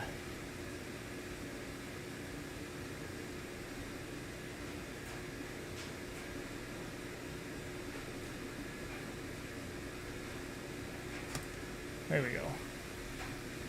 Hello friends, welcome back to the Corbett Report. James Corbett, CorbettReport.com, here with a flashback episode for you here in July of 2023. And this week we're going to flash back to something from way back in the archives from 2022. Alright, so it isn't so far back in the archives. But this is something that I think a lot of people in the Corbett Report crowd missed, because this was a question that was buried towards the end of my mass media Q&A that I did last year in the wake of the Media Matrix and my online mass media course that was released last year.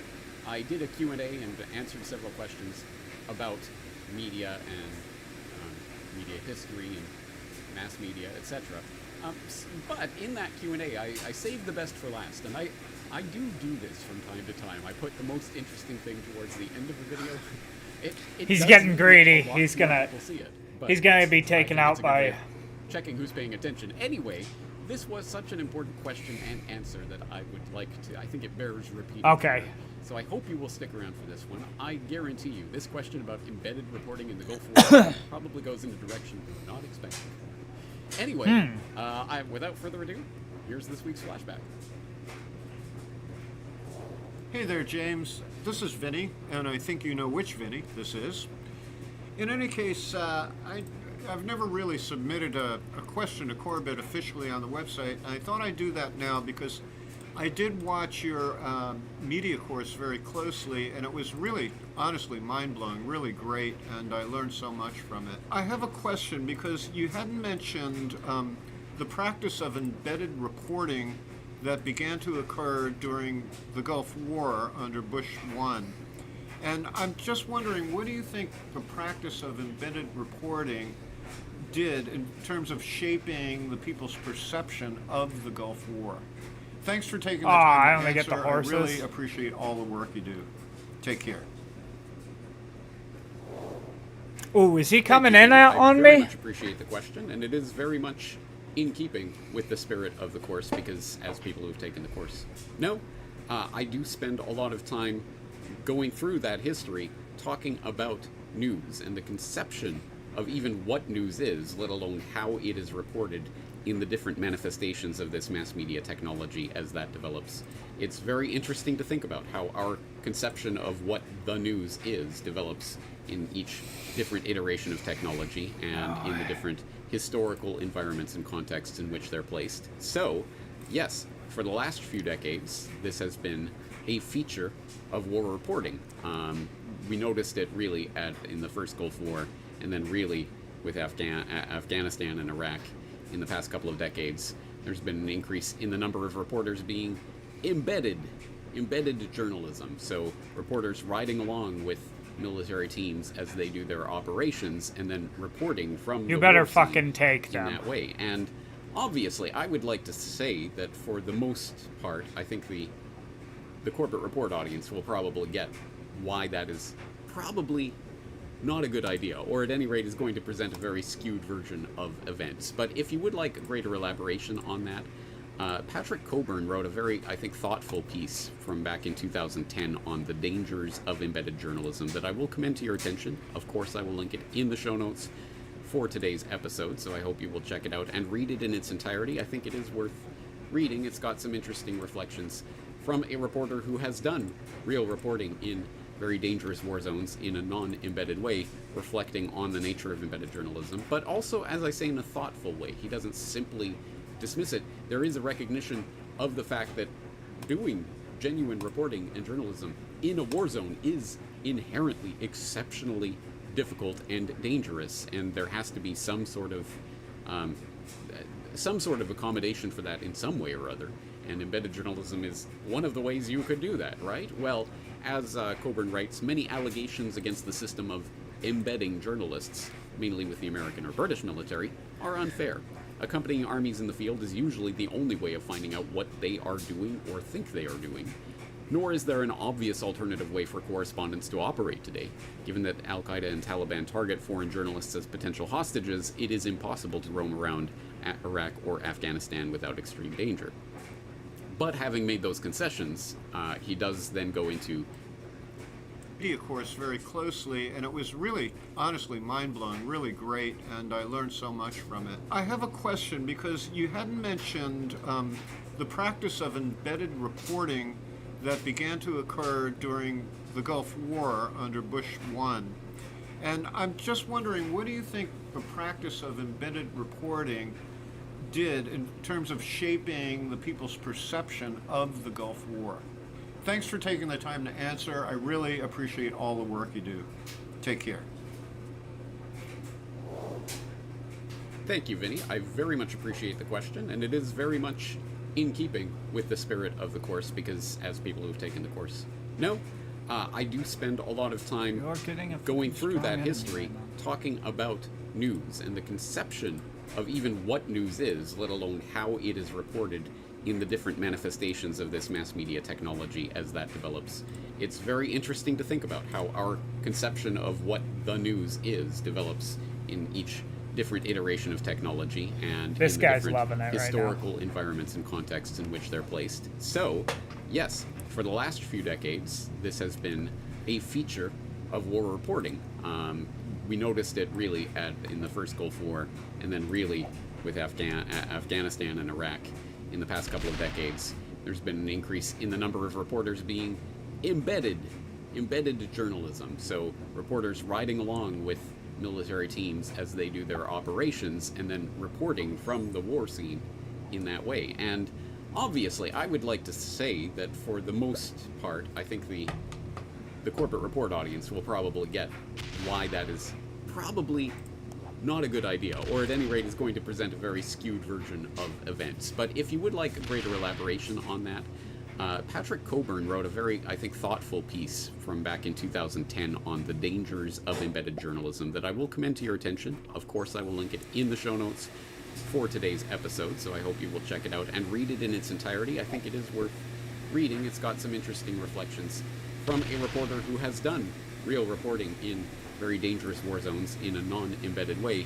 reflecting on the nature of embedded journalism, but also, as I say, in a thoughtful way. He doesn't simply dismiss it. There is a recognition of the fact that doing genuine reporting and journalism in a war zone is inherently exceptionally difficult and dangerous, and there has to be some sort of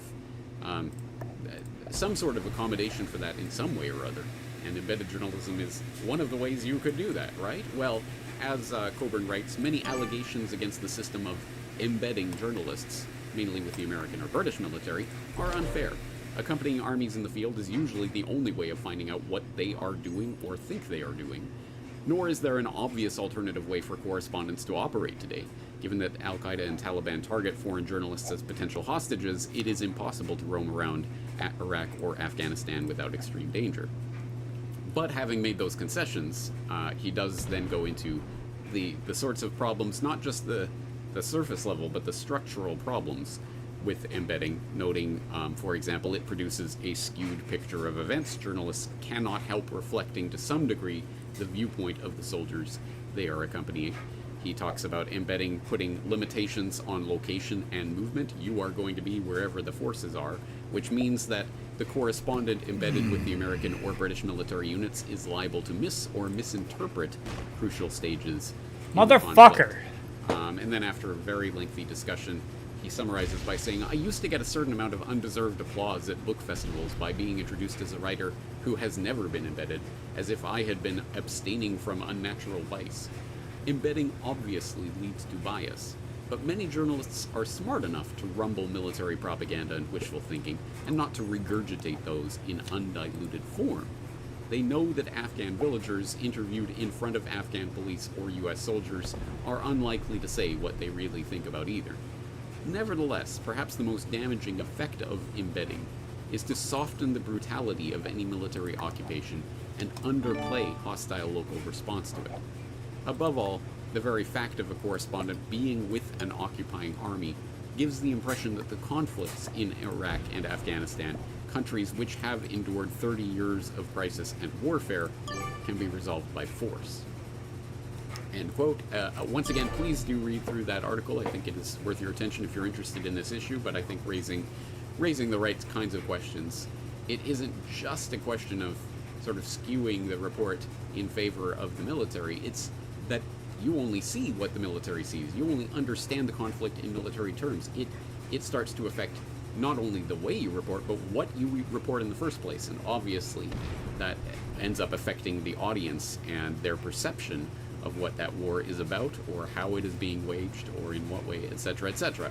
A point that was also made by Robert Fisk, a veteran journalist who has spent a lot of time in the Middle East, who had his own opinions about embedded journalism, which he shared in a 2008 conversation about his work.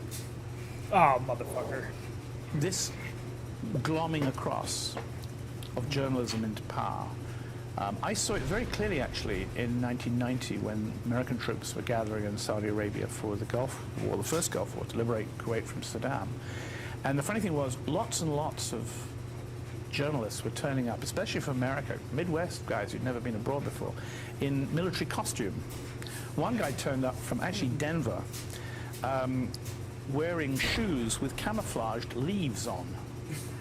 Camouflaged with leaves. No, seriously, I mean, if you've seen a desert, and even in a picture, you'll know that there aren't an awful lot of trees, you know, there. But the funny thing was, too, that, you know, I go out in the desert, and, you know, I wasn't embedded at all. I just drive up to American troops or British troops, and they'd talk to me because they were lonely, and they were tired, and they were wet, and they had food poisoning all the time. I always bring piles of newspapers together and packets of cigarettes, and, you know. And they'd talk, and they were all writing. They were all trying to write poetry.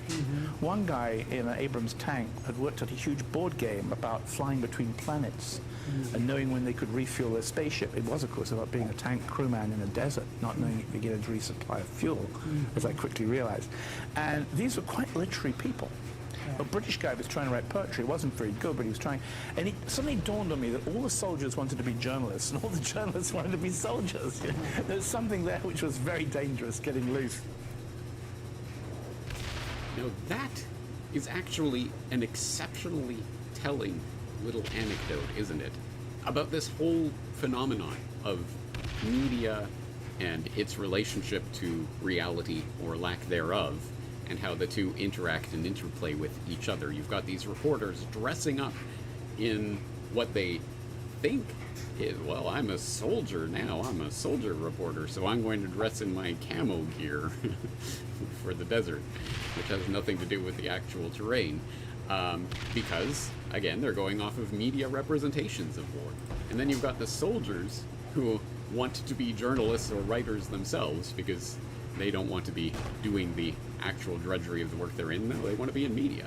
I mean, there really is some interesting crossing of the lines going on there, which I think starts to broach the much deeper issue that's going on here. Because yes, as I say, the Corbett Report crowd, it's not exactly rocket science. I think we can all understand how embedded journalism and the practice thereof certainly does skew the representation of these different wars, and thus skews our perception of them back at home.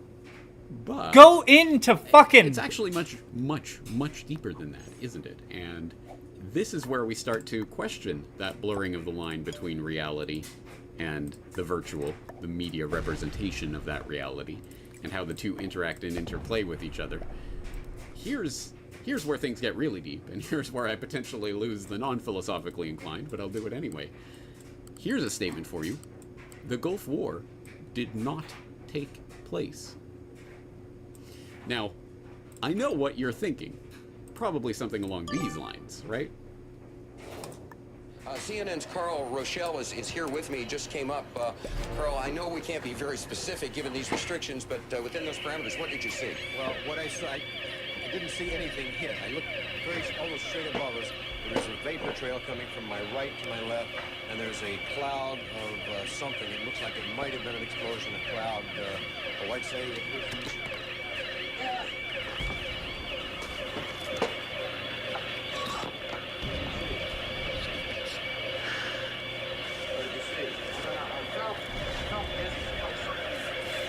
Yeah, this shit looks fake as fuck.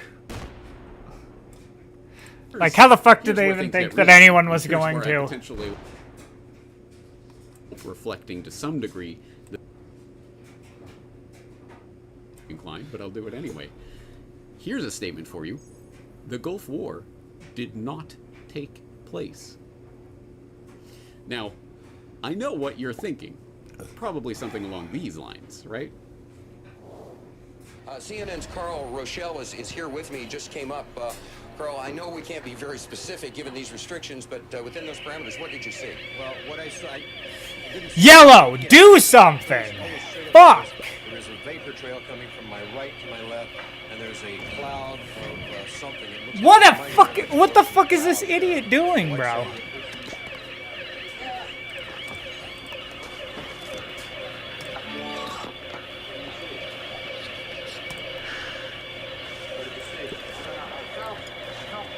You gonna make me do this?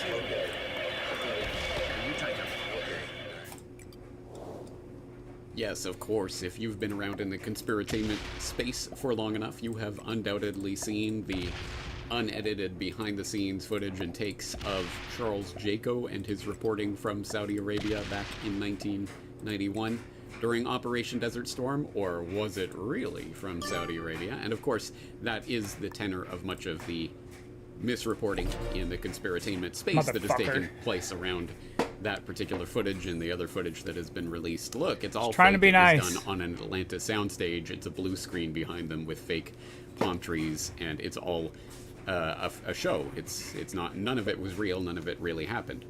Well, maybe not.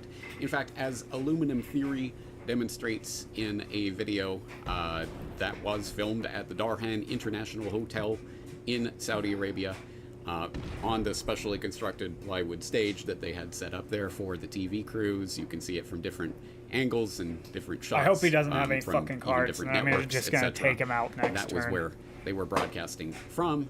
So there was a sense of reality to it, but there's clearly also a sense of unreality to that footage, isn't there? And that's And I get 5 really cards. where things start to get interesting. No, saying that the Gulf War did not take place or saying that that footage is fake is not saying that that didn't exist or it was all done on some soundstage in Atlanta. He doesn't have any No, fucking it's cards. a deeper issue than that. It's calling into question the nature of war itself Fucking idiot, in bro. the media saturation that we are steeped in these days, and whether what Oh. took place in the Gulf in 1991. He's a fucking which petty little really did bitch. take place. Real people Oh my actually goodness. died, yes, but was that war? Is that what we call that? And what does that mean in this day and age?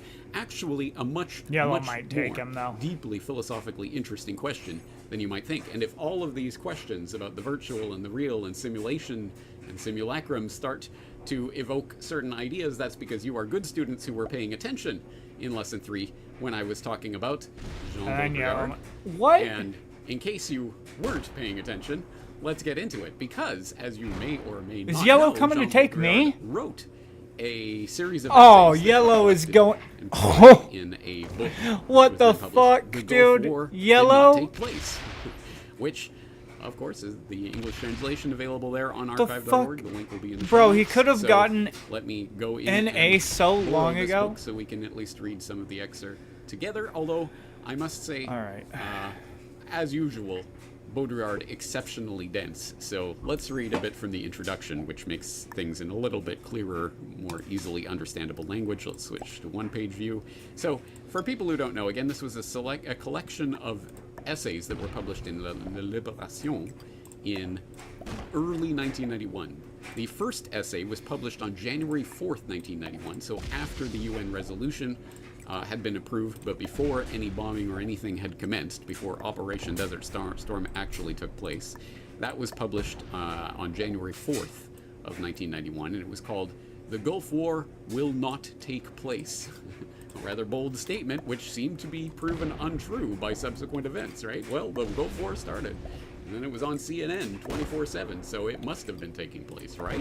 Well, in order to make sure that people understood what he was saying and that he was not going to retract what he said, he was going to double down on it, in early February, as the war was taking place on live TV so people could watch it. He wrote, "The Gulf War, is it really taking place?" And then at the end of February, after it was all done and in the history books, he finished it up with, "The Gulf War did not take place."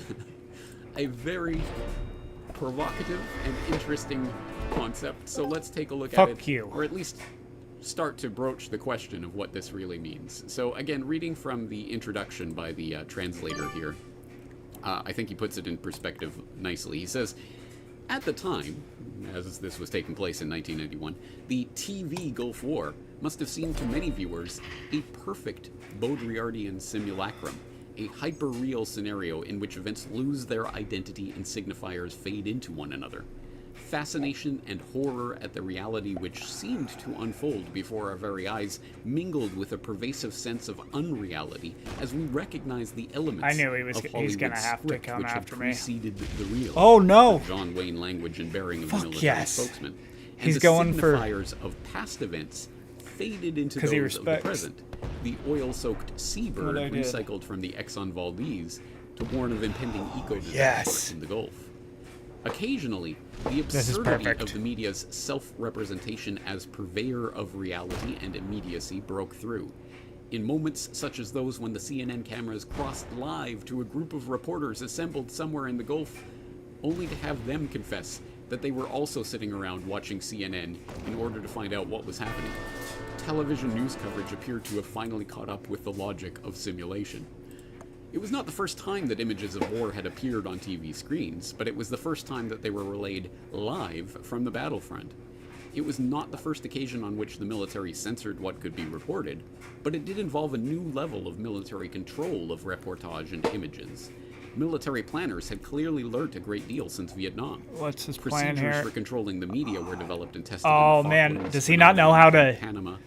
As a Okay, he's result, fortifying. What we saw was, for the most part, a clean war with lots of pictures of weaponry. does he not know how including the to, amazing footage from end the a nose game? cameras of He small doesn't. bombs, and relatively few images of human casualties, none from the Allied forces. In the words of one commentator, for the first time, the power to create a crisis merges with the power to direct the movie about it. Desert Storm was the first major global media crisis orchestration that made instant history. The Gulf War movie was instant history in the sense that the selected images, which were broadcast worldwide, provoked immediate responses and then became frozen into the accepted story of the war. High-tech weapons, ecological disaster, the liberation of Kuwait. In case anyone missed the first release, CNN produced its own edited documentary, CNN War in the Gulf, which was shown on TV around the world. Within weeks of the end of hostilities, Time Warner produced a CD-ROM disc on Desert Storm, which included published text, unedited correspondence reports, photos, and maps in the form of a single hypertext document. In their publicity, they described this interactive media disc as a first draft of history. In the pre-session of Simulacra, That guy, Baudrillard Yellow took as an knew that he was allegory of fucked right simulation after he the placed his Warhead story, card in which there. The cartographers of an empire draw up a Right map after he so detailed placed his stack that it right there, he knew he was exactly fucked. covers the territory. Thanks to Oh. the geographical data collected by the U.S. Defense Mapping Yeah, he was a Agency, master. remote corners of the Yep. American empire, such as Kuwait, already existed on hard disk. Just as it marked a new Oh, level man. of military control over the public representation of combat operations, I'm almost so to the ma- Gulf I'm War almost to displayed expert. A new level of military deployment of simulation After that- technology. Oh, no. Technological simulacra neither displace nor deter the violent reality of war. They have become Let's an go one integral more. part of its operation. I'm doing good today. I don't think I've lost. Are now incorporated into operational Classic. warplanes, filtering the AI real scene and presenting aircrew with a more fixed. readable world. Alliance is The on development of flight join. simulators provided an early example of the computer technology which allowed the boundaries between simulation and reality to become blurred. The I'm not- images and information which furnish the material for exercises and war games become indistinguishable from what would be encountered in a real conflict. The same technology now allows the creation of simulated environments in which to train tank crews. Bro, how is and even the possibility of Yellow a connected master? simulators He in which was virtual not tank doing battles very can be well. fought out. An article in the first issue Like, of Wired. I don't know what the fuck his first plan issue was. Of Wired recounts developments in the use of network He was just simulation gonna machines let- as training devices. Or was he Current gonna let me research fight aims to with- achieve what is called seamless manipulation, in which the Which one am I seams on between last? reality and virtuality will be Alright, deliberately what blurred. is my and play real here? tanks can engage simulator crews on real terrain, which is simultaneously virtual. I don't Within want... months of the end of the war, Army historians and simulation Black is modelers definitely- had definitely produced should their go own for, multimedia, fully interactive, network-capable digital simulation of one of the tank battles from the closing stages of the conflict. Armchair strategists can now fly over the virtual battlefield in the stealth vehicle, the so-called SimNet flying carpet, viewing the 3D virtual landscape from any angle during any moment of the battle. They can even change the parameters, give the Iraqis infrared targeting scopes, for instance, which they lacked at the time. This is virtual reality as a new way of knowledge, a new and terrible kind of transcendent military power. Now, the rest of that preface goes on in much greater detail to elaborate on Baudrillard's point and what it really means. All right. Because obviously it's a very provocative title, The Gulf War Did Not Take Place. Yes, it did. We all saw it. And of course, are you saying people didn't die? But there's a lot of very important points about real and hyper-real All right. and the merging of those two and what the media event What's the plan here? of the Gulf War actually means. Was that a war? And in what sense? There's actually some incredibly interesting questions there. I want to which get out the of preface Red's goes on to way elaborate in because greater he's detail. obviously And then when going you down really into here. Are ready to get into the weeds. So Then I you have get to into the attack Baudrillard yellows. text itself, which is Oh, he's going for... characteristically dense and very thought-provoking, but it takes some time to work through. So I leave that really know what as, my as play a gem is for here. you to discover. There's a lot in there, and trust me, Okay, I he will didn't have accept more to say my- about some of the topics raised in this work in the future, because I think they do go to the heart of the real questions that we start to move into in the increasingly simulated reality of increasingly mediated world that we are stepping didn't into. accept my- in some cases, quite I literally. don't wanna stepping attack into a when we fucking start to 3, talk about the metaverse. So, some very important questions, which, Vinny, I'm sure you did not necessarily expect when you opened this can of worms. So Red's home. But you know, it's been at least a week since I've recommended a book to you, so I'll recommend this one. It's a short 90 pages. It's just a very, very, very dense 90 pages. So have fun with it. But yes, the idea that the Gulf War was a TV war is not exactly new. In fact, it's been handled in more straightforward and less philosophical ways by others, talking about the Gulf War as a media event. There have been books published on it.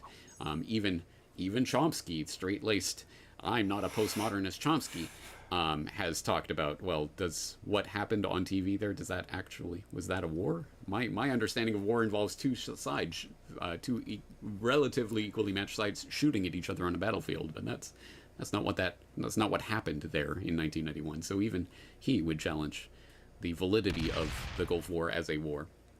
But anyway, as I say, a lot more to say about that. And at the very least, yes, the nature of the embedded reporting and the live 24/7 coverage on the brand new CNN News Network. Remember, that was a new idea at the time of 24/7 coverage of this unfolding news event. The Gulf War really made CNN into CNN. So as a TV event, hey, there was entertainment to be had. Not only the Charles Jaco style entertainment, but also I'll throw in as an added bonus a little gem of Hitchens versus Heston on the Gulf War. And this was back in 1991 before Hitchens became the Hitchens of the 2000s, where he was yay war. This was anti-war Hitchens versus pro-war Heston, and includes some nice exchanges, the type you would expect. It's not every day you get to debate Middle East policy with Moses himself, as Hitchens remarks. It's an interesting debate. And also, another reflection of something that I've had cause to reflect on from time to time and mentioned on the podcast before. It's another example of those times when you look at a piece of media that has preserved a moment in time from 30 years ago, a different media landscape, in which you could have a half-hour, I want to say, fairly in-depth debate that goes into some degree of substance about the issues, more so than you would see today. That conversation could not happen on CNN today. It would be broken down into probably 2 or 3 minutes of, okay, what do you say? What do you say? All right, here's some flashy graphics. Now let's move on. This seems like a relative breath of fresh air from 1991, like people were allowed to talk for minutes at a time even. But that's actually pretty ironic when you look at, say, Postman writing his TV critique in the 1980s, talking about precisely this type of Hitchens versus Heston debate as being the absolute nadir of human civilization. This is stupid. This is not a debate. This is a sign of the instant quick fix media culture that we're steeped in. Now, from our perspective in 2022, we can look back at that one from 1991 and go, wow, there's so much time and space for people to make points. It seems so unrushed. Wow, imagine that. So the revolution will not be televised, but the devolution will be televised. Go watch interviews of people from the 1950s, 1960s, man-on-the-street interviews with people speaking in coherent, multi-clausal sentences, grammatically correct, that actually make sense, versus the type of communication that passes for communication in 2022.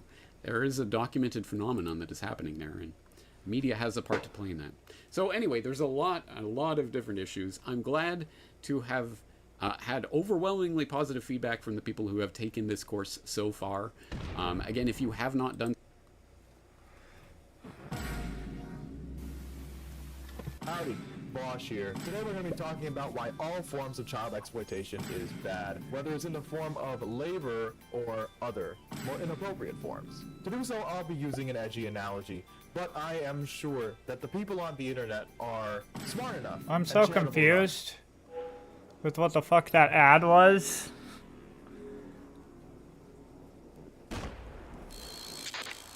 This is the writing has been on the wall for ages. There's not going to be a Democratic primary. Democrats sure aren't Democratic. Well, yeah. The Democrats don't even pretend to have a democratic internal process when it comes to their primaries. Anyway, yeah, no, this was going to be the case for a long time. I mean, you can complain about it, and you should, because it's bad. It is bad, but it's also, you know, it was obvious. Any way for Cenk to recover from this? No, I don't think so. I think it might be over for Cenk. Cenk's presidential campaign was, you know, pretty much a guaranteed win, but now that he's been locked out of Florida, I don't know. Say, look at Ryan Grimm's tweets. Let's see. Here's the moment where the Florida Democratic Party nominated Biden. I'm told by a party member that it was not explained to people that by nominating them, it would also keep other candidates off the ballot. Even enthusiastic supporters of Biden would not have purposefully canceled the primary.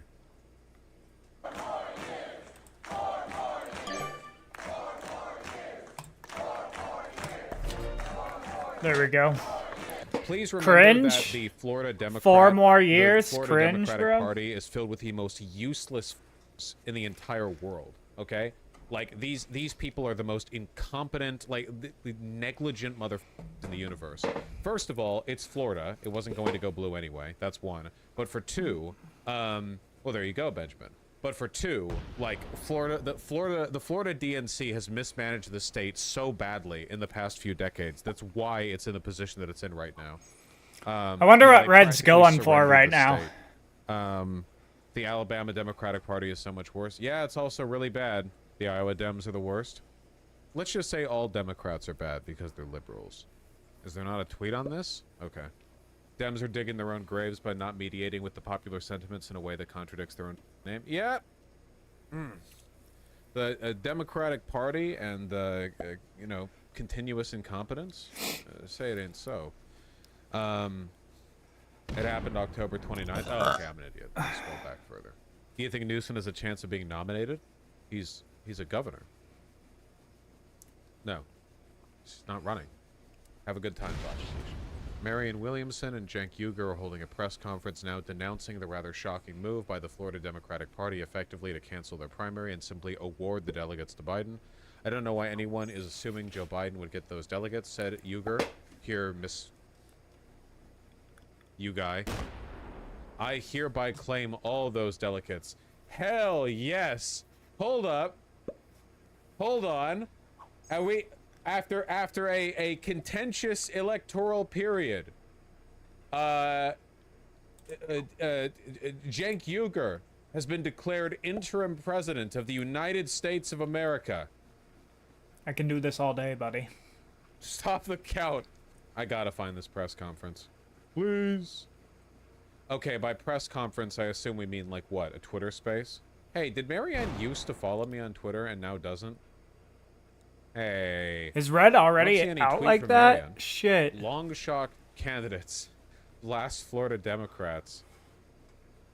For absence on primary ballot. Joint press conference on Zoom. Where? Stream to where? I want to see it. Show me. Show me. God damn it. Should I just put some in here? The Hill always does this, by the way. Does anyone else feel like The Hill is especially bad when it comes to not linking the stuff they're referring to? I don't. I'm on Cenk Uyghur's thing. I don't see it. How can it be a press conference if it's not somewhere? Where is it? Whatever. Someone else can find it. So I hereby claim all of the Florida delegates. If that sounds absurd to you, Joe Biden claiming them in an election that didn't happen is just as absurd. You know how we can decide who should actually get those delegates? An election. Apparently, the only people who think Joe Biden is a weaker candidate than I do is the party effectively to cancel their primary and simply award the delegates to Biden. I don't know why anyone is assuming Joe Biden would get those delegates, said Uyghur. Here, Miss... Like that's how it's spelled. I hereby claim all those delegates. Hell yes. Hold up. Hold on. Are we after a contentious electoral period? Cenk Uyghur has been declared interim president of the United States of America. Stop the count. I gotta find this press conference. Please. Okay, by press conference, I assume we mean, like, what? A Twitter space? Hey, did Marianne used to follow me on Twitter and now doesn't? Hey. I don't see any tweet from Marianne. Long shot candidates. Last Florida Democrats. For absence on primary ballot. Joint press conference on Zoom. Where? Stream to where? I want to see it. Show me. Show me. God damn it. The Hill always does this, by the way. Does anyone else feel like The Hill is especially bad when it comes to not linking the stuff they're referring to? I don't. I'm on Cenk Uygur's thing. I don't see it. How can it be a press conference if it's not somewhere? Where is it? Whatever. Someone else can find it. Ooh, so I hereby claim all the Florida delegates. Let's see what if I that got. sounds absurd to you, Joe Biden 10. claiming them in an election that didn't happen is just as absurd. You know how we can decide who should actually get those delegates? An election. Apparently, the only people who think Joe Biden is a weaker candidate than I do is the Florida Democratic leaders. They're trying to protect him from his own voters. It looks like they're worried that if they held an election, Biden would be rejected by Democratic voters in Florida. Cenk is completely correct here. Not running the primary makes him look incredibly weak and just opens up the Democrats and Biden to a bunch of attacks, good or bad faith, on the line that he's afraid of any kind of challenge. Really stupid. But do they do primaries when there's an incumbent? Like, technically, the primaries aren't like a focused thing, but to just declare victory. Yeah. Okay. Yeah. Or wait, hold on. Am I wrong on that? When people have said, when I've said they don't normally do primaries, what I meant was that's not something they focus on or lean into. For like Obama's second term, did they literally just not do the primary? Like they literally just put all the delegates towards Obama. They did a primary? Hold on. Obama 2012. Oh, here, hold on. Democrats 2012 primary. The general expectation was that with President Barack Obama having the advantage of incumbency and being the only viable candidate running, the race would merely be pro forma. Vermont Senator Bernie Sanders reportedly considered challenging Obama in the primaries, but decided not to after then Senate Majority Leader Harry Reid talked him out of it. Several of the lesser-known candidates made effort to raise visibility. Some Occupy movement activists made an attempt to take over the Iowa caucuses and got about 2% of the vote for uncommitted. Okay. With 9 minor candidates in the ballot in New Hampshire, there was a debate at St. Anselm College in Goffstown, New Hampshire, in which 7 candidates participated. Anti-abortion activist Randall Terry bought time on TV in order to show graphic commercials denouncing abortion. Okay, okay. 3 candidates other than Obama who had been on the ballot in New Hampshire were also on the ballot in Missouri. One such candidate... On May 8, 2012, Keith Russell Judd, an inmate serving a 17.5-year sentence, won 41% of the primary vote in West Virginia against incumbent Barack Obama. Challengers to President Obama only qualified for the ballot in 8 states: New Hampshire, Missouri, Oklahoma, Louisiana, Texas, West Virginia, Arkansas, Alaska. Well, 9th was going to have Randall Terry in the ballot. Okay, yeah, I think what the Florida Democrats did was really bad. It seems like what happened here was there were some challengers, but it never really amounted to anything. And for the most part, there just weren't any, nobody met the threshold to even be considered for the primary, you know? They ran the primary, but, like, no one gave a shit because it was gonna be Obama. 4 states canceled their primaries. Oh, where? Wait, where? That's what I want to know about. Where? Oh my God, right here. 4 states canceled their respective Democratic primaries altogether, citing Obama being the only candidate. Connecticut, Delaware, New York, and Virginia. Okay, well then there you go. So this happened before. I still don't think it's something that you should do. I do think, however, that it's probably worse to do it this time than it was then, because Obama came out of his first term a very strong candidate. I don't think people would have looked at this and seen it as, like, covering for him, but Biden is 500. One simple but brilliant trick to heat your home in 90 seconds and save thousands of dollars on your heating bill this winter. This genius way to heat any room for almost zero cost is taking over the market like crazy in the US. Years old, and also just a right fan now, with ice. support is kind of like plummeting. It's the lowest it's ever been, which kind of does make it seem worse. I just don't see what the reason for doing it is. Like, why? What benefit do you get? Like, it's not like anyone's actually going to beat Joe Biden in a primary. In all likelihood, like, you know, they would get marginal numbers for qualification in Florida. Why do this? Why give the impression that you're trying to protect him, you know? Vosh, that was different. It's not that the primary was canceled, it's that there was a process for candidates and they didn't qualify. Florida just canceled despite them qualifying. Oh, you're right. I'm so tired today. Yeah, what they're saying is Obama was the only candidate to qualify on their ballot, not that they canceled it regardless of qualification. You're right. This is worse than that. I'm sorry. Okay, yeah. All right. Yeah. So in these cases it would have been they just, like, shrugged and they were like, yeah, no one else is even, like, meeting the threshold. Whereas now Florida just went ahead with it, you know? What dates did these happen? Primary, only 1 candidate, no primary will be held. Tuesday, April 24th, 2012. Guys, the Connecticut called it 5 months ahead of now. Like Florida is doing this 5 months earlier than Connecticut. Like, they did this after they knew that nobody was going to get sufficient numbers. What about Delaware? May, 6 months from now. Was this something the Florida Dems did by themselves, or did the DNC tell them to do it? I'm pretty sure they did it on their own. Primaries cost money and time that's probably best spent in the general? No, f that, dude. Oh, sure. You know, President Xi Jinping, that's true. By eliminating the democratic apparatus altogether and only allowing party members to vote, you actually streamline the process of statehood and ensure a strong central leadership. You know, what do you mean? That's democracy. You can't call this shit a year in advance. What the? And remember, the Florida Democratic Party didn't tell people they were canceling the primary. They know how bad this looks. It looks so bad. Vosh primaries are not required by law. Okay. Vosh, that's the date of the primary itself, not when it was canceled. Then when was it canceled? This website layout sucks. Yeah, no kidding. The state received a 10% pledge delegate bonus for starting in stage 2 April. What the f does any of this mean?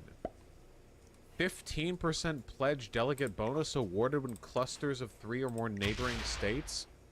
Is this Settlers of Catan? What am I looking? Have I, like, uncovered the hidden underlying fabric of democracy? When did Barack Hussein Obama get the primary called in his favor? It was in February? Okay, where does it say that? Does it matter? Yes, that's the whole point! What do you mean? The whole point is that Florida did it too early. They did it before they could even know. That's the whole thing we're trying to find. What's a 15% pledged delegate bonus? I love the DNC, dude. We've never even really looked into, like, super delegates before or whatever. So you know how the Electoral College is a thing? Okay, the Democrats and the Republicans can both make whatever system they want for deciding who wins the primary, okay? Bonus delegates. They have a whole... The Republican system is unironically better. That wouldn't surprise me. The bonuses are additive. For example, if a state holds its primary in April and participates in a regional cluster, it would receive a 25% bonus. It's me explaining the rules of the new tabletop system I've come up with to my friends. My enthusiasm for this is waning somewhat. What are we talking about again? Oh yeah, that's right. Cenk Uygur is now interim president of the United States. Yeah, finally. The leadership this country needs. Florida literally canceled their primary almost 1 month before the deadline for state parties to submit their list of candidates who qualified. Yeah, it's pretty indefensible. Why does the RNC just drop any pretenses and directly choose their candidate?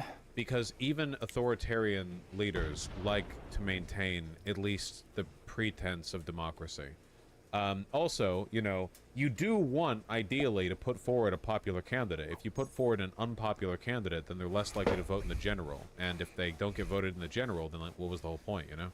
What's their logic? Why do Dems not want Biden to be a one-term president? Because they don't have anyone else. Guys, remember when everyone, including Biden, said that Biden was going to be a one-term president? The whole thing was like, everyone was worried about his age. And it was like, no, listen, okay? He's a good guy. He's coming in for a term, you know? But, yeah, just you wait. By 2024, you know, by 2024, we're going to have some young blood in here. Yeah, but Kamala is non-existent. Yeah, Kamala is like a nobody. It's like a nothing. People thought that Kamala Harris would be like a progressive, you know, wedge on the Biden administration. Instead, she's just dead silent, you know? Worthless. Who? Kamala Harris was one of the most progressive senators. Her voting record was about as progressive, just a little bit less so than Bernie Sanders. But like clearly it doesn't mean anything to matter. You know, it didn't carry over into anything. Lucy, quit messing with Gemma. No. You're not here 4 years ago? What's wrong with Newsom? He's not running. Also, Newsom's a piece of shit, Kim. Have you seen how Yeah, he is. Lately he's been shooting down progressive legislation? He's been vetoing stuff put forward by the state legislature because he knows he's going to run for president soon. He doesn't want to do anything too controversial. Okay. What a piece of shit, dude. He's way worse than Biden. He's like the definition of a slimy establishment politician. Like, Biden is a lot of things. He is establishment. I don't think Biden's slimy. Is he going into here? I think he shoots from the hip for the most part. Or is he coming for me? He's coming for me. Bad, you know, I don't think he's that slimy. Yeah, he's dusty. He's dusty. He's crusty. Whatever. Newsom is slimy. That isn't what shoot from the hip mean. Shoot from the hip means. What phrase am I thinking of then? Not shoots from the hip. Shoot straight? Straight shooter. That's what I'm thinking of. Straight shooter. You know?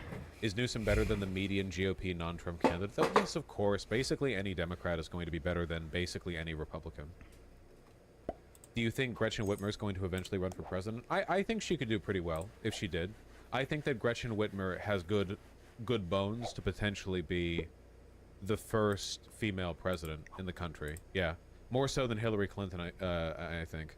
What are your views on AOC for president? No. For many reasons right now, no. 20 years from now. In a world where you have achieved it all, where the laws of physics obey your very will, life is just beginning. The darker the night, the brighter the stars. The beauty of the unknown, the danger of the infinite. Eat online, play for free now.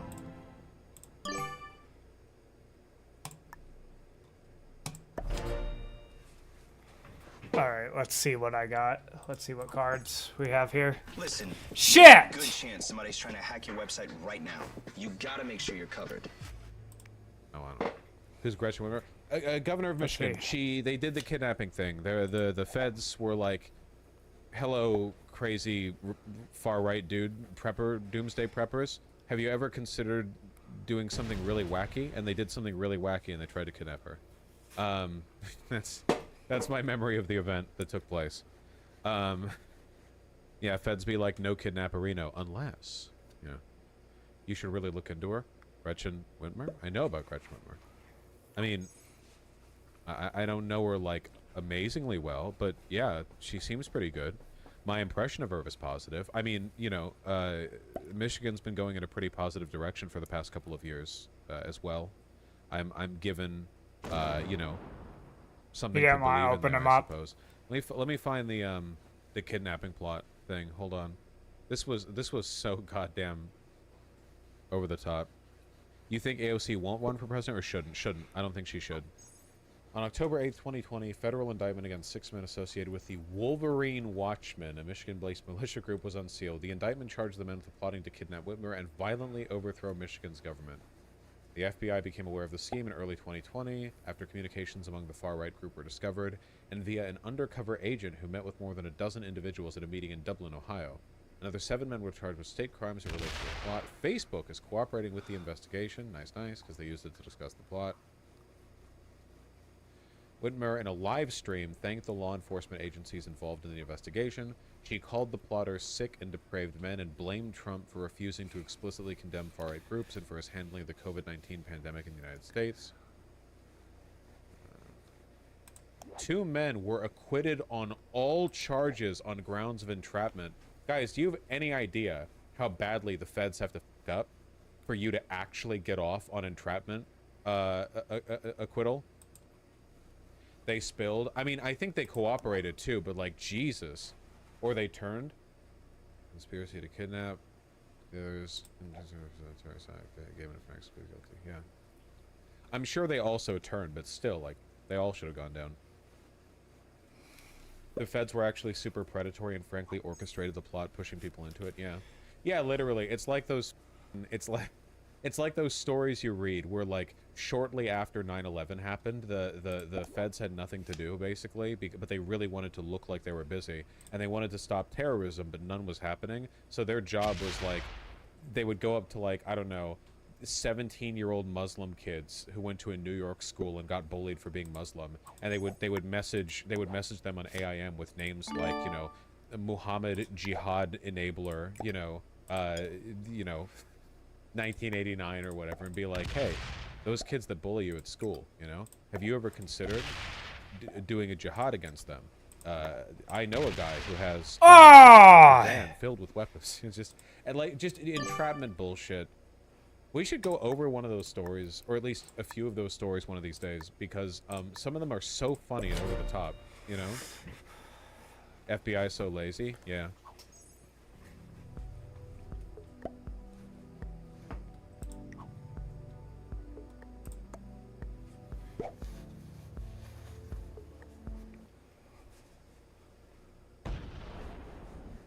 The world is ready.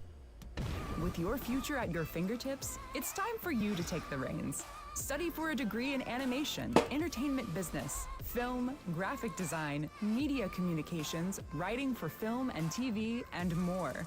At the Los Angeles Film School, it's all about you. Your ideas, your vision, your future. The world is waiting for you. Are you ready? Learn more. Visit What do I have here? LAFM.edu. All right, hopefully I get a... What?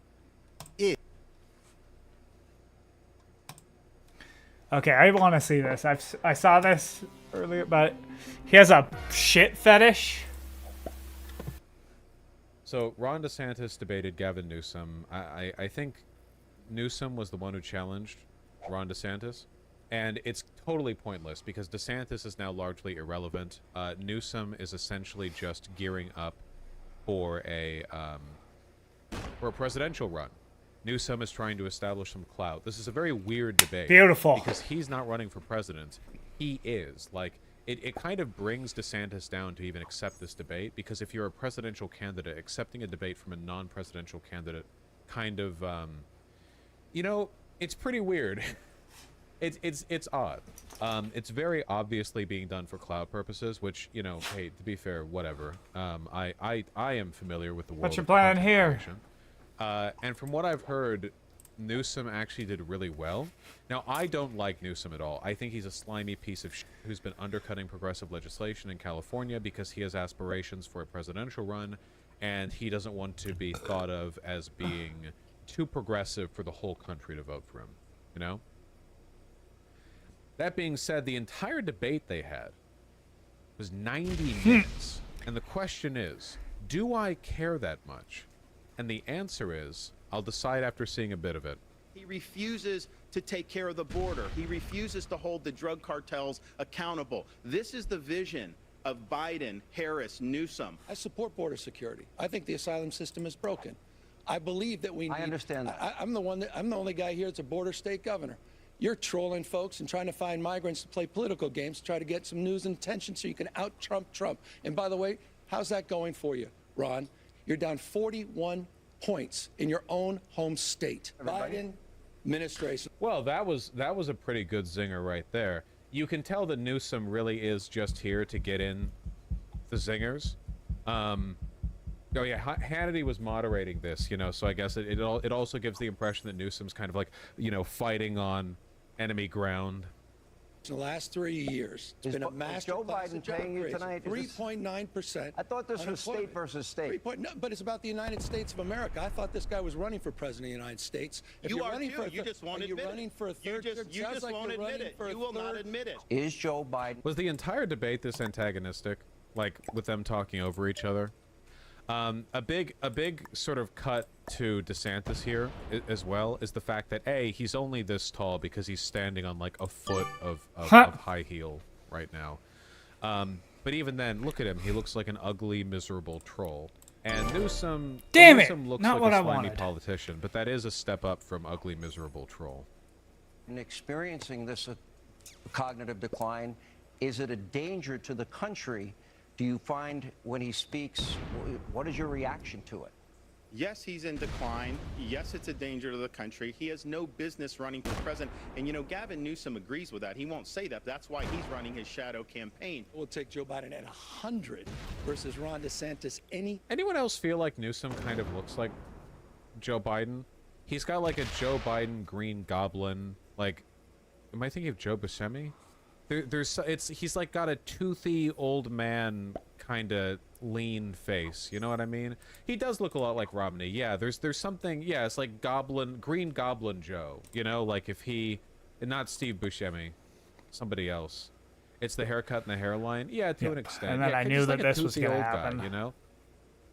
If Joe Biden put on the mask. Day of the week at any age, you had quarantines. You had quarantines. You had checkpoints all over the state of Florida. By the way, I didn't say that. Donald Trump laid you out on this, dead to right. You did that. true. You followed science. You followed Fauci. That's Ron not- DeSantis. that's not He false. followed.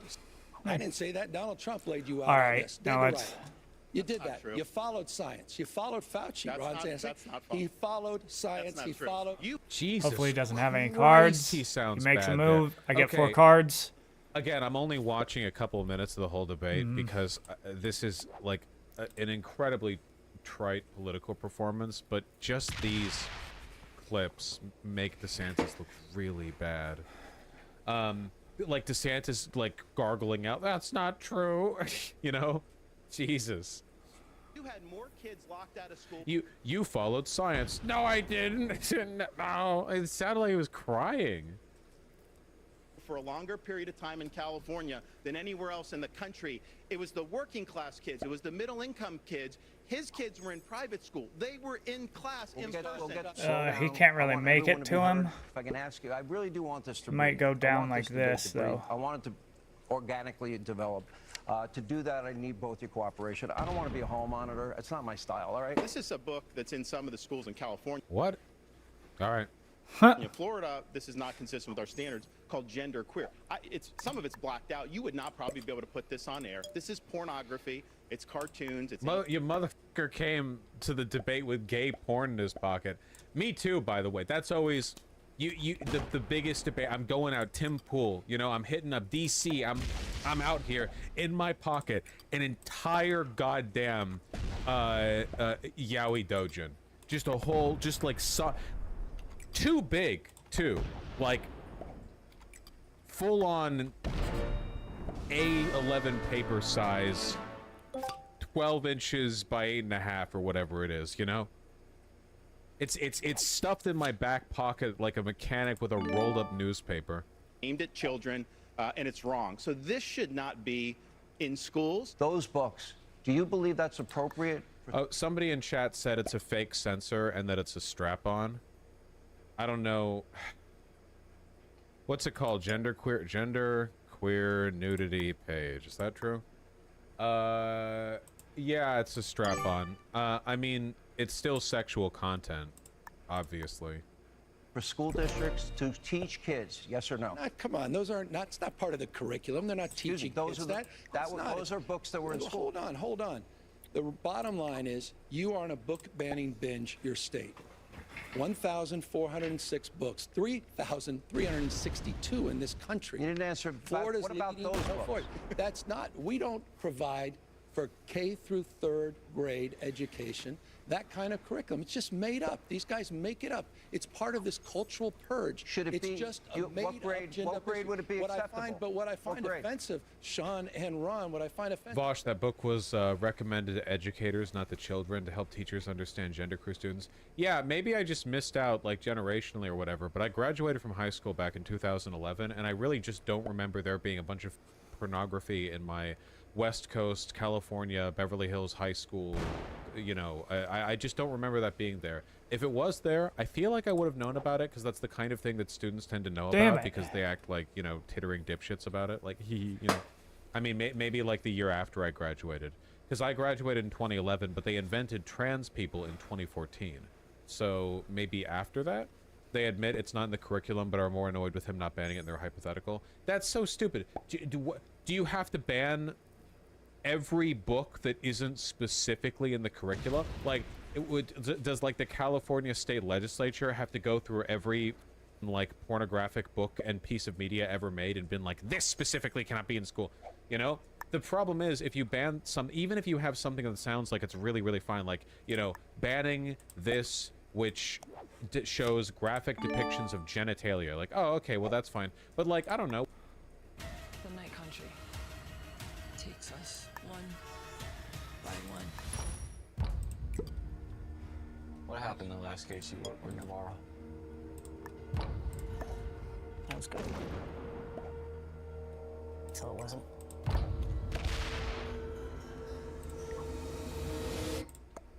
They were too late. There was nothing we could do. I'm working on this new case. A missing scientist. Found on the edge of the villages. Frozen solid. What do you want? It's been 6 years. Why are you here? Because you both know what really happened. And you need my help. I've seen that before. Years ago. Fine. I'm just gonna do this one thing. Work together to close this case. And that's it for the two of us. It is. So, you want in or what? Burnt eyeballs, self-inflicted wounds. Oh, so he doesn't Those count. men died before they froze. What the? Get out of here, now! You okay? She's not good with people she cares about. What are we missing here? Was someone out there on the ice with him? The night country. It takes us one by one. This isn't gonna be good. I'm thinking stuff. Me and Red are homies, bro. But what if there's like a medical text or something that might come under, you know? Like, ultimately, at the end of the day, stuff that pertains to curriculum really should be left to educators. If there's something really bad out there, then go to local media and talk about it, you know? That's what Republicans have been doing, but they've been doing it with the intention of like procuring book bans, you know? You really don't want to establish precedents of the state just like especially because legislatures are tards, you know? Just like willy-nilly banning everything they think is inappropriate. Lots of shit is inappropriate. A lot of stuff that's inappropriate to do around kids, by the way, is not only legal, but can't really be outlawed because a lot of it is so like ephemeral and abstract. Like a teacher looking at a female student and doing like a subtle jerk-off motion can't be made illegal because the motion is so like abstract and ubiquitous that like what would you even prosecute there? But like obviously that's sexual harassment.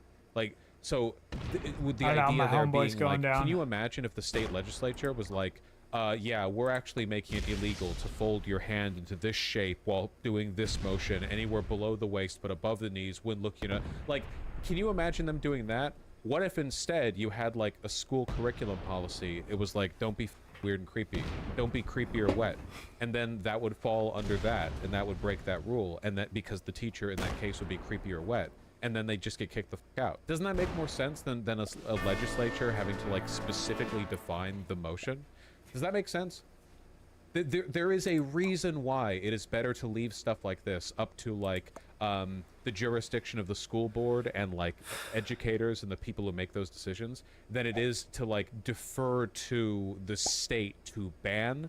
Because even if you think the thing you're going after is bad, making a jerk-off motion of female students bad, so, you know, there you go, the level of, like, unspecificity that you're engaging in when you target it with the gigantic bludgeon that is book bans can actually make the problem worse or, like, confuse the issue. Is this a common law versus civic law thing? It is a leave the you know, render unto Caesar what is Caesar's, okay? When it comes to what books are appropriate in school, you know, if we're talking educate shit or whatever, like, talk about it. Talk about, you know, the subject with the school board, you know? But if you're going to do this big, like, look at what happened in Florida.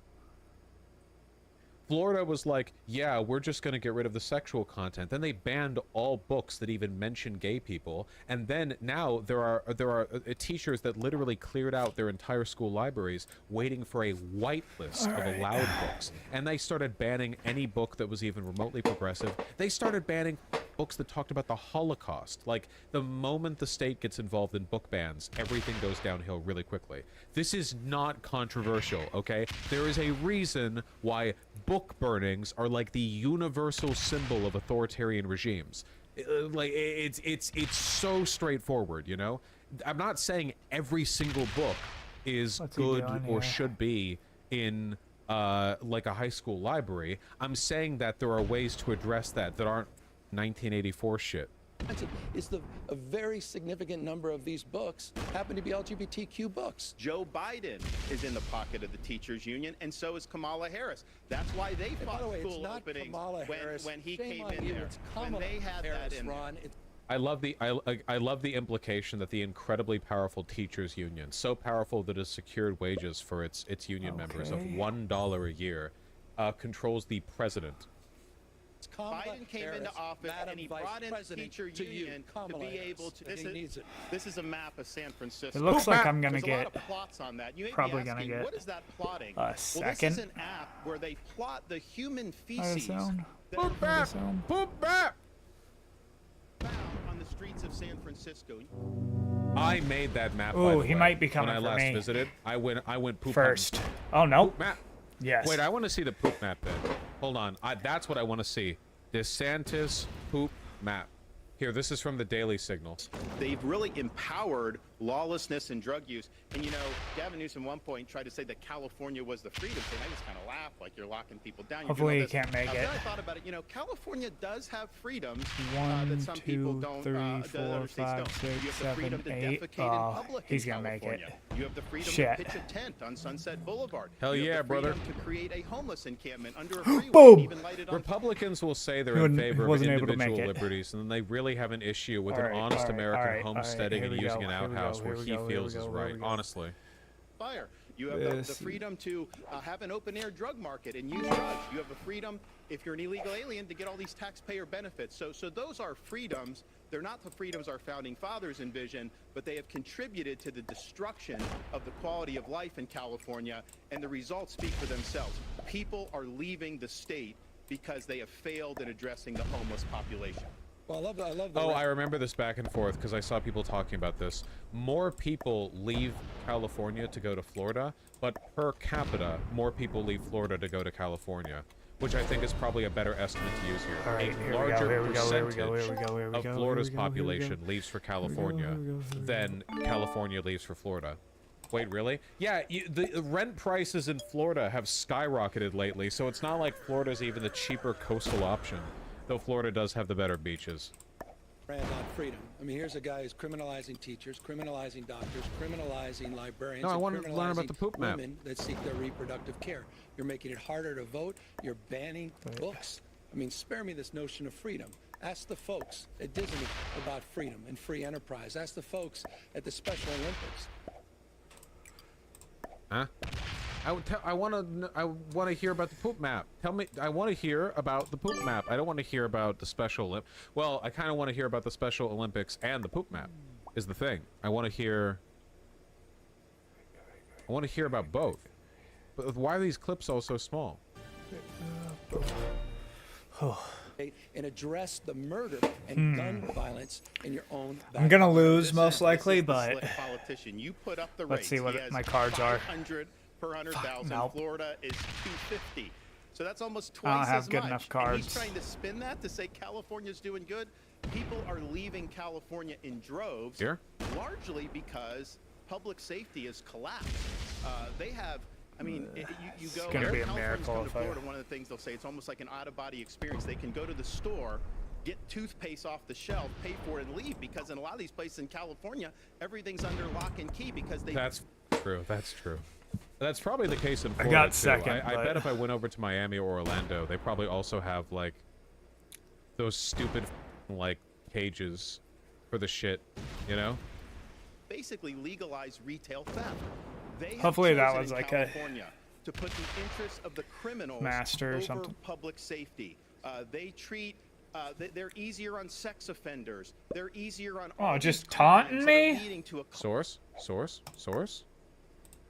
Here's the clip of the poop map. Okay, I'll look.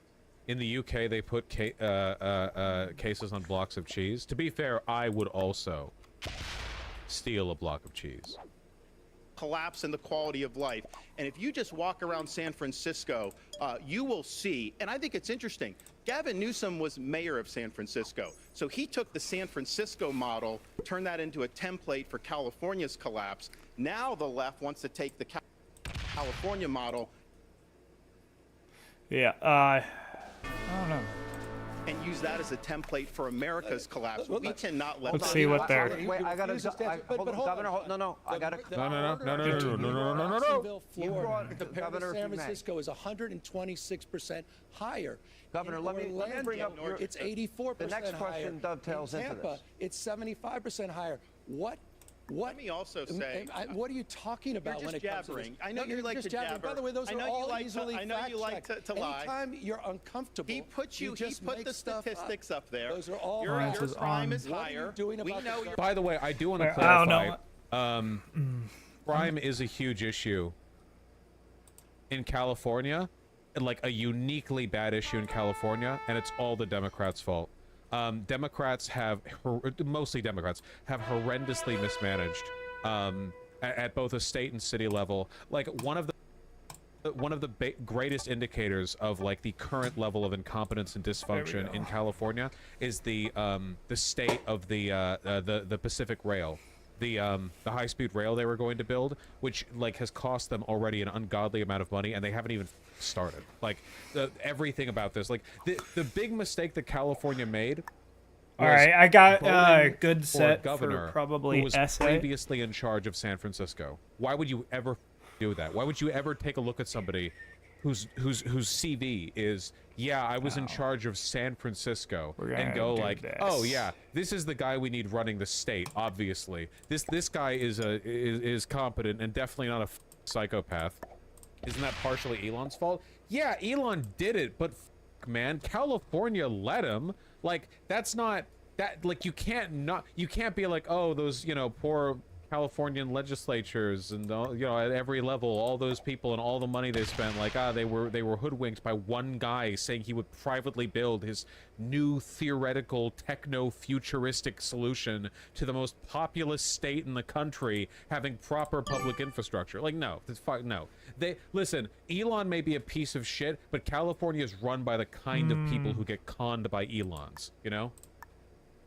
Gentlemen, what are you I'm doing going to move about on. the gun murder rate in your state? We'll let the audience. We'll let the audience look at the numbers, the FBI numbers, and decide. According to the Gun Control Advocacy Group, every town for gun safety. Okay, California has the most, as you support, I know, Governor, restrictive gun laws in the United States. True. Florida has the 19th most restrictive. Yet, if you look at the year 2019, when each of you took office, the violent crime rate back in 2021 was nearly identical. Yeah, I think it's gone up. It's more for California now than it is for Florida, I think. A lot of it is just because California mismanages its homeless situation so badly. California has had 21 mass shootings. Florida has had 9. Now, that is according to a USA Today, AP, Northeastern University database data. Keep in mind, a mass killing is defined as the intentional killing of 4 or more victims, excluding the deaths of unborn children and the offenders. This is Kelp, Shark vs. Octopus, a two-player game of hide-and-seek with totally different roles. Take the role of the shark, patrolling a territory, tracking down the elusive octopus, or become the octopus, skillful in navigating the board with hidden moves, trying to survive. Both players will strive to enhance their skill set to be able to outwit their opponent. The shark plays with dice and uses currents to move, grows unlocking permanent powers to mitigate their luck, and can store energy to use powerful one-time abilities and new dice. The octopus plays with cards, learns new skills, and even lays sneaky traps for the shark. Or, if they're brave enough, they can attempt another risky winning strategy by trying to eat all the food that's available. Eventually, the hungry shark may attack, leading to the final confrontation. Will the shark triumph, or will the octopus flinch away, making the game even tighter for both players? Do you have the nerves and wits to play? Kelp, Shark vs. Octopus.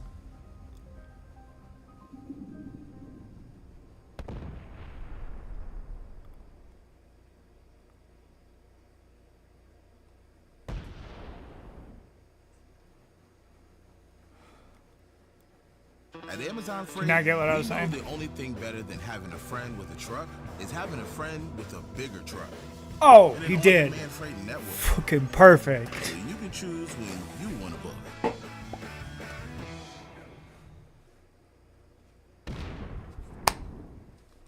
Send him a heart.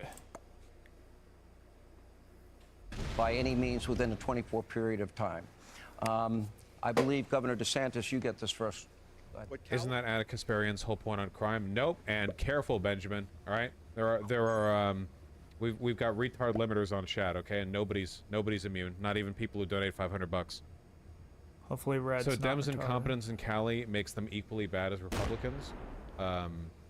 No. Wait, but isn't it though? No, we did a whole video where I talked about the Young Turks and Anna Kasparian's take on crime and shoplifting and homelessness, and it was pretty dumb. Her position was not crime is bad and California Democrats mismanage it in the city level. If it was just that, then nobody would have disagreed with it and there would have been no controversy. California wants to do is they want to make it harder for law-abiding citizens to defend themselves. Then they go easy on the criminals who are perpetrating the crime. They don't stand up for the men and women of law enforcement. That's why a lot of people have left the state, because they don't get the support from the communities that they need. And you know, Gavin told another lie. He said we made it easier for felons to do. Felons are not allowed to possess firearms. That's federal law. That's been long No standing. background checks. That is an No background absolute checks for lie concealed that carry. he's saying No like that. background That has checks. nothing to do You'll with get your buying or five. Go ahead. purchasing a weapon. So that's just a lie, another lie that's coming up. But here's the thing. People are leaving California. How do Dems mismanage crime at a city level? Oh God, guys, that's a whole thing. And that's a city by city thing. Like, crime management is largely a city thing. LA, San Francisco, San Diego, Sacramento, Oakland, like all of these, there are broad problems in California that are sort of I guess reflected in city policy, and there are city specific issues. But as somebody who grew up in Los Angeles, that guy's like, not very good. A list of problems with how Los Angeles is managed would be more simply delivered by listing the things that aren't mismanaged. I think Los me and Angeles is Blue like are a probably failed the city. It is not best. even a real city. Los So it Angeles seems is like- 'cause is an amorphic. Us being able to communicate it's, that was it's an pretty endless good. concrete sprawl upon which things happen. It is a giant's corpse that a wide range of bacteria and fungal colonies have grown on. Okay, and you look at the bacterial colonies and you see them thrive, and you mistake it for the health of the giant. In droves because he has failed to stand up for public safety. They are on an ideological joyride to let people out of prison early, to go easy on them. Heck, your buddy, Gavin's buddy in Los Angeles, Gascon, he doesn't even prosecute. When you have, when I was in Southern California for the Reagan debate, a lot of the women tell me they have to take off all their jewelry. Now, just we're to not be able gonna to look go too greedy shopping, at first. because otherwise they're going to get mugged. That is the reality that people are facing But I in do California. think That's true. This is always happening. Gavin can try to put lipstick on that pig, but the fact of the matter is he has failed the people. Is that true? I mean, I don't know. I'm sure at least one woman's done that. Not really, though. My understanding is that the increasing, like the crime epidemic that California is dealing with is more in line with Anna, is more in line with like retail theft, shoplifting, and people doing like car break-ins, stuff like that. I think violent crime has gone up as well. Wait, muggings aren't called violent crime, are they? In a lot of That wasn't well played. robbery. Yeah, Stupid. robbery is. Okay, yeah. Because mugging is a kind of robbery, right? Yeah. So, okay, yeah, just making sure. All right, now I'm pretty just sure, gonna let's look see. inconspicuous. I'm gonna keep that California 5 rate there. of I'm violent gonna crime. move It's this gone up. around. Yeah, here you go. Attacking stuff. This is to the gain violent crime cards. rate. So this includes stuff like mugging and robbery. Probably that's most of it, like that and assault, not like murders and stuff, you know? See, California has gone up quite a bit since 2020, while the rest of the country has gone down. Gonna keep California that is there. definitely doing Don't something mention specifically it, incorrect not like here. try to. What would you show- say is the least not bad, like try to lowest put crime any city in California? there I that don't know. much. There's like hundreds of cities. I don't know. Honestly, I don't know. It's a shithole. Here. Los Angeles crime is both rising and falling. Child's crime wave. Violent crime in LA is down this year, and more than a little. Homicides are down 24%.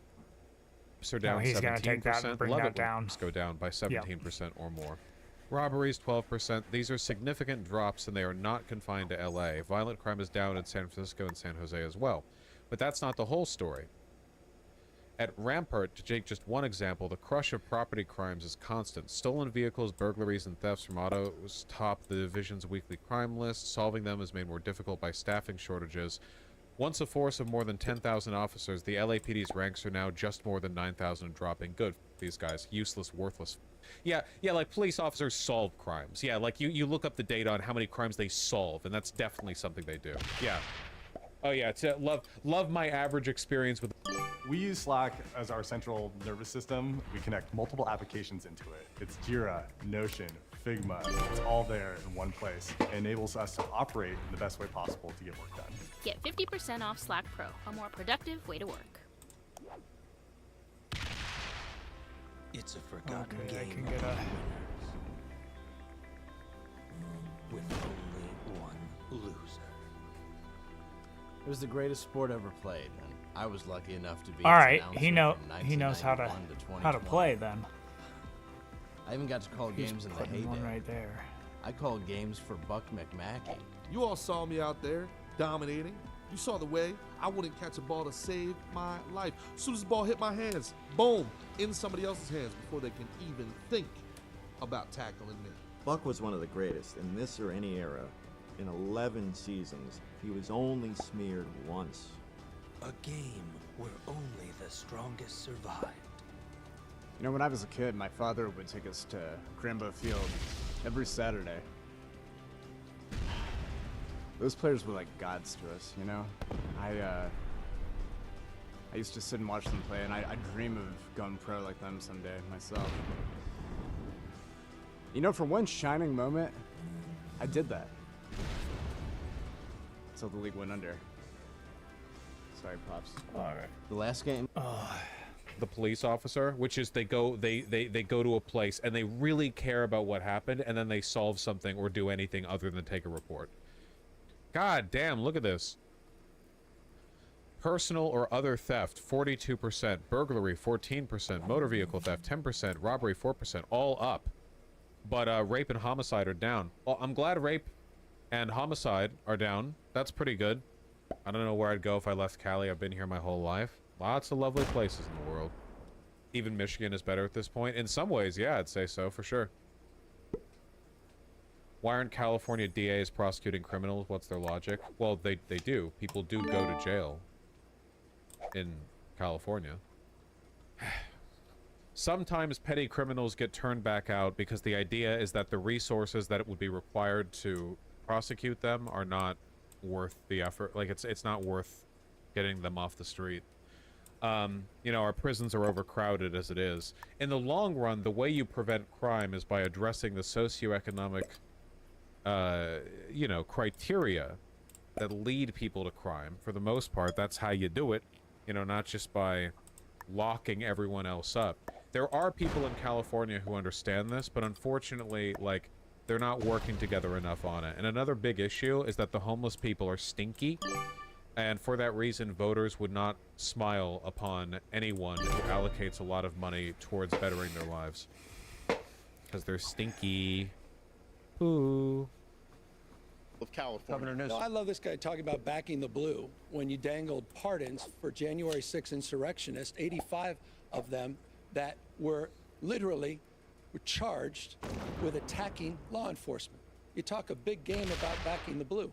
With all due respect to the crime rate, again, he's not answering the fact that he has a higher murder rate than the state of California, a 66% higher gun death rate than the state of California. And I can easily answer this point. Gun safety saves lives. I don't think it, I know it. And the data bears that out in the state of California. California proudly does lead in terms of common sense gun safety. Common sense gun safety saves lives. You had the chance to do something meaningful. You had the chance to do something on behalf of those Parkland families. You did the exact opposite.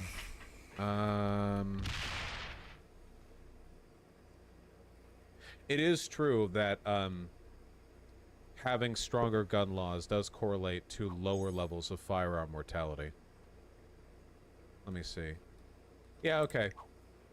California and Florida are both pretty low with regards to the firearm death rate. However, California is doing better. Look for rankings. Massachusetts, Hawaii, New Jersey, New York, Rhode Island, Connecticut, New Hampshire, California, and then Florida's over here. So yeah. And then, of course, you have Alaska. Not surprising. You moved in the exact opposite direction. With all due respect, look at your own backyard, Ron. So You're not mining your backyard on this issue. I will do that because we have we had two radical left Soros district attorneys, like your buddy Gascon in LA. One in Also, isn't Cali's life expectancy higher than Florida? Yes, I believe so. Life expectancy by state. Yes. California's life expectancy is 79. Florida 77.5. Though not too far apart. The really low life expectancies are over here in the Bible Belt area. Oh, thank Now I you, get Chuck more Diesel, cards. too. I read everything. Yeah, I wouldn't get too gloaty about this, by the way. these really low life expectancies are mostly because of rural poor blacks, not because of, like, I don't know, a bunch of evangelical, you know, radical whites with poofy goatees who hate gay people or whatever. Who's number one? Mississippi, predictably. In Hawaii, they get past 80. Tampa, one in Orlando. They were endangering the public, and I removed them from their posts. Gavin Newsom has not lifted a finger to rein in Gascon in L.A. That city has collapsed. That county's collapsed. He is not enforcing the law. So that's just the and here's the thing. American city. This is what's happening. That California model, We're a little that's over been time. done in Philadelphia, 15 Baltimore. seconds. We got to go break. Come on. I mean, you're running for president of the United States. You're talking down the great state of California. You're talking down one of the great American cities, Los Angeles. That's insulting. And you're doing it because you're trying to... Newsom has pretty good debate composure. Unlike DeSantis, who sounds like a whining bitch whenever they start talking over each other, Newsom actually does a pretty decent job of keeping a level tone of voice. It projects a lot of confidence. Escape the facts that you have a higher murder rate in the state of Florida and the state of California. We have some of the lowest crime rates we've had in 50 years. We'll have more with Governor DeSantis, Governor Gavin Newsom on the other side. Hey, Sean Hannity here. Hey. Thank you. The deadliest trap right here. Nice meme. Also, apparently this debate ended. DeSantis also could not have been too happy about the debate because, here, look. I saw this article. As the debate between Gavin Newsom and Ron DeSantis was wrapping up Thursday night, a few minutes past the 90-minute mark that was originally agreed upon, Fox News moderator Sean Hannity asked the two whether they would debate again. After Newsom said he could debate all night, Chad answered, Hannity said he'd extend the debate to a full 2 hours. But after a commercial break, Hannity announced the two were unable to stay longer after all. A DeSantis source who was backstage, as well as another source on the ground not affiliated with either campaign, said Newsom's wife, Jennifer Seibel Newsom, had walked onto the stage during the last commercial break after Hannity seemed to have secured an agreement from both governors to continue the debate, and ended the debate on behalf of her husband. Jennifer Seibel Newsom, according to the DeSantis source, said she had also entered the debate. At Amazon Freight, we know the only thing better than having a friend with a truck is having a friend with a bigger truck. And at Coast to Coast Fleet of Trailers, Red is like, what the fuck? Red is screwed right now. I think I have more troops than... made about her parents moved from Florida to California during the... Wait, was Newsom's wife? Yeah, I think that I... henpecking? I was talking to a fellow who had made the move from Florida to California, or from California to Florida, and he was telling me that Florida is much better governed, safer, better budget, lower taxes, all this stuff. He's really happy with the quality of life, DeSantis said during the debate. And then he paused and he said, you know, by the way, I'm Gavin Newsom's father-in-law. Is that true? By father-in-law, do they mean because they moved to Florida? Like he went offline. The Newsom aide said his team raised several issues with Fox. For one, the printed props DeSantis pulled out on stage were, according to the aide, supposed to be prohibited as part of the ground rules. It was an illegal poop map. Poop map. Ooh. And the gay porn as well. The illegal poop map and gay porn. Again, powerful debate tactics. Huh. So the wife didn't like the low blows, I guess. It's interesting, you know? Especially considering that this isn't like a necessity or a formality. Newsom's doing this for clout, so it seems weird that his wife would be, I don't know, weird about it? I don't know. Very strange. Very strange debate, and I only saw a bit of it, too. It was very, very weird. Yeah, I don't really know. Who do you think is the best presidential candidate for progressives right now? Well, there's only one presidential candidate, as the Floridian electors have decided. So, Joe Biden. Easy choice. Everything about the debate was weird and pointless. That's politics for you, baby.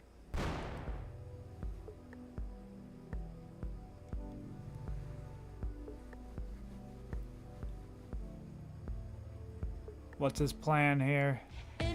Okay, smart. Smart. Mary, for every pet on your list.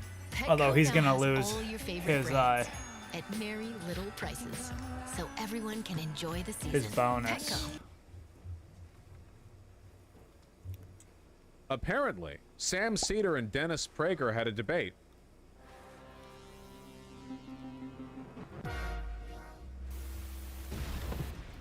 On everyone's favorite subject, Israel. This just uploaded a second ago. You know I can't resist.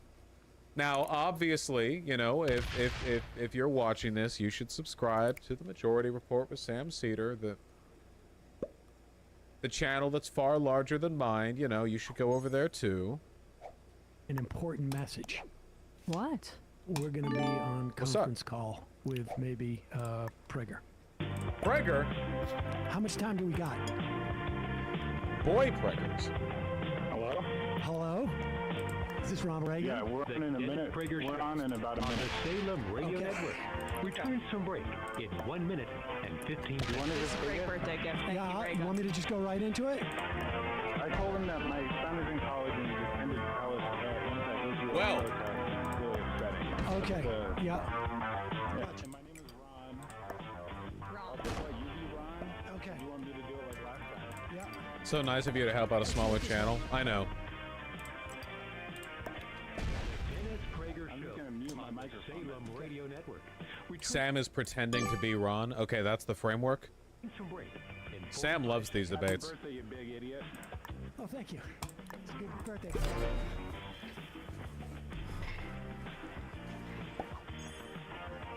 What has happened to the Democrats? Enjoy the beat while we get to the actual call. I'm not skipping this.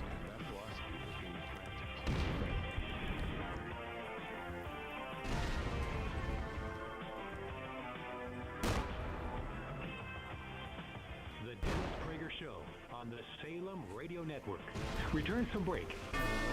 All right. Now let's see if he's good. 777-6. Albany, Oregon. Okay. Ron, hello. Hi, Dennis. Thanks so much for taking my call. Yes.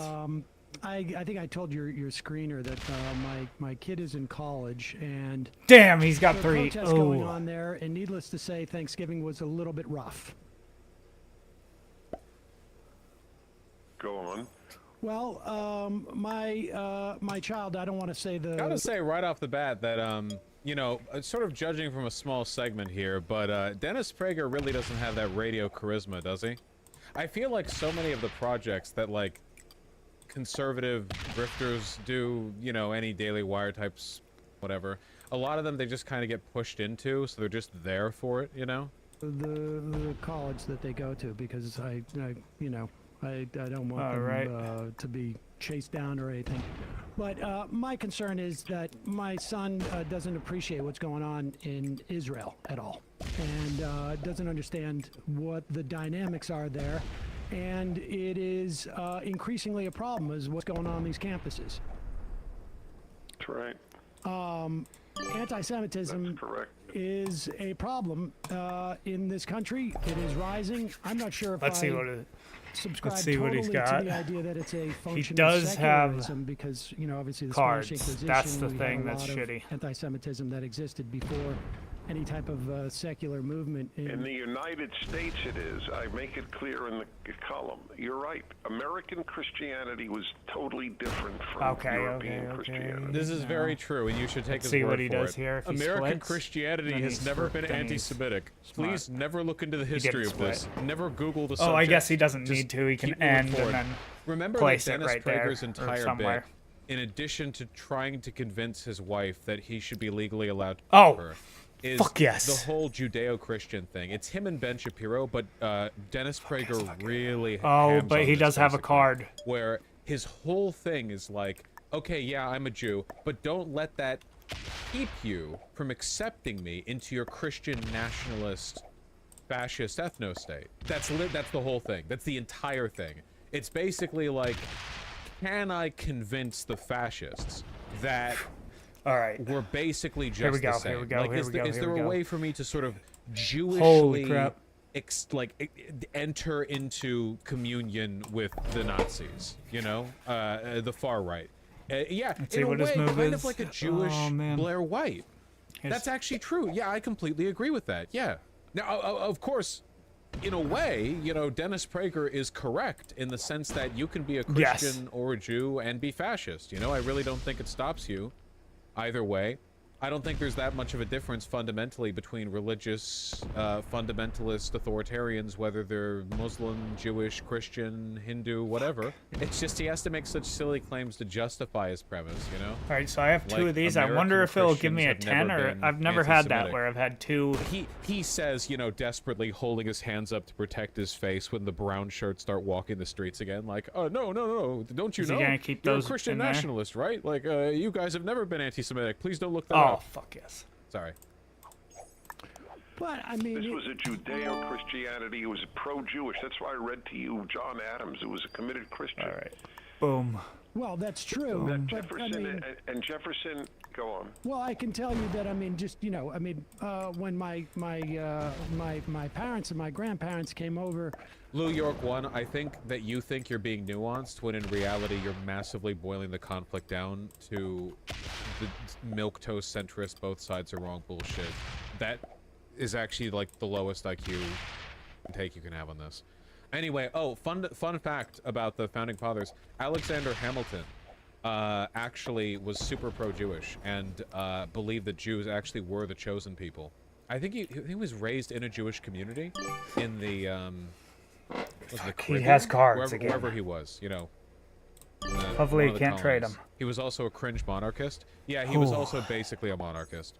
Hamilton wanted to establish the U.S. as a Jewish Holy Land. Dude, he could have done Jewish Mormonism. That would have been funny, dude. It's lit like all timeline shit. It's like Jewish Mormons think that like Moses was real, but he parted like, I don't know, the Delaware or something. And that, like the people...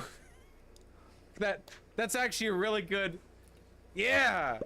In the 1800s, they had to change their name. They couldn't get insurance. This was not a function that they were very pious. Oh, so you're Jewish. Okay, that's interesting. So the fact is, however, that you're right, compared to a truly perfect society, it was a failure. Compared to every other society, why did they flee their society and come to America? If you would have asked your grandparents, are you happy you came to America, even though it was harder to get insurance? They probably would have laughed at you. Oh, well, no, of course. Is Prager's argument that the anti-Semitism here is better than it was in Nazi Germany? Shit, also, what the... Jewish refugees How tried did to he have... escape Germany before the Holocaust and got he was turned able away to from trade. a lot of countries, including America. They left because of pogroms, but they weren't secular in Russia at that time, or Lithuania. No, or you're right. Vilnius. I've said all of my life to American Jews, my fellow Jews, that the European Christianity was not the same as American Christianity. What does this mean, by the way? I gotta know. I gotta know what this means. What do you mean, like Catholicism versus Protestant? What do we mean? I really want to know. The Christians that put Torah script on the Liberty Bell. Right. That had you study Hebrew. That said the greatest contributions were made by Jews, like I read to you from John Adams. Okay. I mean, he's got it. This was a different country. This was a different form of He's Christianity. got I agree. I mean, I agree. I mean, you know, you have someone like John Hagee speaking at the the rally for Israel. Or I even think right was up here. frankly an abomination. I mean, I wasn't. Bosch, Israel started funding Hamas when it was a peaceful charity, and the PLO was so. Wait, no. SOS 84. You need to read up more on that. It's not just that. You can literally look at the shit that Netanyahu did and said with his associations. It's not just that. Okay. For John Hagee speaking there, he has a record. I was. Well, even Stay John on with me. McCain. I thought it was a great choice. I know him very well. Back in a moment. That's it. That's the length of time before an ad break. Dude, you guys are so lucky. Live streamers have slightly more shame than radio advertisers. Should I hit the ad button every time we do an? I should. I'm going to. Beep. I did it. The Dennis Prager Show returns in 5 seconds. 1, 2, 3, 4, 5. What the f is this? I don't think it's gonna trigger copyright when it's this I shouldn't have went sounding, but I guess I'll in skip on it. red right off it. Right then, I should have went one or two more turns. Wait, this isn't Dennis? I don't understand. It's sleep. Sleep. Hello, sleep. Folks, a lot of you have problems falling asleep or staying So I asleep. fed My heart his goes out to you. It's not a problem I've ever had. I'm very lucky, cards. and I know it. But if you need to, this is a great product. On occasion that I have taken it, like for example when I went to London and I wanted to sleep on the plane, this thing is fantastic. Anything Relief Factor does, I'm a big fan of. So, He yeah, seemed with how like sleepy he was. sounds. I think he I was think just leaning Enderman. into like doing ad reads for sleep meds or anything associated with it is actually pretty good. You know, that works. if you need to sleep or stay asleep, try it. Go to Relief. If you need to sleep or stay asleep, try it. Go to ReliefFactor.com and order sleep for restorative, regenerative sleep. Me too, man. ReliefFactor.com. All the time. So my column this week is essentially that when America was more Christian, Jews were more secure. So there are two issues with my caller. This is a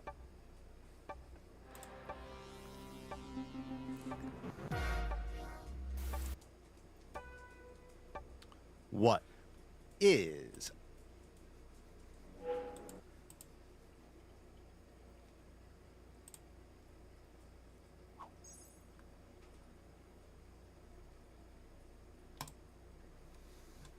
The cult of Mormonism.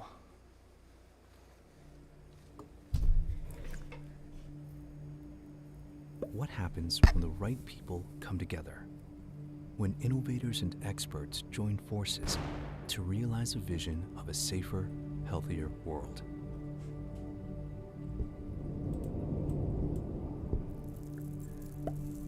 Anticipating the greatest challenges, solving the most difficult problems, addressing the unmet needs of patients around the globe.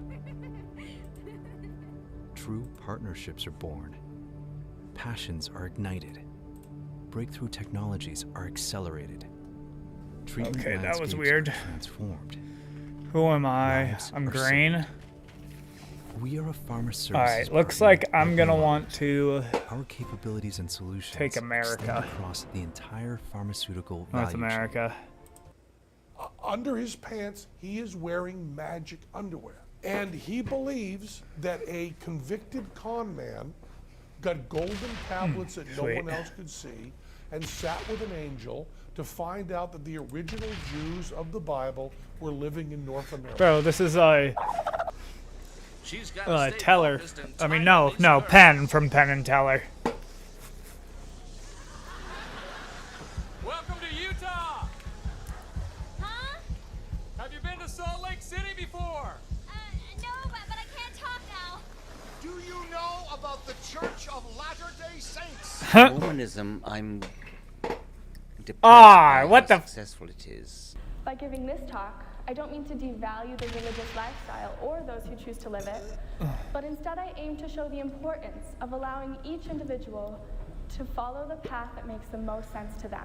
Agree that the biblical stories are equally ridiculous, but the difference is we don't know they were written by known con men, but in fact he was a known felon. How exactly did a bored 14-year-old in the 1800s go on to deceive 16 million people worldwide? American prophet Joseph Smith claimed to have found golden plates buried within a hill in upstate New York. These relics would be the foundation of Mormonism, or the Church of Latter-day Saints, one of the fastest growing religions that was founded upon a teenager's fantasy. Joseph Smith grew up in western New York during the early 19th century. His family was deeply pious and engrossed with the Second Great Awakening, a Protestant religious reemergence in the United States from 1790 1880 to 1840. The Second Great Awakening took place in the Burn District. Several counties of New York State The which Great experienced Awakening. great religious experimentation. The Burn District got its name because everyone who lived there seemed to burn with religious zeal. Some religions to come out of the Second Great Awakening were the Shakers, also known as the Quakers, the Fox Sisters of Hydesville, and the Oneida Society. These rather modern faiths had some strange practices. The Fox Sisters would commune with the dead through something known as table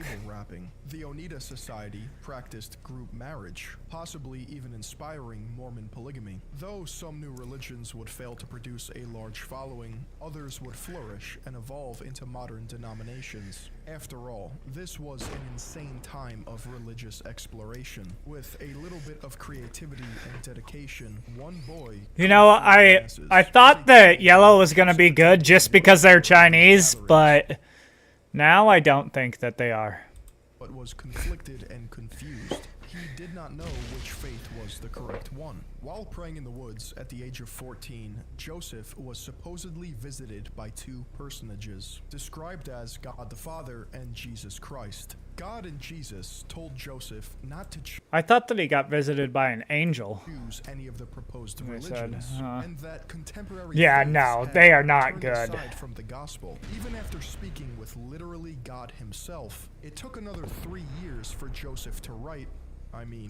They're going out first, for sure. One night in 1823, during his probably 46th prayer of the day, the angel known as Moroni visited. Oh, okay. This is when the angel shows instructing up. him to find a divine Yeah, basically all I know about Mormonism is from South Park. Oh, you fucking ass!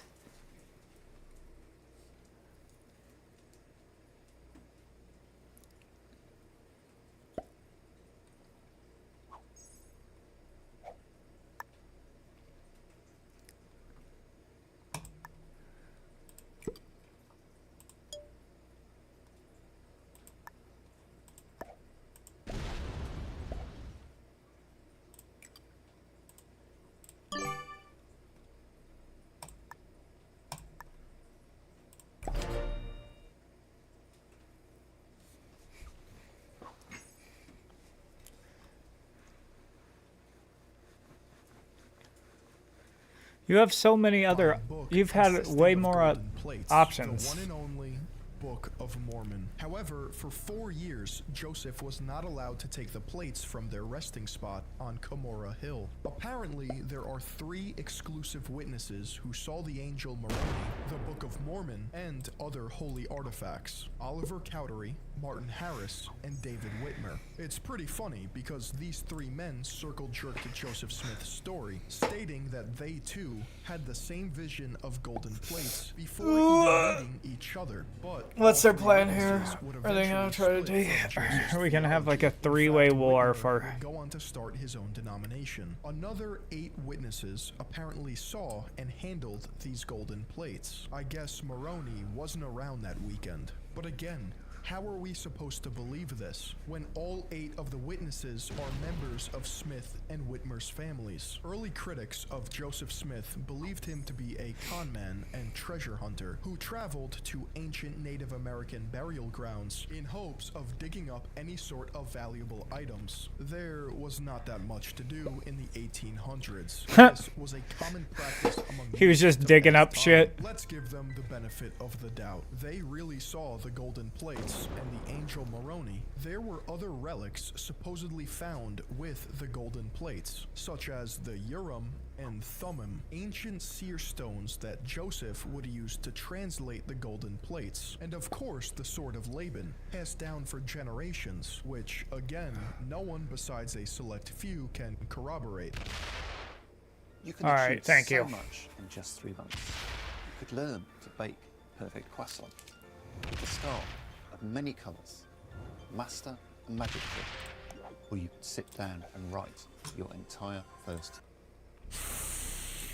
Are you smelling it yet? Well, if not, then The this shit? is where it gets weird, if it wasn't weird already. Because the golden plates found by Smith... If it comes and attacks my 6, I'm gonna be pissed. This reformed Egyptian came from the... You fucking cunt! and Lamanites, two civilizations that came from Jerusalem to the Americas before Christ's birth. The Book of Mormon also states another civilization named the Jaredites came to America even earlier, around the time God separated humanity for building the Tower of Babel. Remember, we're just talking about religious scripture here. In keeping with the Mormon tradition that America is a promised land, another belief is that after Jesus' resurrection, he visited North America during an age of war and darkness for the tribes. Due to these conflicts, the Nephites and Jaredites would all die out, leaving only the Lamanites to survive, becoming the ancestors of Native Americans. So the Mormons retconned Native American history. Right. This information is important because Joseph Smith would go on to find the plates written by a man named Moroni. Moroni pledged to both believers and non-believers that if they repent, follow Jesus, and love the Heavenly Father, they can become perfect. This is known as Moroni's Promise, which would become one of the pillars of Mormonism. And Moroni was the son of Mormon, for whom the Book of Mormon is named after. He was also the last survivor of the Nephite civilization, and was instrumental in passing down the true gospel to the world. Thus, he became an angel, guiding Joseph Smith to his writings. I might lose because of this fucking douche. The message manifested itself into Joseph's new religion, the Church of Christ, founded in 1830. After 4 years, the religion would grow and change its name to the Church of Latter-day Saints. Latter-day Saints, meaning members are living in the days just before the second coming of Christ. Speaking of Christ, most contemporary renditions of Joseph Smith portray him with near-perfect features, reminiscent of the romanticization of Christ in modern art, or to be honest, a certain perceived master race. There are tall tales of Joseph Smith that make him appear holier than thou, including the time he refused alcohol to numb the pain of his leg surgery, or the time he calmed a storm for people who had faith in him. Mormons like to use these instances of miracle work in order to draw parallels with Jesus. There actually aren't any fully authenticated photos of Smith online. The best image of his likeness that exists is an oil portrait of Joseph Smith, created around 1842. However, his oil portrait looks noticeably different from images displayed by the LDS Church. Before we talk about the Book of Mormon, it's better to clarify that Mormons hold other texts sacred. They follow the Old and New Testaments of the Bible, the Articles of Faith, a declaration of religious opinions written by Joseph Smith, the Book of Abraham, which consists of Egyptian scrolls. Hopefully he doesn't have any. Adventurer Antonio Lobolo and translated by Joseph Smith. The Book of Abraham is particularly interesting because it talks about the curse of Ham. The curse of Ham occurred in Genesis when Ham, the son of Noah, discovered his father naked in a tent and either had sexual relations with him, didn't cover him, or mocked him, depending on your source. Ham's son Canaan was cursed with a dark complexion, referred to as the curse of Cain, and the title servant of servants referred to as the curse of Ham, all because Noah was pissed off. These verses of the Bible, incorporated into Mormon doctrine, would be used by Joseph Smith and like-minded individuals to justify slavery in the pre-Civil War era. Smith would also use this passage as a means to bar black men from joining the Mormon priesthood. Other texts that Mormons adhere to are the Doctrine and Covenants, a collection of revelations from the prophet Joseph Smith and lesser-known Latter-day Prophets, and the Pearl of Great Price, more ancient Egyptian texts translated by Joseph Smith and accepted by his church. However, without a doubt, the most important is the Book of Mormon, which is made up of 5 sections. The small plates of Nephi, the large plates of Nephi, the plates of Mormon, the words of Mormon, and the plates of Ether. Besides describing the history of the Nephites, Lamanites, and Jaredites in America, these plates act as scripture for the Mormon religion. The Book of Mormon is comparable to the Bible in the fact that it shares similar doctrine and is divided into smaller books or chapters titled after the primary author. An easy example is the 4 main Gospels in the Bible are named after the 4 evangelists, Matthew, Mark, Luke, and John. Conversely, in the Book of Mormon, examples include the Book of Jacob, the Book of Omni, and the Book of Alma, all named after Israelites who came to America around 1000 BC. Now, are we even certain these people existed? No, because archaeologists have found no evidence of these civilizations in America. Once again, let's give them the generous benefit of the doubt and say these civilizations existed, and that the golden plates hold text of forgotten wisdom. Let's look at some of the Mormon concepts. First off, Mormons hate water. They believe God rebuked all water, and that Satan has control over rivers, oceans, and lakes. For all we know, this is why Mormons live in Utah, a landlocked, arid state. Besides their lakes, of course, which are apparently evil. One excerpt from the Book of Mormon says, "Behold, I, the Lord, in the beginning blessed the waters, but in the last days, by the mouth of my servant John, I cursed the waters." Another peculiar belief is that Mormons believe in the star or planet of Kolob, described in the Book of Abraham as being a celestial body closest to heaven. It is said that one day on Kolob is 1,000 years on Earth.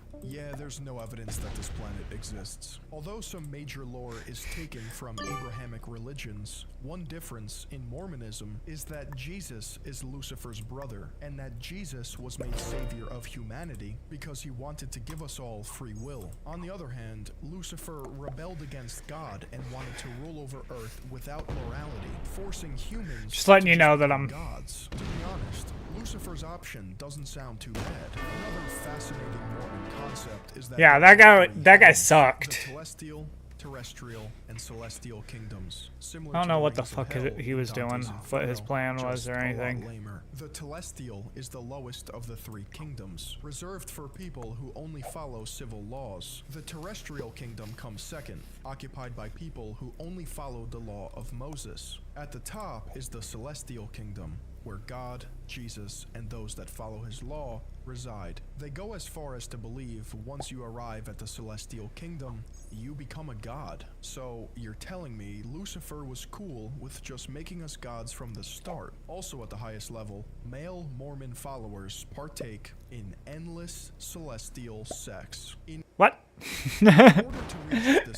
That sounds like Muslim shit too. Adhere to strict social tenets. For example, they cannot consume alcohol, tobacco, coffee, or even tea. They are also discouraged from marrying outside their religion, and it's considered a serious sin to have sex before marriage. Some Mormons have they need to trade. Ways to this person must not be that good, since they didn't even realize that they needed to trade.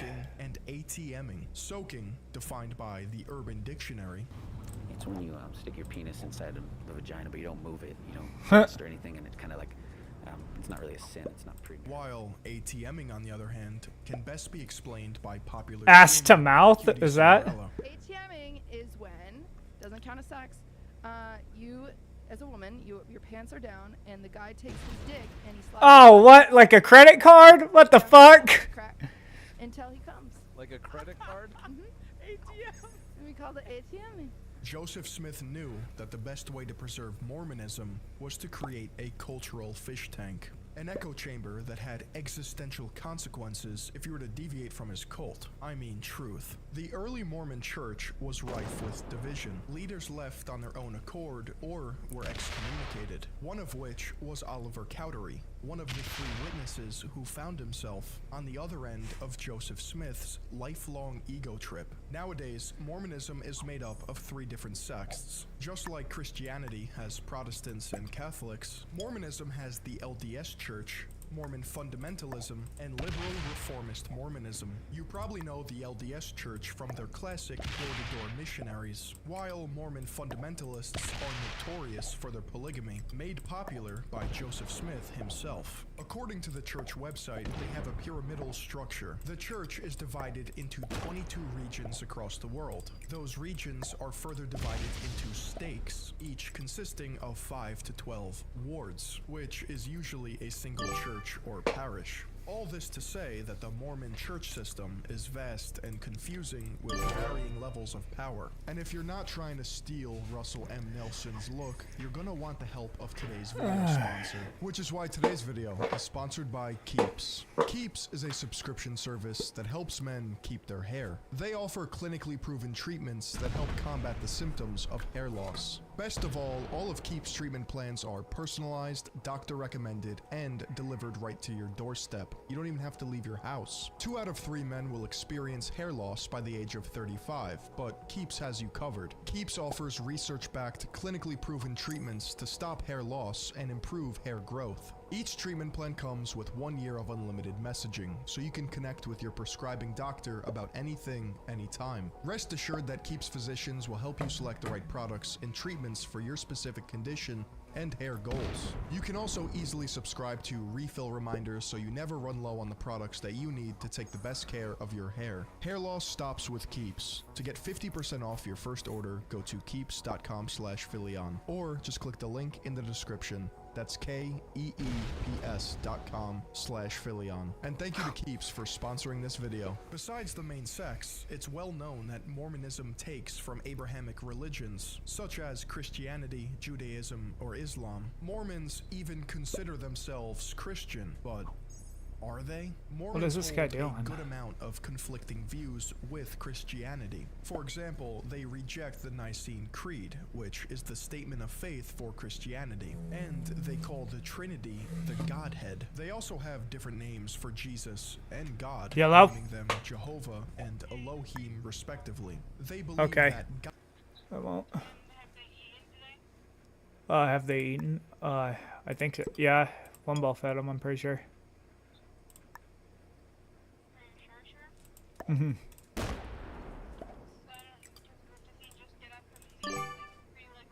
No, he went and let him out.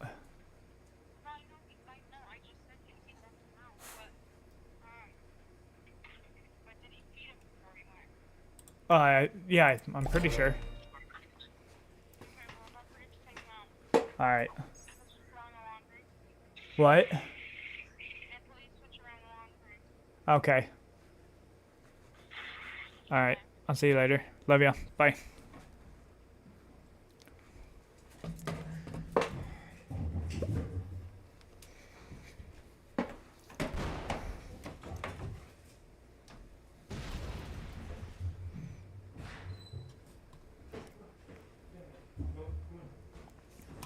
God was once a man on another planet, born to an unknown god and Oh. goddess before being exalted to godhood himself. One Mormon ceremony, similar to Christianity's baptism, is posthumous baptism, where someone not is much. baptized as proxy on behalf of an already deceased same-sex Why? person. This was I mean, a I'm not practice done sad, during the but time of Paul the could've been Apostle, around Why? 50 AD, Having a dog. restored by the Orthodox Church, and is one such ceremony or ordinance. Really? that can only When did you find out today?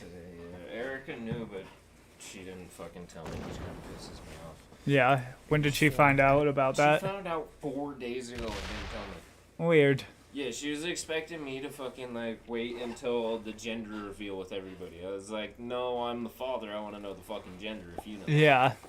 I was kind of pissed off. What the fuck? Yeah, I wanted a boy. I didn't really care either way. It's still going to be my kid. But Mm-hmm. I'm having a dog. Alright, cool. Is this person gonna try to take this?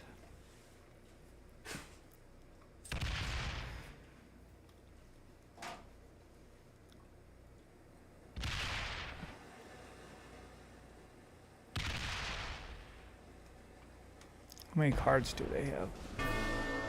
Yeah, they went completely the wrong way if they wanted to try to attack me afterwards.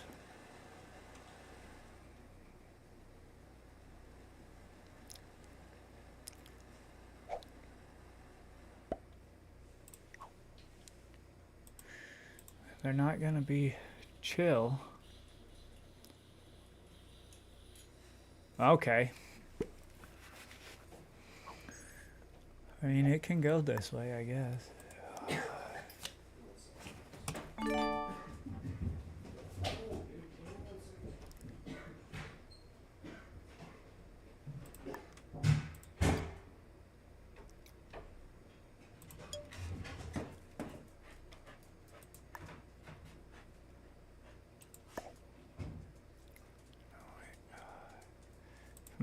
What should I do here?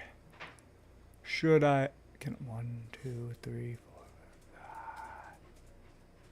4... No, let's play it safe.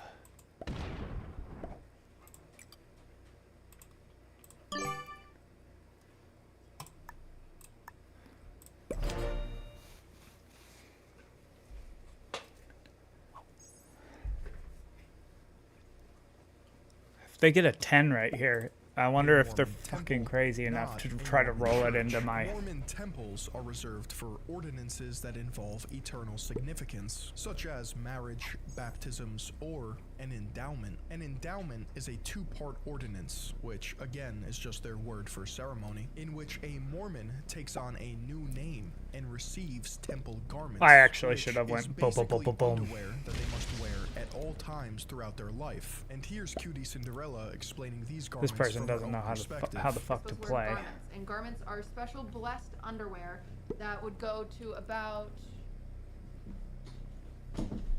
here? No, here. About here. About here in length that you wear under your clothes. Yeah, this person does not know how to play. What? This neckline.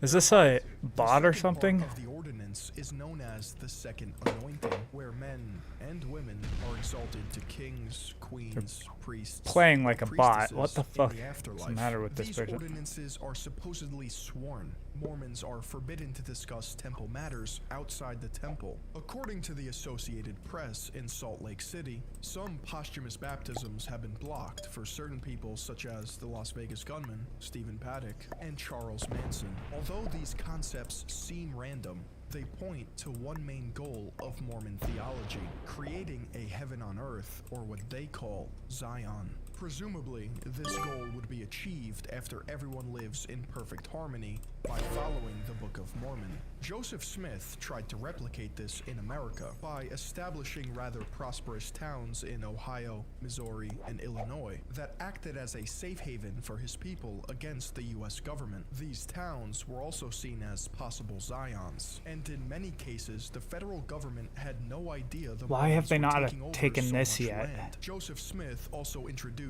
I'm the so practice confused of with what polygamy and could have sired this person several is doing. children, though it is staunchly looked down upon by modern-day Mormons. According to Andrew Jensen, an assistant LDS church historian, a list of Joseph's wives by 1887 was 27 women, besides his legal wife, Emma Smith. Currently, there are 49 women on the list, and some were even married to other men at the same time. I wonder what they're Although doing Joseph here. Smith's Zionist towns were successful in their own right, they were seen as interlopers and dissenters by locals, political rivals, and other religious denominations, often being berated and attacked on site. One conflict between Mormons and non-Mormons even led to a war in Missouri, known as the Mormon-Missouri War of 1838. Raids and fights lasted 2 weeks before Joseph Smith was arrested, tried for treason, and sentenced to death. Before his trial could even begin, he would escape with the help of some apologetic guards, fleeing to Illinois. You see, at this point, Joseph Smith had developed the unique Mormon God complex and tried to have sex with every woman he saw, fracturing relationships with his closest associates by proposing marriages to their wives. Knowing his back was against the wall, he would try to portray the Latter-day Saints as a marginalized group in order to gain political prowess, even running for president in 1844. Smith and co-conspirators would burn down the Nauvoo Expositor, a printing press in Illinois, because ex-Mormons had been spreading information that was critical of Joseph Smith. Joseph Smith The fuck would is then this turn person himself doing, into bro? authorities to reconcile with his biggest enemies, but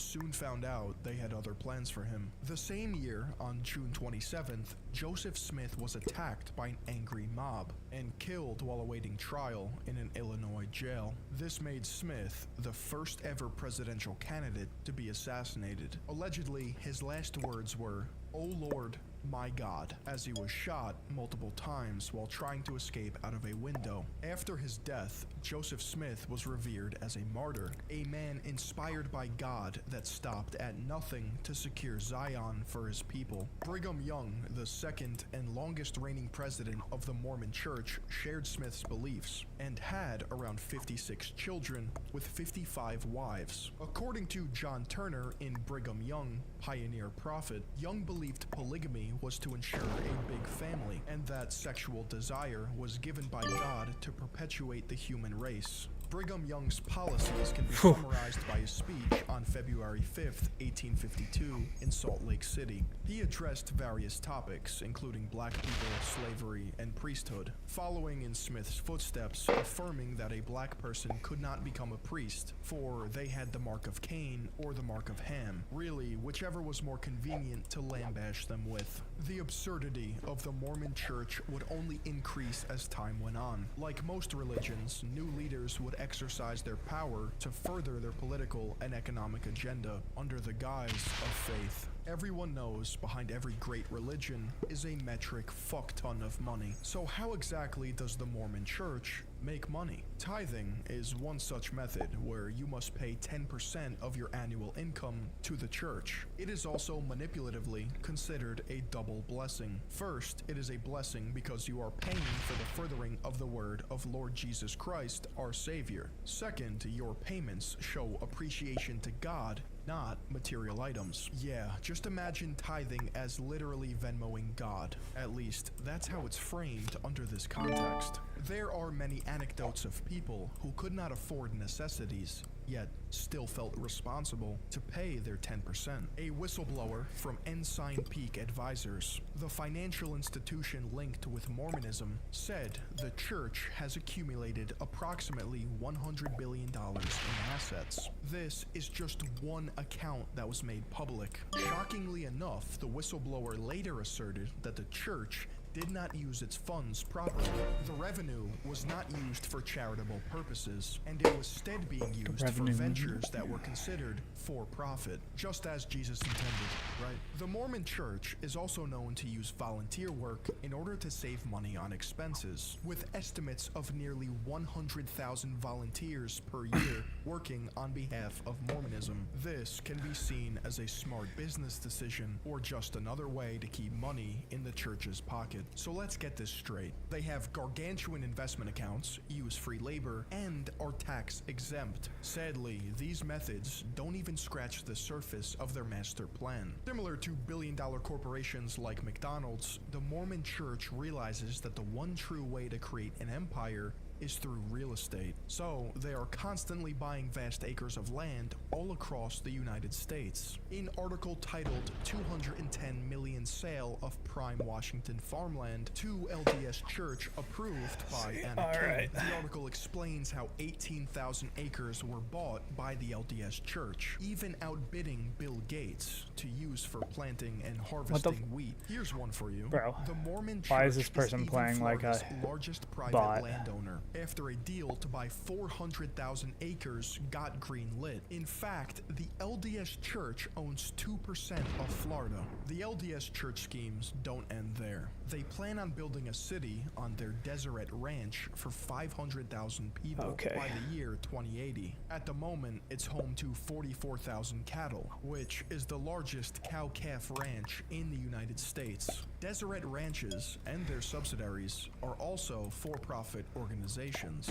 As Mormonism advances through the 21st century, it's fun to look at how they are mentioned in pop culture. Mormons have been portrayed in a variety of performances, ranging from Space Jam in 1996 to the Book of Mormon musical on Broadway. For the most part, Mormons are seen in a satirical light, which does not offend members of the LDS Church. However, their perceived tolerance of criticism is contrasted by Mormon ad campaigns that are inseparable from corporate monologues. Everything about their religion is run by a capitalist dream.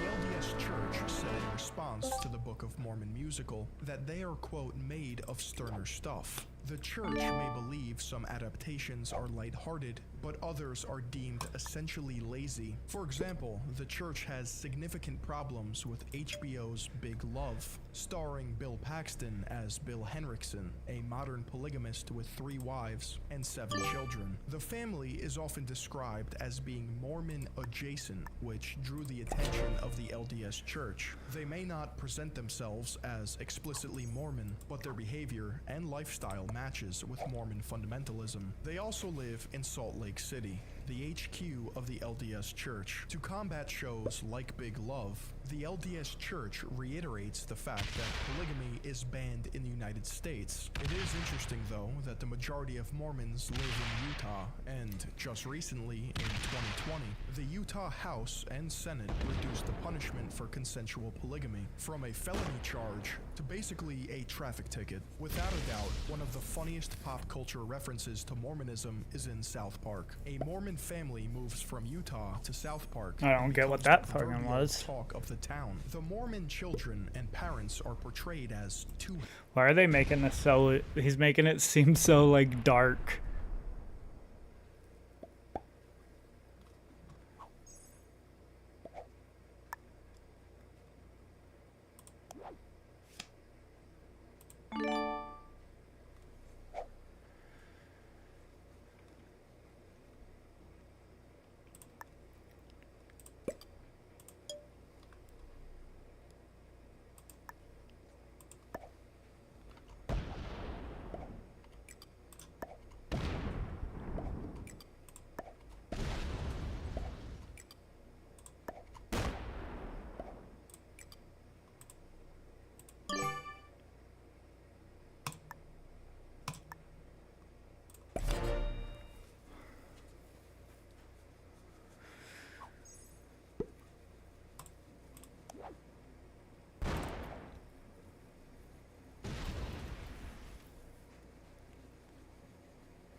Oh.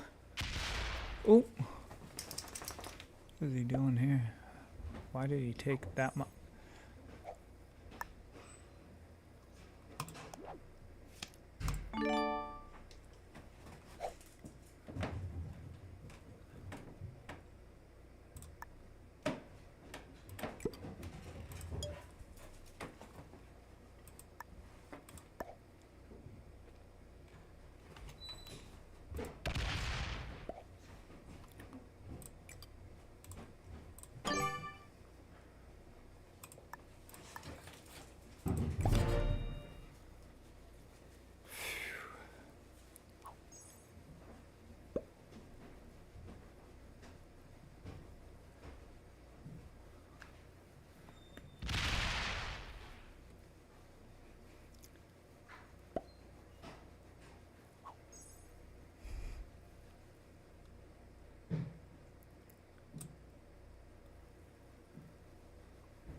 Oh, fuck.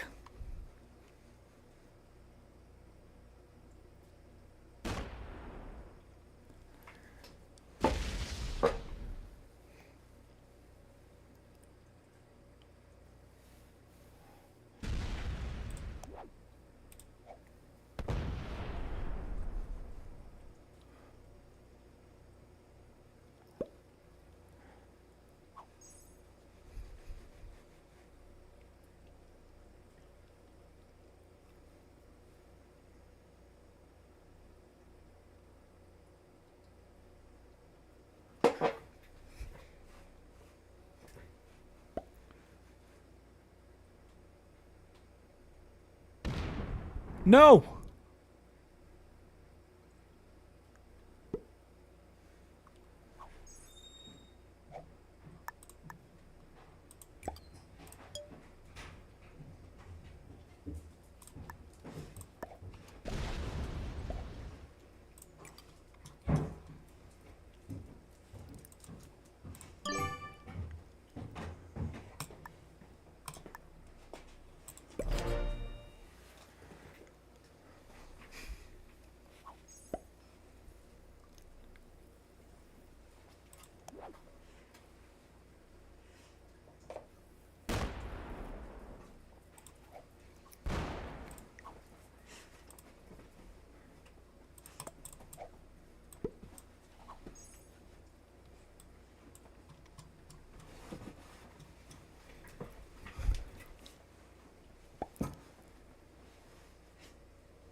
Oh, why would you downgrade like that?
Is he gonna ruin it for...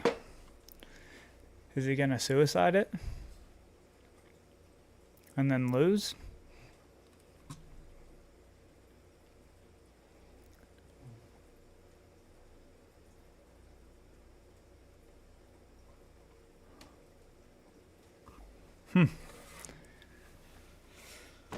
Oh! No. Gnarly.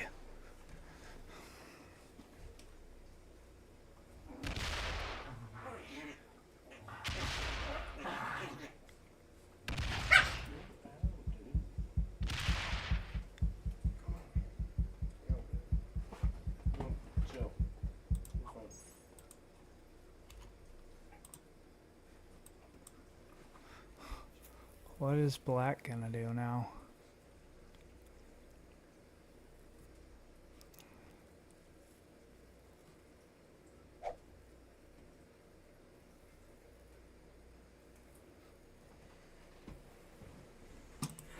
Helpful. They are so nice that they convince other people to change their ways. In one instance, Randy Marsh goes to the Mormons' home to beat up the father for telling Stan Marsh differing religious views. Randy's plans rarely work out. He doesn't fight the father. Instead, What? he comes home with a copy of the Book of Mormon. Throughout the episode, the story of Joseph Smith is explained with almost constant singing. And that's how the Book of Mormon was written. Dum dum dum dum dum.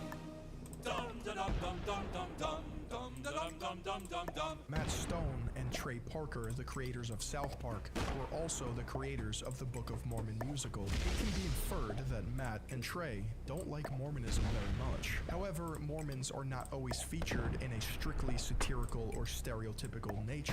In the video game franchise Fallout, set in post-apocalyptic America, Aw, damn it. Mormons are one of the few remaining religions. Unlike other adaptations, Mormons are portrayed in a positive light, as said in an article titled, "I'm a Mormon. Pop culture often mocks my faith, but Fallout treated it right. It seems a video game did right by the Mormon religion, while others see it for what it truly is." Criticism of Mormonism has only expanded since its inception because of sexist policies or historical revision. I mean, they literally believe early Jews came to America, built incredible civilizations, had cataclysmic wars, were visited by Jesus, then all died out, Alright, and the few let's that were see. remaining, they became I'm gonna Native get Americans. second. These are inaccuracies that can For be sure. empirically proven false by science and documented evidence. But these pillars of academia are considered the philosophies of man and should not be mingled with faith. However, the Mormon Church will have typical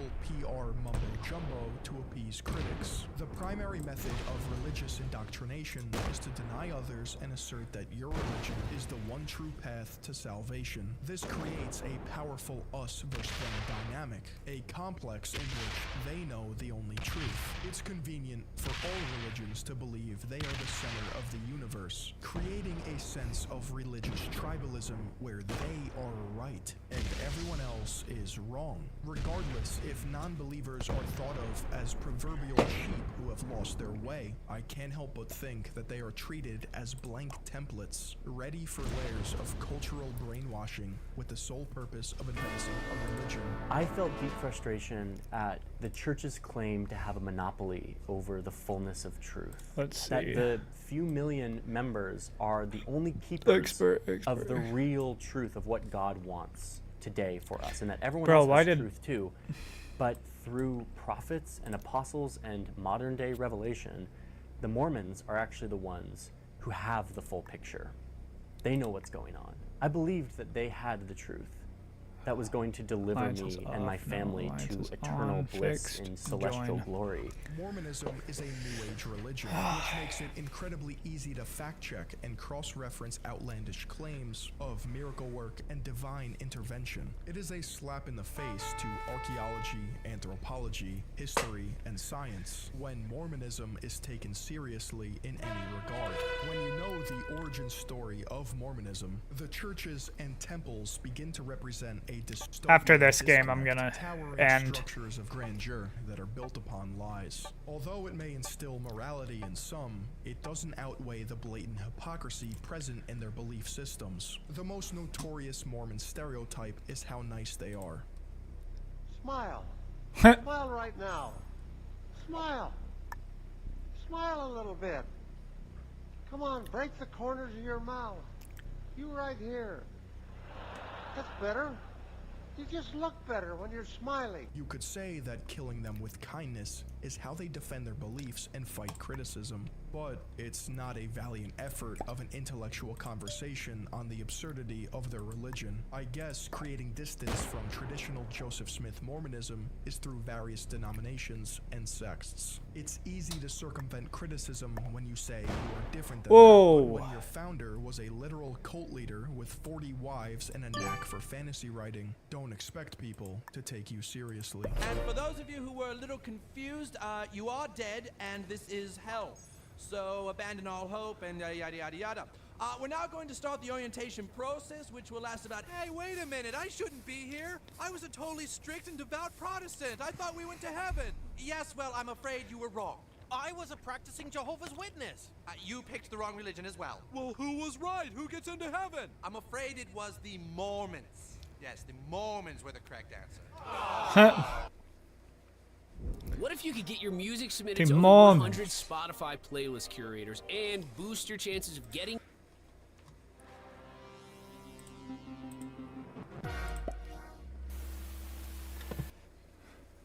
All right, so, guys, we are ready to go. Let me see.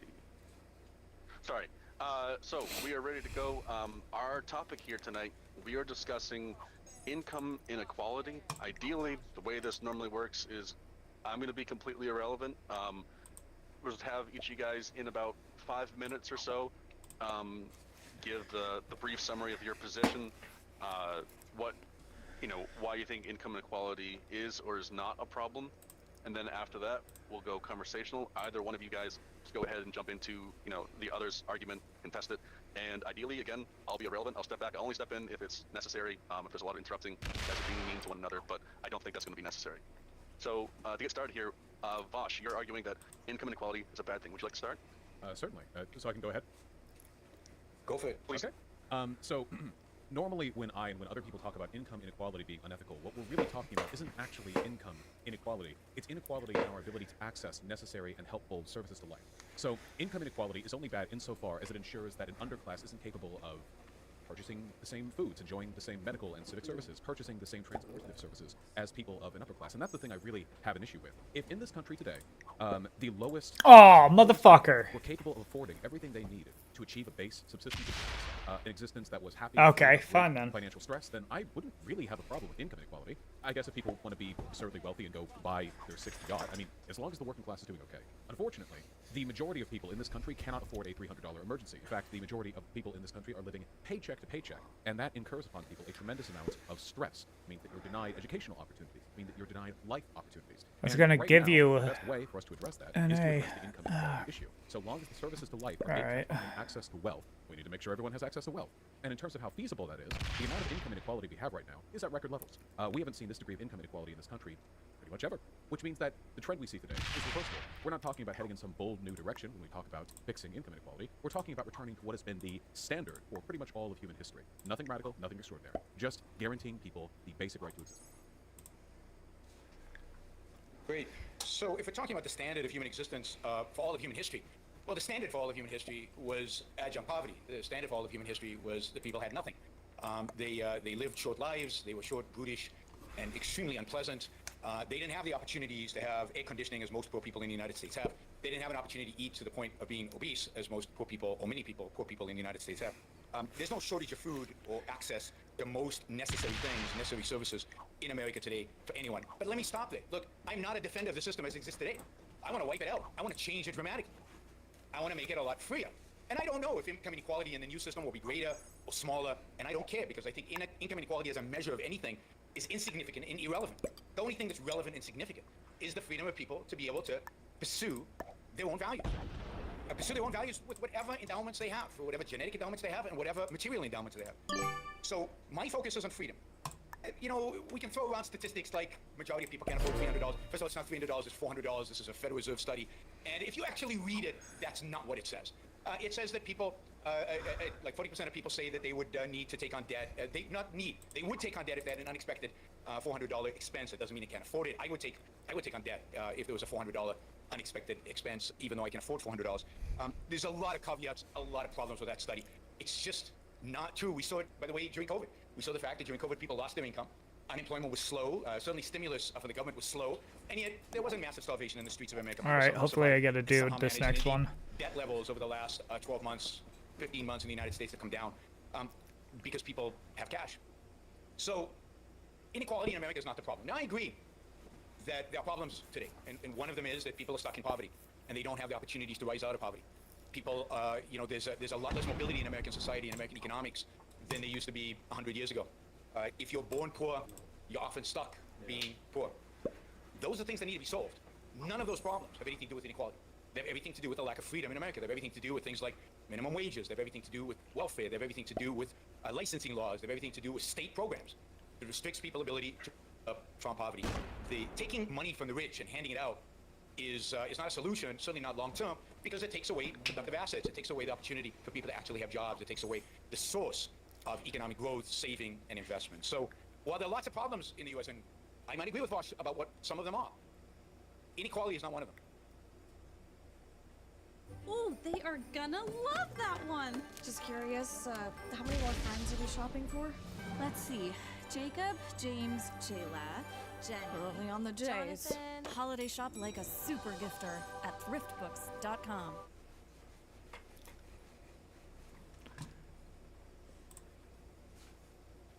Okay, I'd like to respond to that. So we do undeniably live in a time of unprecedented privilege in most respects. There's really no getting around that.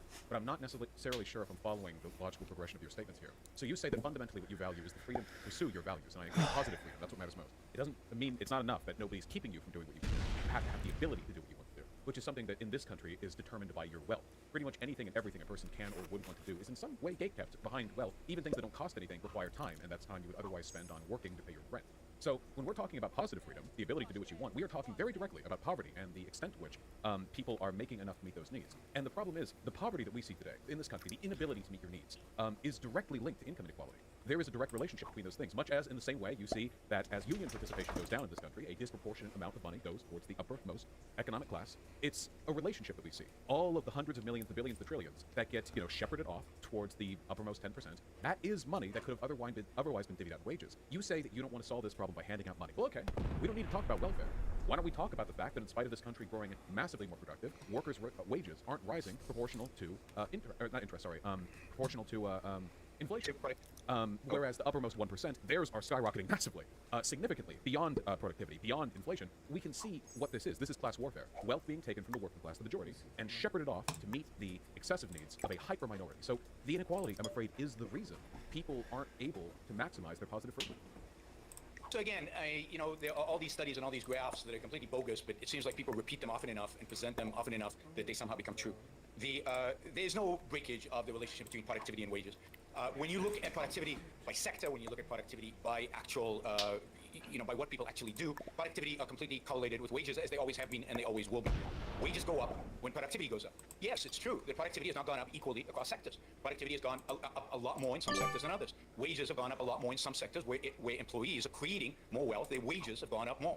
The fact is that over time, the only reason manual labor, the people who used to be part of unions, the only reason their wages have gone up over time is because their productivity has gone up over time. And it still is going up, and wages are still going up. This idea of stagnant wages is just untrue. It's just not reality. But their productivity has not gone up as much as computer programs. Their productivity has not gone up as much as other service industries that produce a lot more than they do. All right, what did I get? Income inequality, to darn. the extent that it is a consequence of markets, the extent that it is a consequence of freedom, is a product of wealth creation. You create more, you earn more. You create less, you earn less. It's a simple equation. And there is no right level of inequality. Inequality is derived from your ability to be productive. It's derived from your ability to actually produce. So there is no link between income inequality and wealth. Yes, it's true. Over the last 30 years, a lot of wealth has gone to particular sectors. It happens that those sectors are the ones driving this economy. It happens that those sectors are the ones that are having the most impact on the economy, driving increased productivity. Technology, for example. We're seeing massive amounts of wealth created in technology, and therefore wealth being created in that sector that is going to those people who participate in the creation of those values. Other industries are dying. Jobs are dying because they're being replaced by machines, by technology, by software. And people are going to have to get retrained to increase their productivity in other sectors. Finally, let me say something about positive freedoms.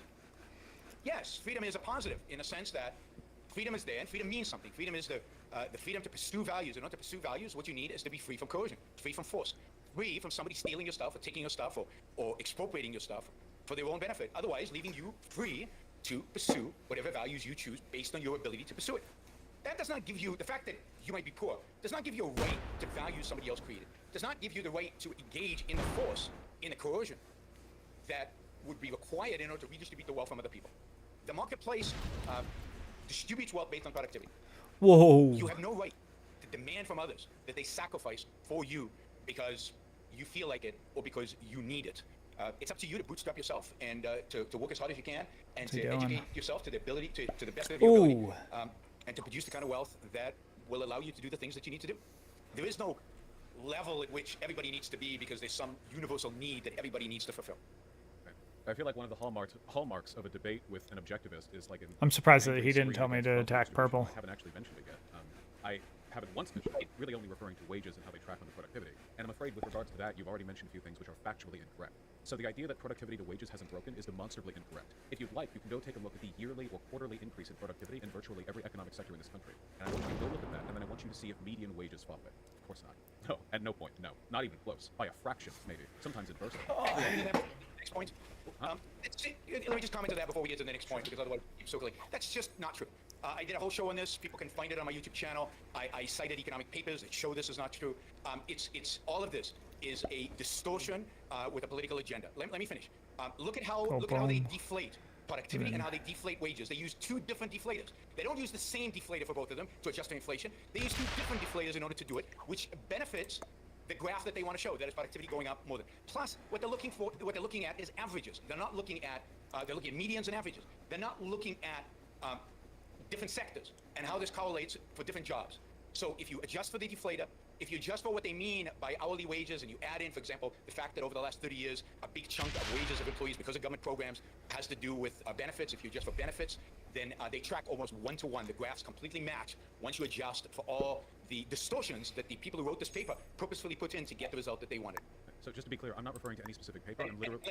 Wait. I just want to say, I'm referring to the Bureau of Labor Statistics and the quarterly growth rate that it refers to. You can take a look very clearly. So, for example, the labor productivity of non-farm businesses from quarter 1 of 2021 to quarter 1 of 2021, this is including the dip with the coronavirus, by the way, usually sees a quarterly increase in productivity of about 2%. Now, there are no median wages in this country rising by 2% per quarter, so that'd be 8% per year, or cumulative, so slightly more than 8% per year. Now, I'm not expecting that wages have to like perfectly track onto every productivity method possible. That's not realistic. But so then I think that I have 3. Yeah. Right now. You're saying income inequality isn't really a problem, but then you're also saying that all these metrics that determine the existence of income inequality are bogus, and that's just not true. You can take a look at this pretty much any way possible. You can look at this at the relative participation of unions, the tracking of median wages onto existing labor productivity. You can look at this with regards to the fact that the CEOs in this country used to make like 8 times as much as the average worker, and now they make about 300 times as much as the average worker. You said that wealth goes to the most productive sector, but the productive sector that I'm railing against here is CEO, not a sector, title of ownership, that allows them to distort the wages of those they employ to ensure that they receive more money for more productivity, and the people below them receive less. The idea that wages track onto productivity is just not true at all. By what metric, by what market function would that be the case? What exactly is to keep owners from just paying their workers less? It's one of the bedrocks of Marxian economics, after all, the idea of labor exploitation, but it's also an empirical fact of how our economy works, borne out in all available information. If you say you don't think income inequality is necessarily the issue, okay, we can disagree on that. But we cannot disagree on the factual basis at hand here, that income inequality is worsening, that American workers are suffering, and that they are absolutely not being paid in accordance with the rapid increase in productivity this country has seen. Borne out in our GDP, in the quarterly reports from the Bureau of Labor Statistics, everything goes up and up and up and up. But minimum wage barely keeps up with inflation. Sometimes it even dips below its original point relative to inflation. And so many people, they get paid not minimum wage, but $1 above it. Their reward for working 5 hard years at McDonald's, $1 above the minimum wage. They get kept off the number of people on minimum wage, but their income is fundamentally tied to it. We need a higher minimum wage. We need to use government policy to redress the greed that corporations have been enacting upon the working class. By the way, greed has led to the deprivation of our institutions. Is he gonna take out blue and? Oh no. We're giving away free Donald Trump gold bars. Folks, we're doing a special Black Friday sale and for So I encourage everybody to actually research these factual questions, not just to go according to the party line, but look at what economists have actually written on this, not just look at raw statistics, because statistics can be manipulated easily, but actually look at people who've done analysis on this, and you will find that the productivity wage divergence is completely 100% bogus. It's just not true. It has not happened. Indeed, you know, we can debate the numbers. So you're gonna move that people have into debated the there. numbers. Thomas Piketty came out with a famous book, Das Kapital for the 21st Century, in a few, you know, what is it, 10 years ago now? And people have analyzed his numbers. The Financial Times did a massive story about the distortions in the numbers that Thomas Piketty used. He's published a number of studies since then that have been challenged by other academics about the numbers, about the actual facts that he is presenting. The idea that these economic studies are not motivated by... My favorite Star Wars movie is probably, is it called Revenge of the Sith, number 3? That one, I like that one.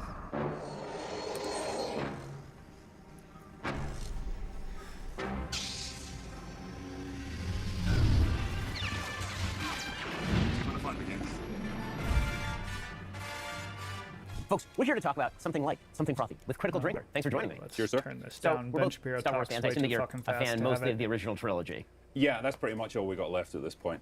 Yeah, so why don't we just start from the rankings of the Star Wars movies, and then we can just start ripping into Kathleen Kennedy and talk about how she's destroyed the entire universe and how they've wrecked some of the great IP ever created and all of that. Okay, so what's your number where one? is he going? It's gonna have to be Empire. Of course, Empire. Okay, so everyone agrees. Sorry, Empire. it's predictable, but No, you're right. I mean, there's only one right answer to that particular question. Okay, so what's your number 2? A New Hope. Okay, I'll agree with that as well. So, okay, and it's going to diverge somewhere in here. Okay, number 3. Then it's going to be Return of the Jedi. Okay, so here I have sort of an internal battle. I love Return of the Jedi. The second half of Revenge of the Sith is great. The first half is a little bit of a mess. And I do have a peculiar liking for Rogue One. I think that Rogue One is a good piece of content. So I have to decide between those 3, and it sort of varies based on the day.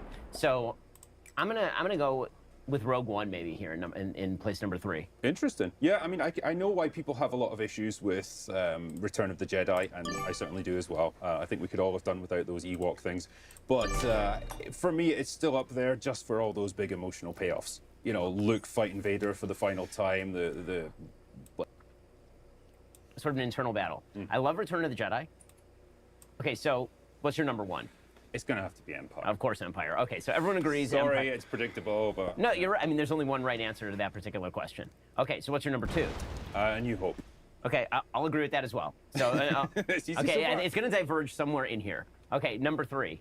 Then it's going to be Return of the Jedi. Okay, so here I have sort of an internal battle. I love Return of the Jedi. The second half of Revenge of the Sith. Oh, is it Return of the Jedi? Yeah. It's great. The first half is a little bit of a mess. And I do have... Or Revenge of the Sith, yeah. ...liking for Rogue One. I think that Rogue One is a good piece of content. So I have to decide between those 3, and it sort of varies based on the day. So I'm gonna go with Rogue One maybe here in place number 3. Interesting. Yeah, I mean, I know why people have a lot of issues with Return of the Jedi, and I certainly do as well. I think we could all have done without those Ewok things. But for me, it's still oh, is it moving into my big emotional payoffs? You know, Luke fighting Vader for the final time, the like climactic battle to destroy the Death Star. There's some incredible stuff there. So for me, it's still up there, but I definitely see why people have issues with it. And as for Rogue One, sure. I mean, I think we can all probably say it's the best movie that, or the best Disney Star Wars movie that's been made. And that's a pretty low bar, but they made one halfway decent with that. I'll give them that. Yeah, I mean, they kind of tie in between they had at least respect for the series, which is the giant failure of Kathleen Kennedy, is that she decided to basically do what she accuses the Adam Driver character of doing, which is directly destroy all of the old IP and replace it with new IP for the sake of the new IP. That's basically all of the Kathleen Kennedy Star Wars universe. Okay, so what's your number 4? Number 4, it's probably going to be Revenge of the Sith. Oh, he's taken out. That we're about to watch explores the hot button issues of transgenderism. What somebody else's truth is might not be my truth. Taking out Blue. Dysphoria. Oh. And gender reassignment surgery. So seeking the truth is bias? Do you think this film is... I don't know if he's going to be able to get... There are more than 2 genders. Absolutely. No, that's not true. The education system. No, they're not. Oh my gosh. When I have to share my bathroom when I take my granddaughter. No. Of course it's not okay. Feed me it, bro. Do you live in? Otherwise it's just gonna... This isn't Europe. Somebody playing like this. It's a man. This is America. Oh my gosh.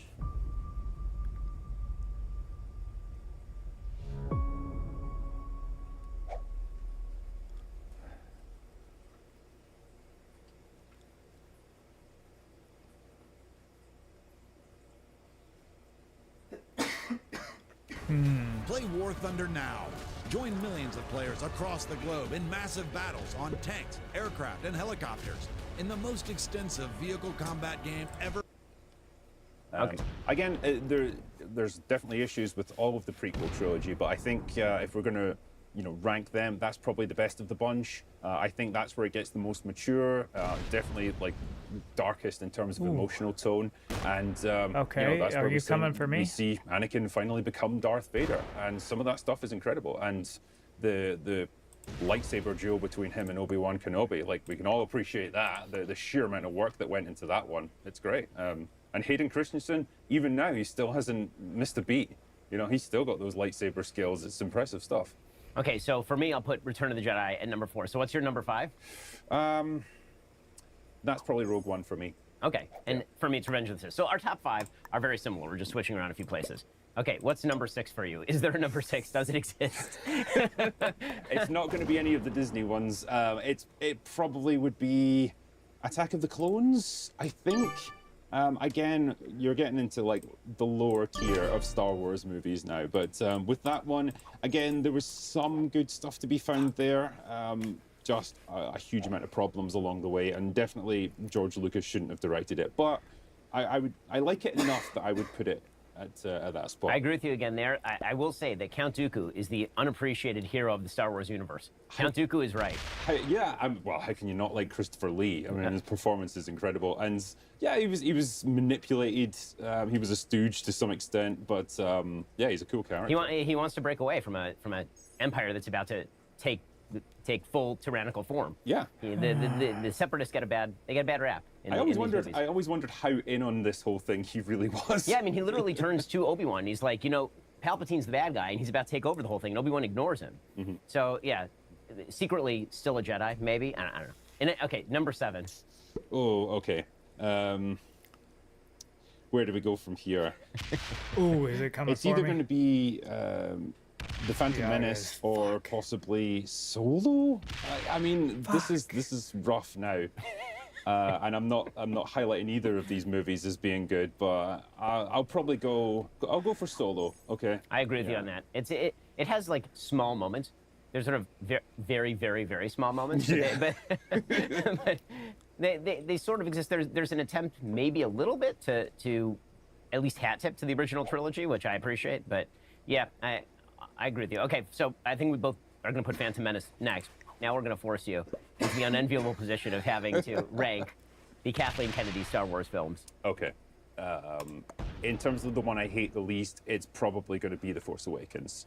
When I think about those 3 movies, TLJ still inspires like a gag reflex in me almost. That was a bad movie. And then The Rise of Skywalker was just a desperate attempt to build something out of the wreckage that Star Wars was. So at least with Force Awakens, there was something there. They could set up something, and I think a really great second movie might have improved our opinion of that film, because it did set up a lot of things. It's just the series didn't deliver on it. So for me, I'll put Rise of Skywalker here specifically because I'm so angry that Force Awakens set up the worst trilogy of all time. Fair enough. And the hype going in, like everyone was very hyped about this. They were bringing back original cast members, and the killing of Han Solo is unforgivable. It's legitimately unforgivable. Like I talked to my kid. My kids I have kids 9, 7, 3, and baby. The top 2 are huge original Star Wars fans. They've only seen the original trilogy, and they've seen the pre-Disney stuff. They've never seen any of the Disney stuff because I would never scar my children like that. It's just it's not worth it. And when I had to inform my son, he said, "What happens next in the series?" And I said, "Do you want that movie didn't happen?" Yeah. Like, I'm not gonna. Instead, I'm reading him like the Timothy Zahn novels, where Han lives and Luke gets married and Mara Jade's in them. And they should have just done that. They should have just done all the Thrawn stuff, which now they're trying to do in Ahsoka. They're trying to bring back some of those characters.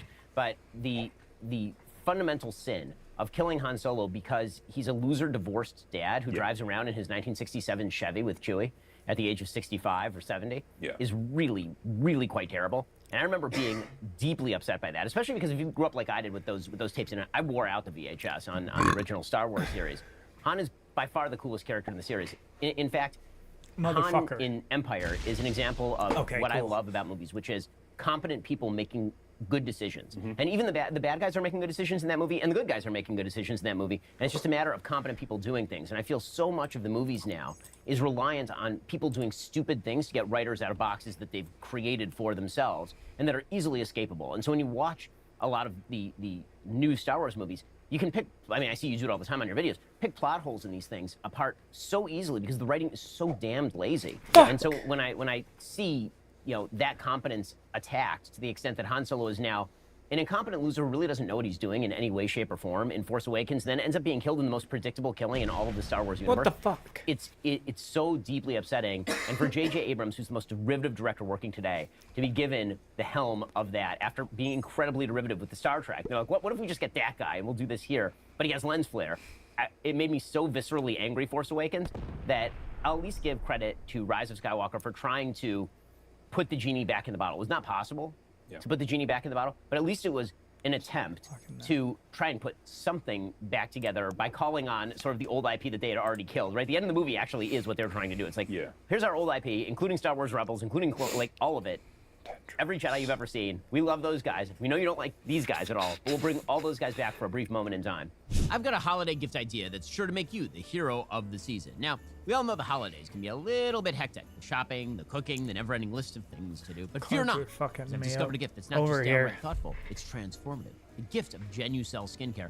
From now until Christmas, Genucel's most popular package has a special discount just for my listeners at Genucel.com/Ben.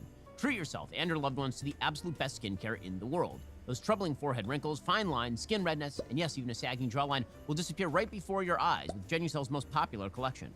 Genucel promises immediate effects. You'll see results in less than 12 hours guaranteed or your money back.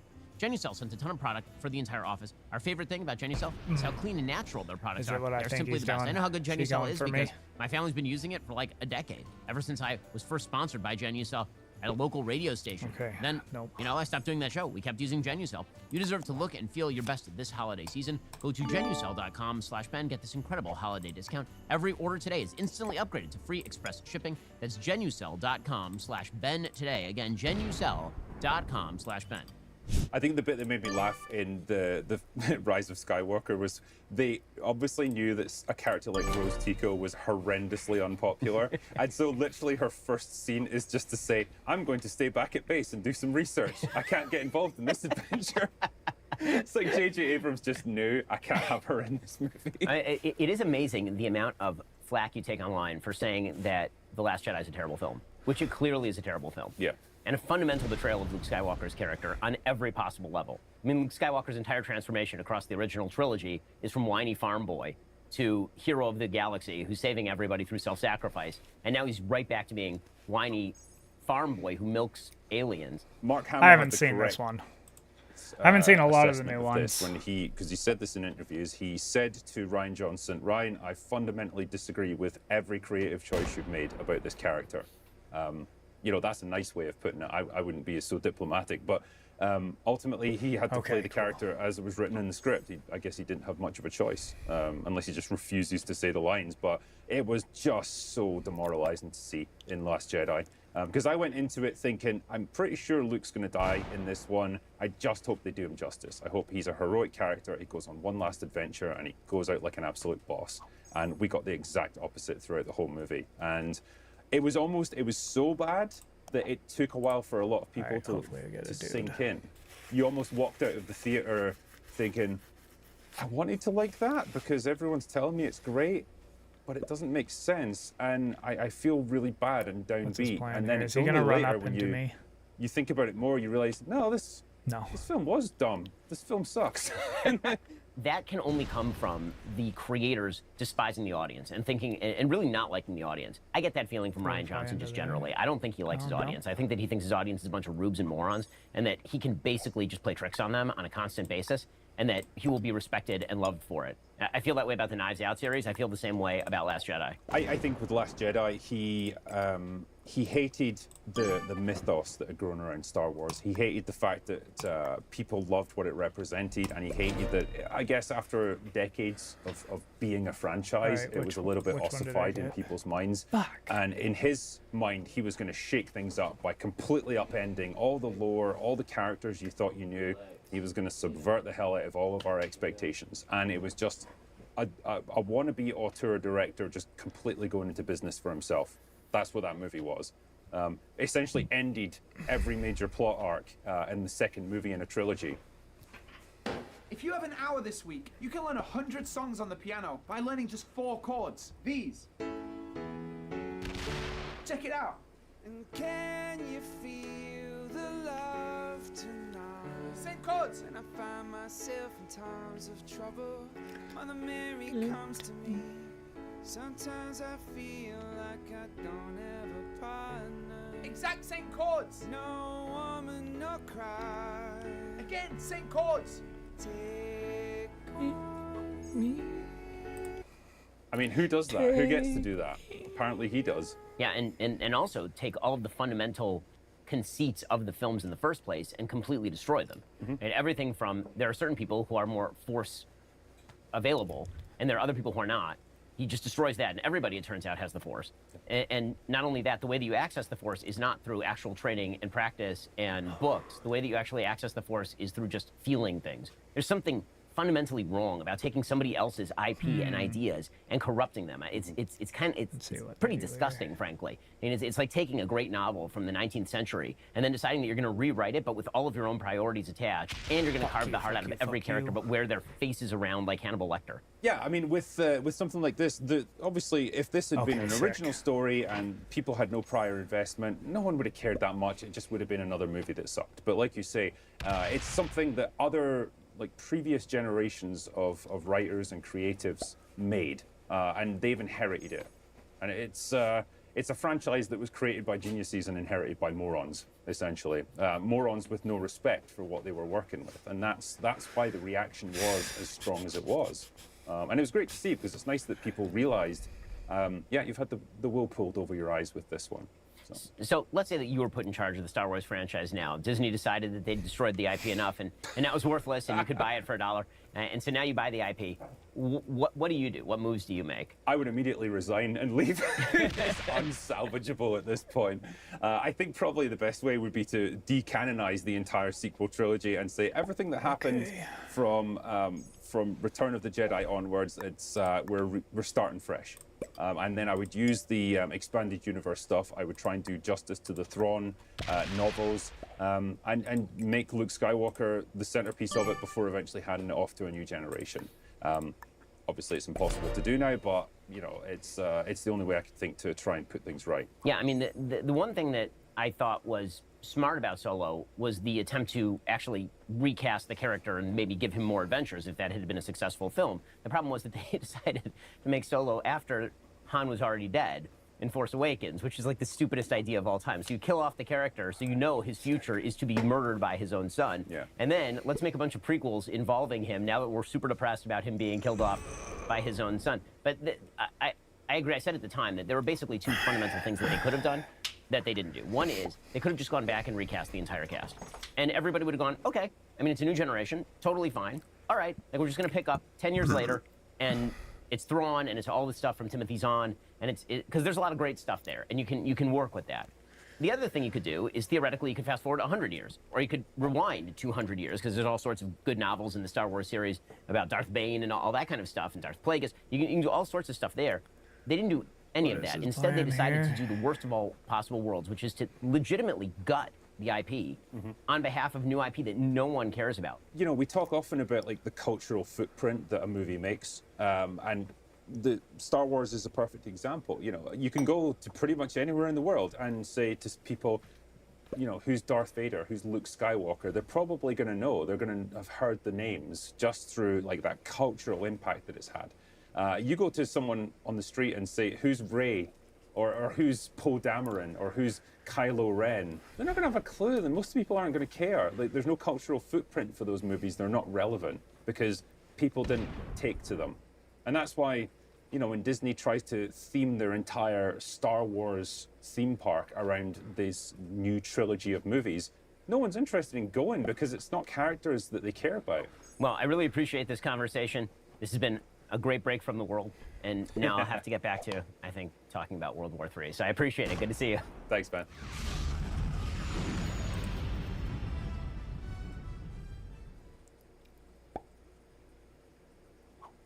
In a wall, where you have achieved it all. Racism in gaming. You a lawman or an outlaw? Bit of both, I reckon. I took an oath to protect everyone.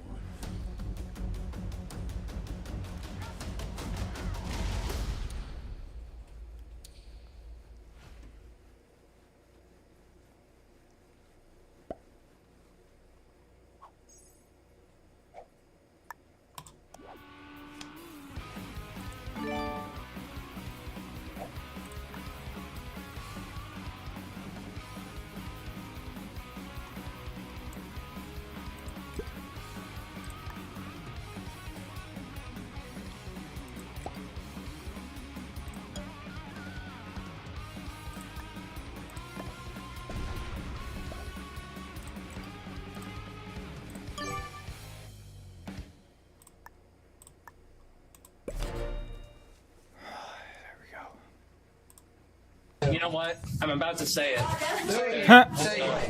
You know what? I'm about to say it. Say the N-word. The N-word is just a word. The N-word is just a word.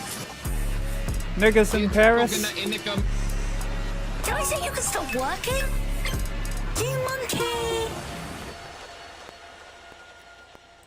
Racism in gaming. 10-4 gamers, we got a cold black. I repeat, there's a Porsche Primate playing. Wait, bro, what are you doing? How you even know I black? Negro, please. By how you breathe, I could tell you's a moon cricket. Now, you see, that's racist. By how you breathe, I can tell you was a moon Listen cricket. here, boy. Why don't you go play some 2K or GTA? This here might be out of your league. Sir, this is Mario Kart. This ever happened to you? Well, you may be entitled to some copium, cause racism is to gaming what Yoko Ono was to John Lennon.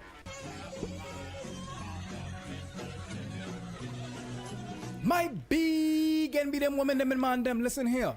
For many folk them of the palm persuasion, racism is limited to obvious incidents, such as the litany of gamer words littered throughout the intro of this video. The gamer word. They call them gamer words, my nigga, like.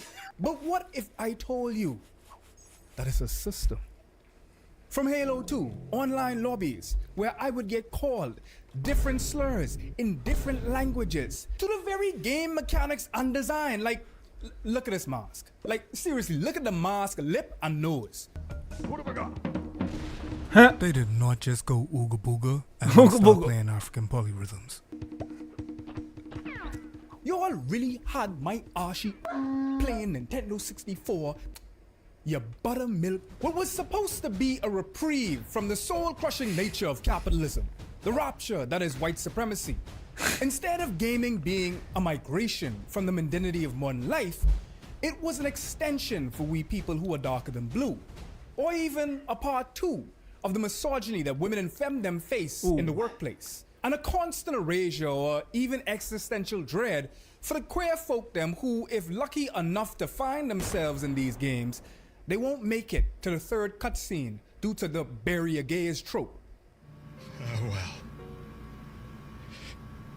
My prince. Well, he doesn't even get a kiss goodbye though. I would never go after the most marginalized class in the world, gamers, without some nuance. Which is what I found in droves when researching this video.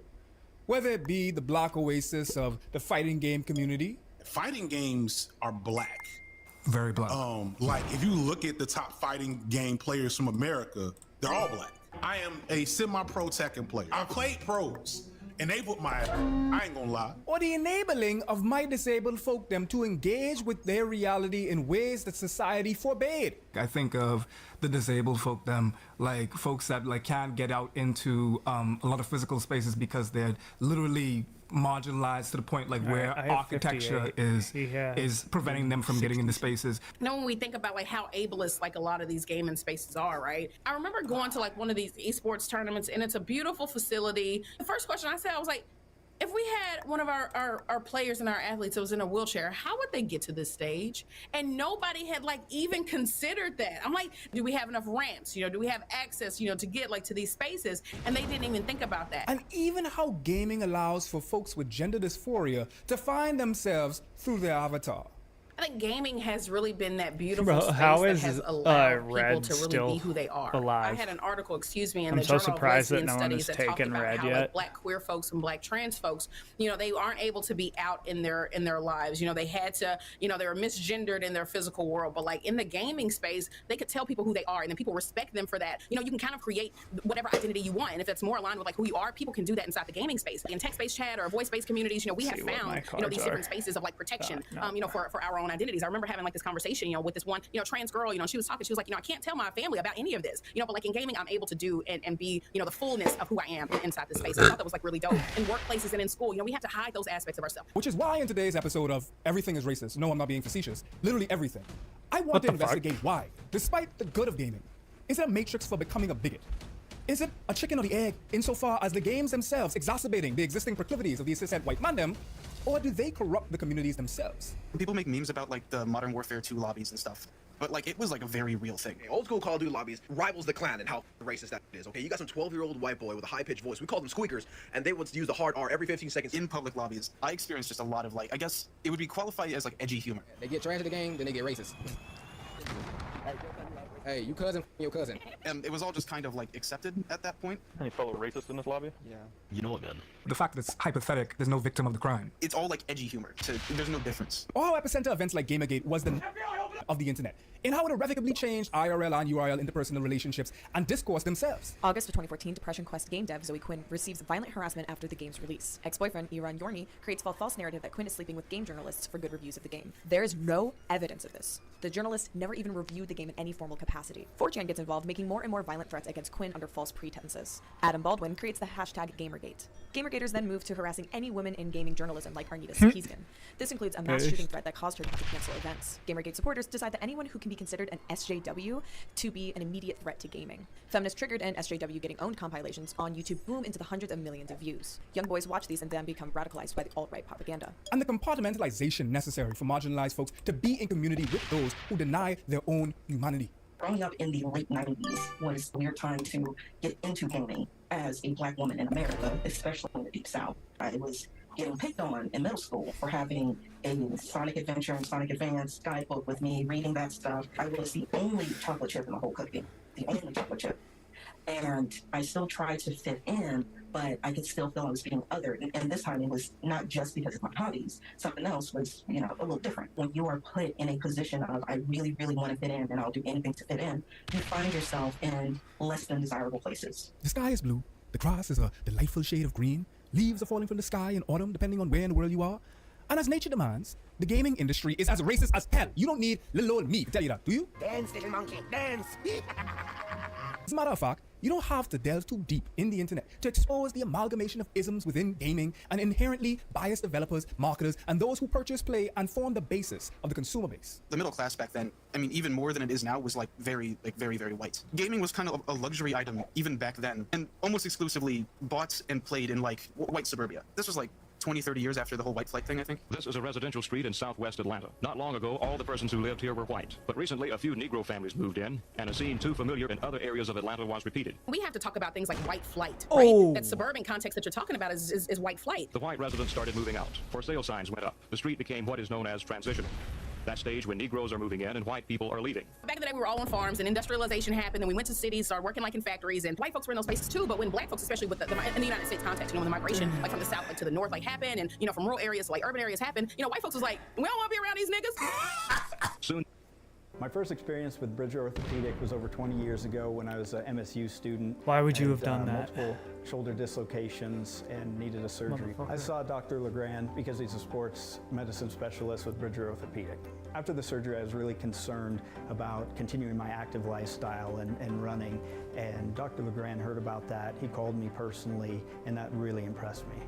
Both of my boys are athletes, and I'm so impressed with the care that I've received that I take them to Bridger Orthopedic.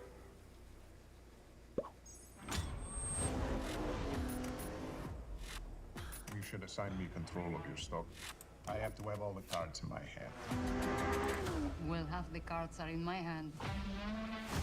What do you want me to say? I must ask my wife for permission?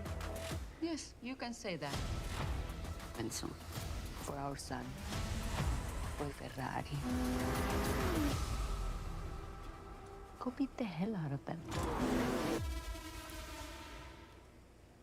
Soon this street may be resegregated, all growth. The Atlanta Planning Department has warned that if this trend continues, it's just a matter of time until Atlanta will become an island of Negroes surrounded by a sea of white suburbanites. We talk about white flight just like we talk about like gentrification, policies that impacted that, the government programs that enabled, you know, those things to happen, even also stripped away the like black growth, black mobility, like to really like, you know, develop like this like a strong black middle class. Like what was happening, because white folks also took their money, they took their businesses, they took their companies, that moved to suburbanization. You know, white folks really have like this individualistic like mindset also, and we see that in a lot of things. And we see that in conversations like around like competition, that they're a very individual like mindset. And, you know, you see that kind of reflected like in black folks, but to me, and for a lot of folks, you know, a lot of scholars that write about this, you know, that's like a settler colonial like mindset. You know, that's like white supremacist like mindset. You know, Suburbia specifically contributes a lot to, I think, how the gaming community was fostered. As a kid growing up in suburbia, you will at best have one or two friends that are close enough to walk to. Most of your contact with the outside world is through these consoles.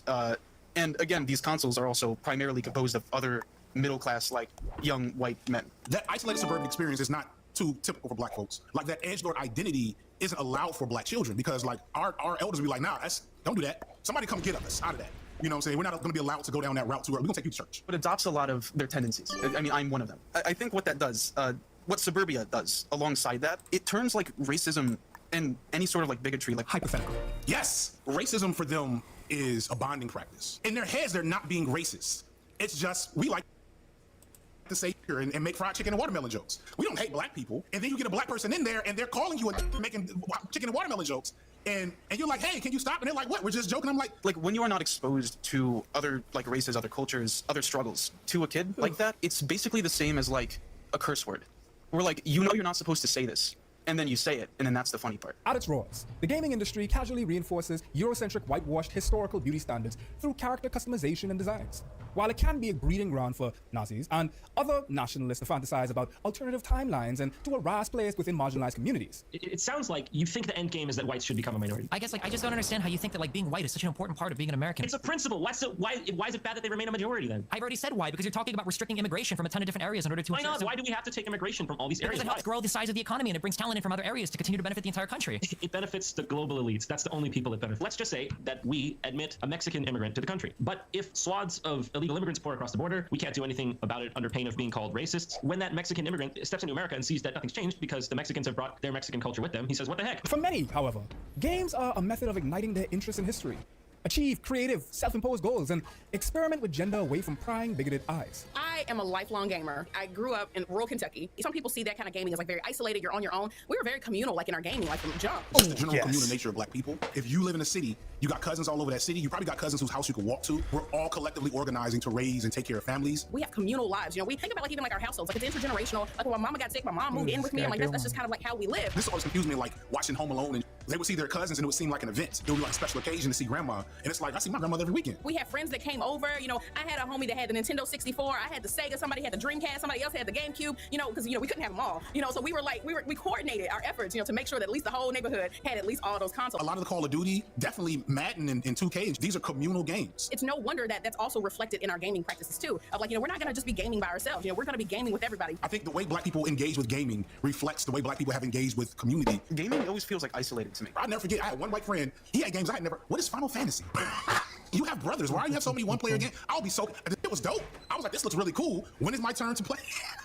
The way suburbs work for white people is this is my place. This is my household. It's like fascinating then to see them in like the esports space. That's them trying to practice being communal. They are still very like isolated and alone and individualistic. They ain't got it, and that's okay. Those kids on those esports teams, they would much rather prefer, you know, to be in their rooms gaming. I'm like, just leave them in their rooms. Their anxieties is high. They stressed out. Everybody watching them. Look like, don't make them do that. But far too often, it is a form for anonymous, friendly banter or edgy speak, which is caucus for, you know, casual racism. With most things, problematic behavior is enabled, stemming from developers who deliberately craft narratives in unspecified Caribbean paradises with NPCs who are caricatured stereotypes requiring rescue by the incredibly morally upstanding white saviors. There's a game called Assassin's Creed Black Flag, where they are in the Caribbean, and man, let me tell you, like they really did us dirty. How you feel about that? When it comes to Caribbean representation, we're either all weed smoking, gun toting Jamaicans, which I'm not, I'm from the Bahamas. You think Shark Tale, you think things like even Belly, like black films like Belly, or you even think like GTA, like if you want to get to the games, like GTA has Lil Jacob, and he's like this Caribbean mystical Negro that's just violent and a crime lord and all that. And like when you think about like what positive or what like nuanced representation of Caribbean culture do you get in anything? There's not many places where I can point to. I'm like, okay, that's me. The caricature. Exactly. There's a travesty of me. It's a parody of me. It's a shadow. Oh, Sebastian. And then you got the prominent figures in these communities like PewDiePie, JonTron, XQC. You know, when he's not stealing everybody's content. I'm gonna buck. I can take my daily check and buy your entire bloodline. You deserve the truth. The enemy is at our gates. Their numbers are overwhelming. Any Marine who makes this stand with us, All right. Who also contribute their propagation of certain narratives and normalization of certain behaviors as well as attitudes. PewDiePie, JonTron, and XQC have all been caught using anti-black slurs in front of a very impressionable young audience, as Felix actually claims, an army of 9-year-olds, and they still unfortunately enjoy lingering online acclaim. For you all who expect in a segment on Video Game Donkey, given that, you know, I use him as a censor anytime I say the word, then you are, because Video Game Donkey is obviously a black old woman. To be real with you, I don't know how you Yeah, accidentally say Video it. Game Donkey Like, does sound there's black, been but no I'm pretty sure situation he's where I'm white. angry at a game, and I'm just like, I want to say a slur right now, or just I say it without even thinking.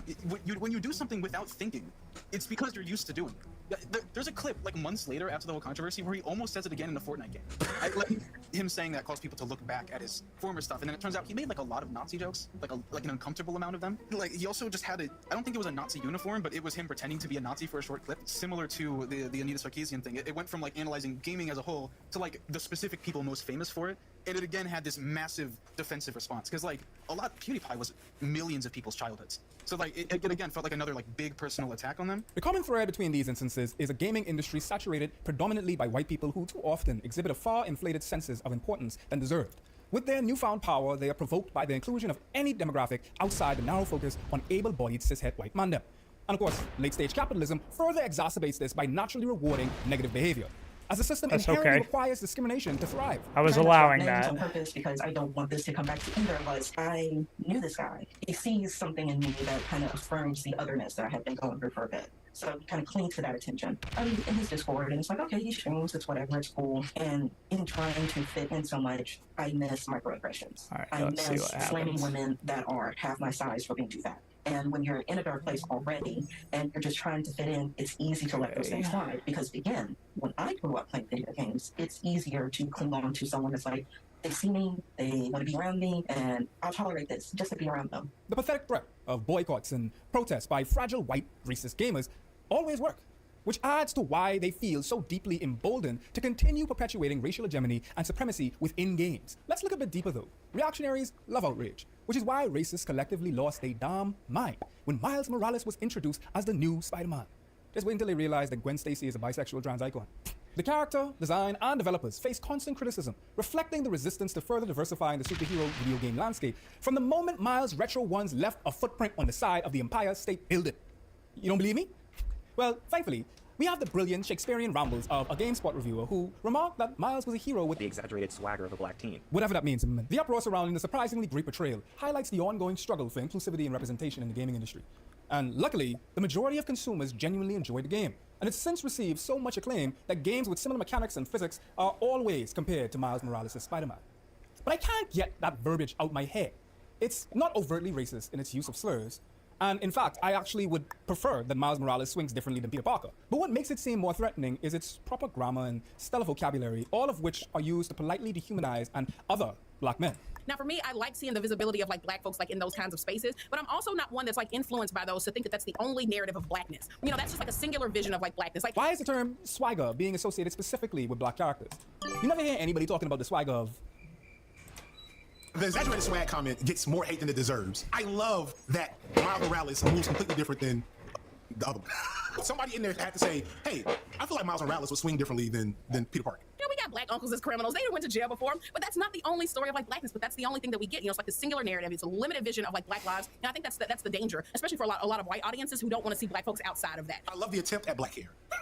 I would never say that, you know, I hate these stereotypical representations. I just want to see more. You know, when you give us like the uncle that's the pimp, okay, we know the uncle that's a pimp, give us some more. When we have an uncle that's a drug dealer, okay, but give us more. You know, and then they stop right there and think that they have, you know, captured the essence of blackness. That also gets the absence of black people in the room when the games are being made. There's not enough black people in the room, so when our stories and our depictions are there, it's very shallow, very one-dimensional. This bias is exemplified in games like Grand Theft Auto Vice City, where the character modeled after Ray Liotta in Tom Vassetti walks upright. Man, while this guy Franklin, takes the forever black to character, think. has a distinctive swaggerific gait with a bop in his step that looks like he just dropped a hot pound of mess in his drawers. Like, gaming is an expensive hobby to get into. They used to be like kind of No, it's more not. accessible, similar to how movies were with like arcades. But then once like home consoles started getting popular, there was like a big money like barrier to enter the hobby. Consoles cost around the same when adjusted for inflation, but like games, Really? $60 now, like big releases, but they were $60 back in the mid 1980s too. If Okay, you bought, then. like, Aladdin Now you die. for the NES, that was like the equivalent of $130 now. But I want to be clear that despite the downsides, gaming has continuously provided That's solace fine. to communities like my disabled folk them aforementioned, who have been marginalized by the you embedded don't. capitalistic societal structure that prevents them from fully engaging with the world and even themselves.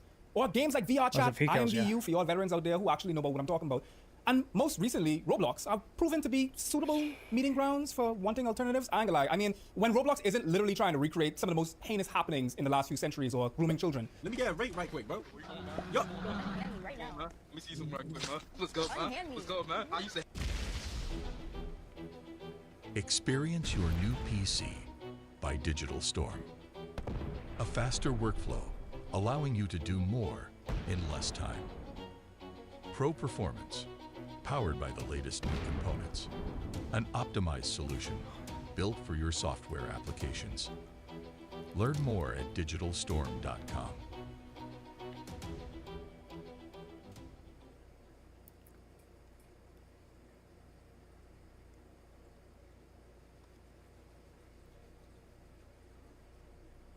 The Night Country takes us one by one.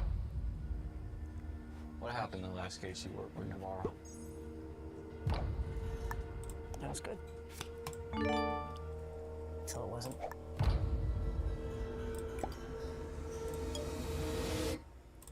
They were too late. There was nothing we could do. I'm working on this new case. A missing scientist. Found on the edge of the villages. Frozen solid. What do you want? It's been 6 years. Why are you here? Because you both know what really happened. You need my help. I've seen that before. Years ago. Fine. I'm just gonna do this one thing. Work together to close this case, and that's it for the two of us. It is. So everyone with what? Burnt eyeballs, self-inflicted wounds. Those men died before they froze. What the? Get out of here, now! You okay? She's not good with people she cares about. What are we missing here? Was someone out there on the ice with him? The Night Country. It takes us one by one. This isn't gonna be good. I'm thinking stuff. Bad stuff. I know. I feel it too.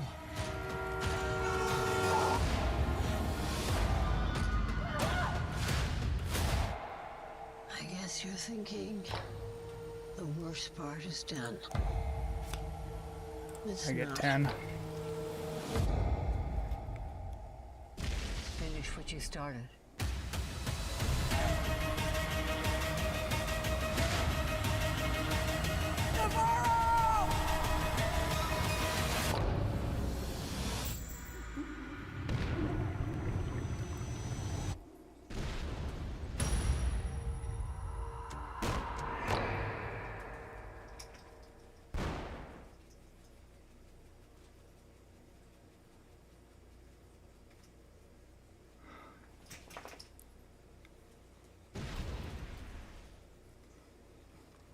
Get back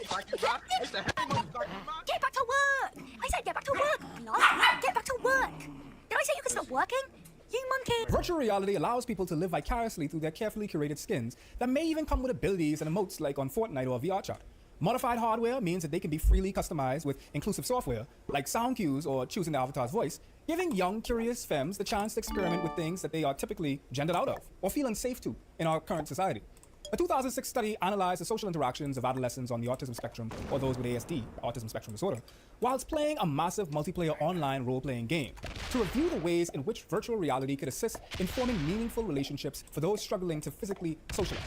Researchers concluded that the preconceived notion of gaming didn't stop those with ASD from effectively communicating. In fact, the universal proliferation of technology and boom in MMOs have fostered a welcoming environment to show off skills, form friendships based on completing shared objectives, and a myriad of participatory interactions. My parents told me that when I was a baby and they took me in for my checkup, the doctor diagnosed me more or less with autism because of the shape of my head, nothing else. But I was a low-verbal child. I had fewer milestones and negative family abuse that I had under my birth mother. But as I've gotten older and I look at, especially autism and ADHD in women, I'm over here like, some of those things click. And get it, I'm probably right on the cusp of the spectrum, but you know what? I'm still me. But growing up where I did in the boonies of Mississippi, I didn't really have anyone else to talk to about video games. Because, well, if you can't tell by how I don't sound, to some people, black enough. And my parents insisted I speak properly. I had a lot of white comments growing up, like, oh, you must make me white, oh, you must make me this. So in addition to already being black, I was being othered. And, just by the fact of I was a black female playing video games when all the girls my age were playing dolls. The boys, they may have been playing video games, but I wasn't included because I was a girl. So it's a very othering experience when you grow up in a poor area because my parents weren't affluent. They're not even gonna really break. just win this paycheck Oh, and, it's having their stupid. house foreclosed on. Many aren't aware of this, but at the start of the gaming craze of the 1980s, women and femmes constituted over 25% of the market, as the stereotype was that the arcades belonged to the boys, which relegated girl gamers to their homes to play Atari. This sneaky branding technique definitely cut off the developers' noses to spite their faces by not cultivating an inclusive environment that would bridge the gender gap, increase sales, and set the tone for the next 3 decades of gamer culture. Gaming was like kind of gender neutral before the game crash in Ooh, 1983. what Like back the then fuck? it was like Pong. Like Pong is not appealing to any specific gender. After everything kind of fell apart with like a lot of bad games being made and PCs becoming more popular, Nintendo kind of revived the whole gaming industry in the US. While researching for how to like market, they found that boys tended to play games more than girls did, and so they decided to shift their marketing to just specialize entirely in men, like men and boys. Everything in gaming for basically decades was designed specifically with men in mind. I could definitely see how there's a lot of inherent misogyny in that. Even people working in the industry, it was almost entirely just like, white dudes. The white dudes in the rooms making those games, like they probably weren't trying to do anything bad necessarily. They just literally didn't know what they were doing in regards to that. And amidst the pervasive high aroma of Axe body spray, there was a silver lining. As usual, women play a pivotal role in the marketing enhancement, constituting approximately 48% of the United States. The Gamergate episode was marked by an uptick in disturbing incidents, such as death, the R-word, doxing, and assault threats over titles with plots that deviate from the white cis-hetero narrative. But that didn't deter women from buying en masse and supporting creators. The Gamergate era cannot be understudied. It was the first time people felt large-scale, like a quote-unquote attack on their isolated environment. The Gamergate era is, to me, a canon event. Gamergate. Anita Sarkeesian. She made this thing basically criticizing gaming culture, which was unheard of at that time. At least with that scale and visibility. Probably some black femmes and whatnot was talking about that from time. It's all right. We'll give Anita her a little. That is the moment where all of these hypothetically racist, young white, socially disaffected men organized in a way that they didn't even know was possible. And once they did, it changed the world. The way the internet works today is shaped by Gamergate. The way our politics work today is shaped by Gamergate. With racists and other gamers who enjoy the various isms that are rightfully being seen now as immoral and primitive in the modern age, what they fail to comprehend is that the presence of other groups pumps the Alright, let's industry see what with they fresh are. stories and promises continued improvement to the technological options like refresh rate and texture patches. With that statistic in mind, how much should we praise Why didn't I earn conglomerates any worth battle billions points? of dollars for doing the absolute minimum to Beginner, appease such a diverse audience? By bowing to the whims of I white didn't think mediocrity, any of white them were men good. remain the face of the industry For, like, to be the experts or designated anything. saviors in every lobby and campaign. The real impact of Gamergate was congealing the alt-right, anti-woke identity into a thing, and how that has manifested in everything All from right, Donald I'm Trump done. to Andrew Tate to Twitter to Twitter.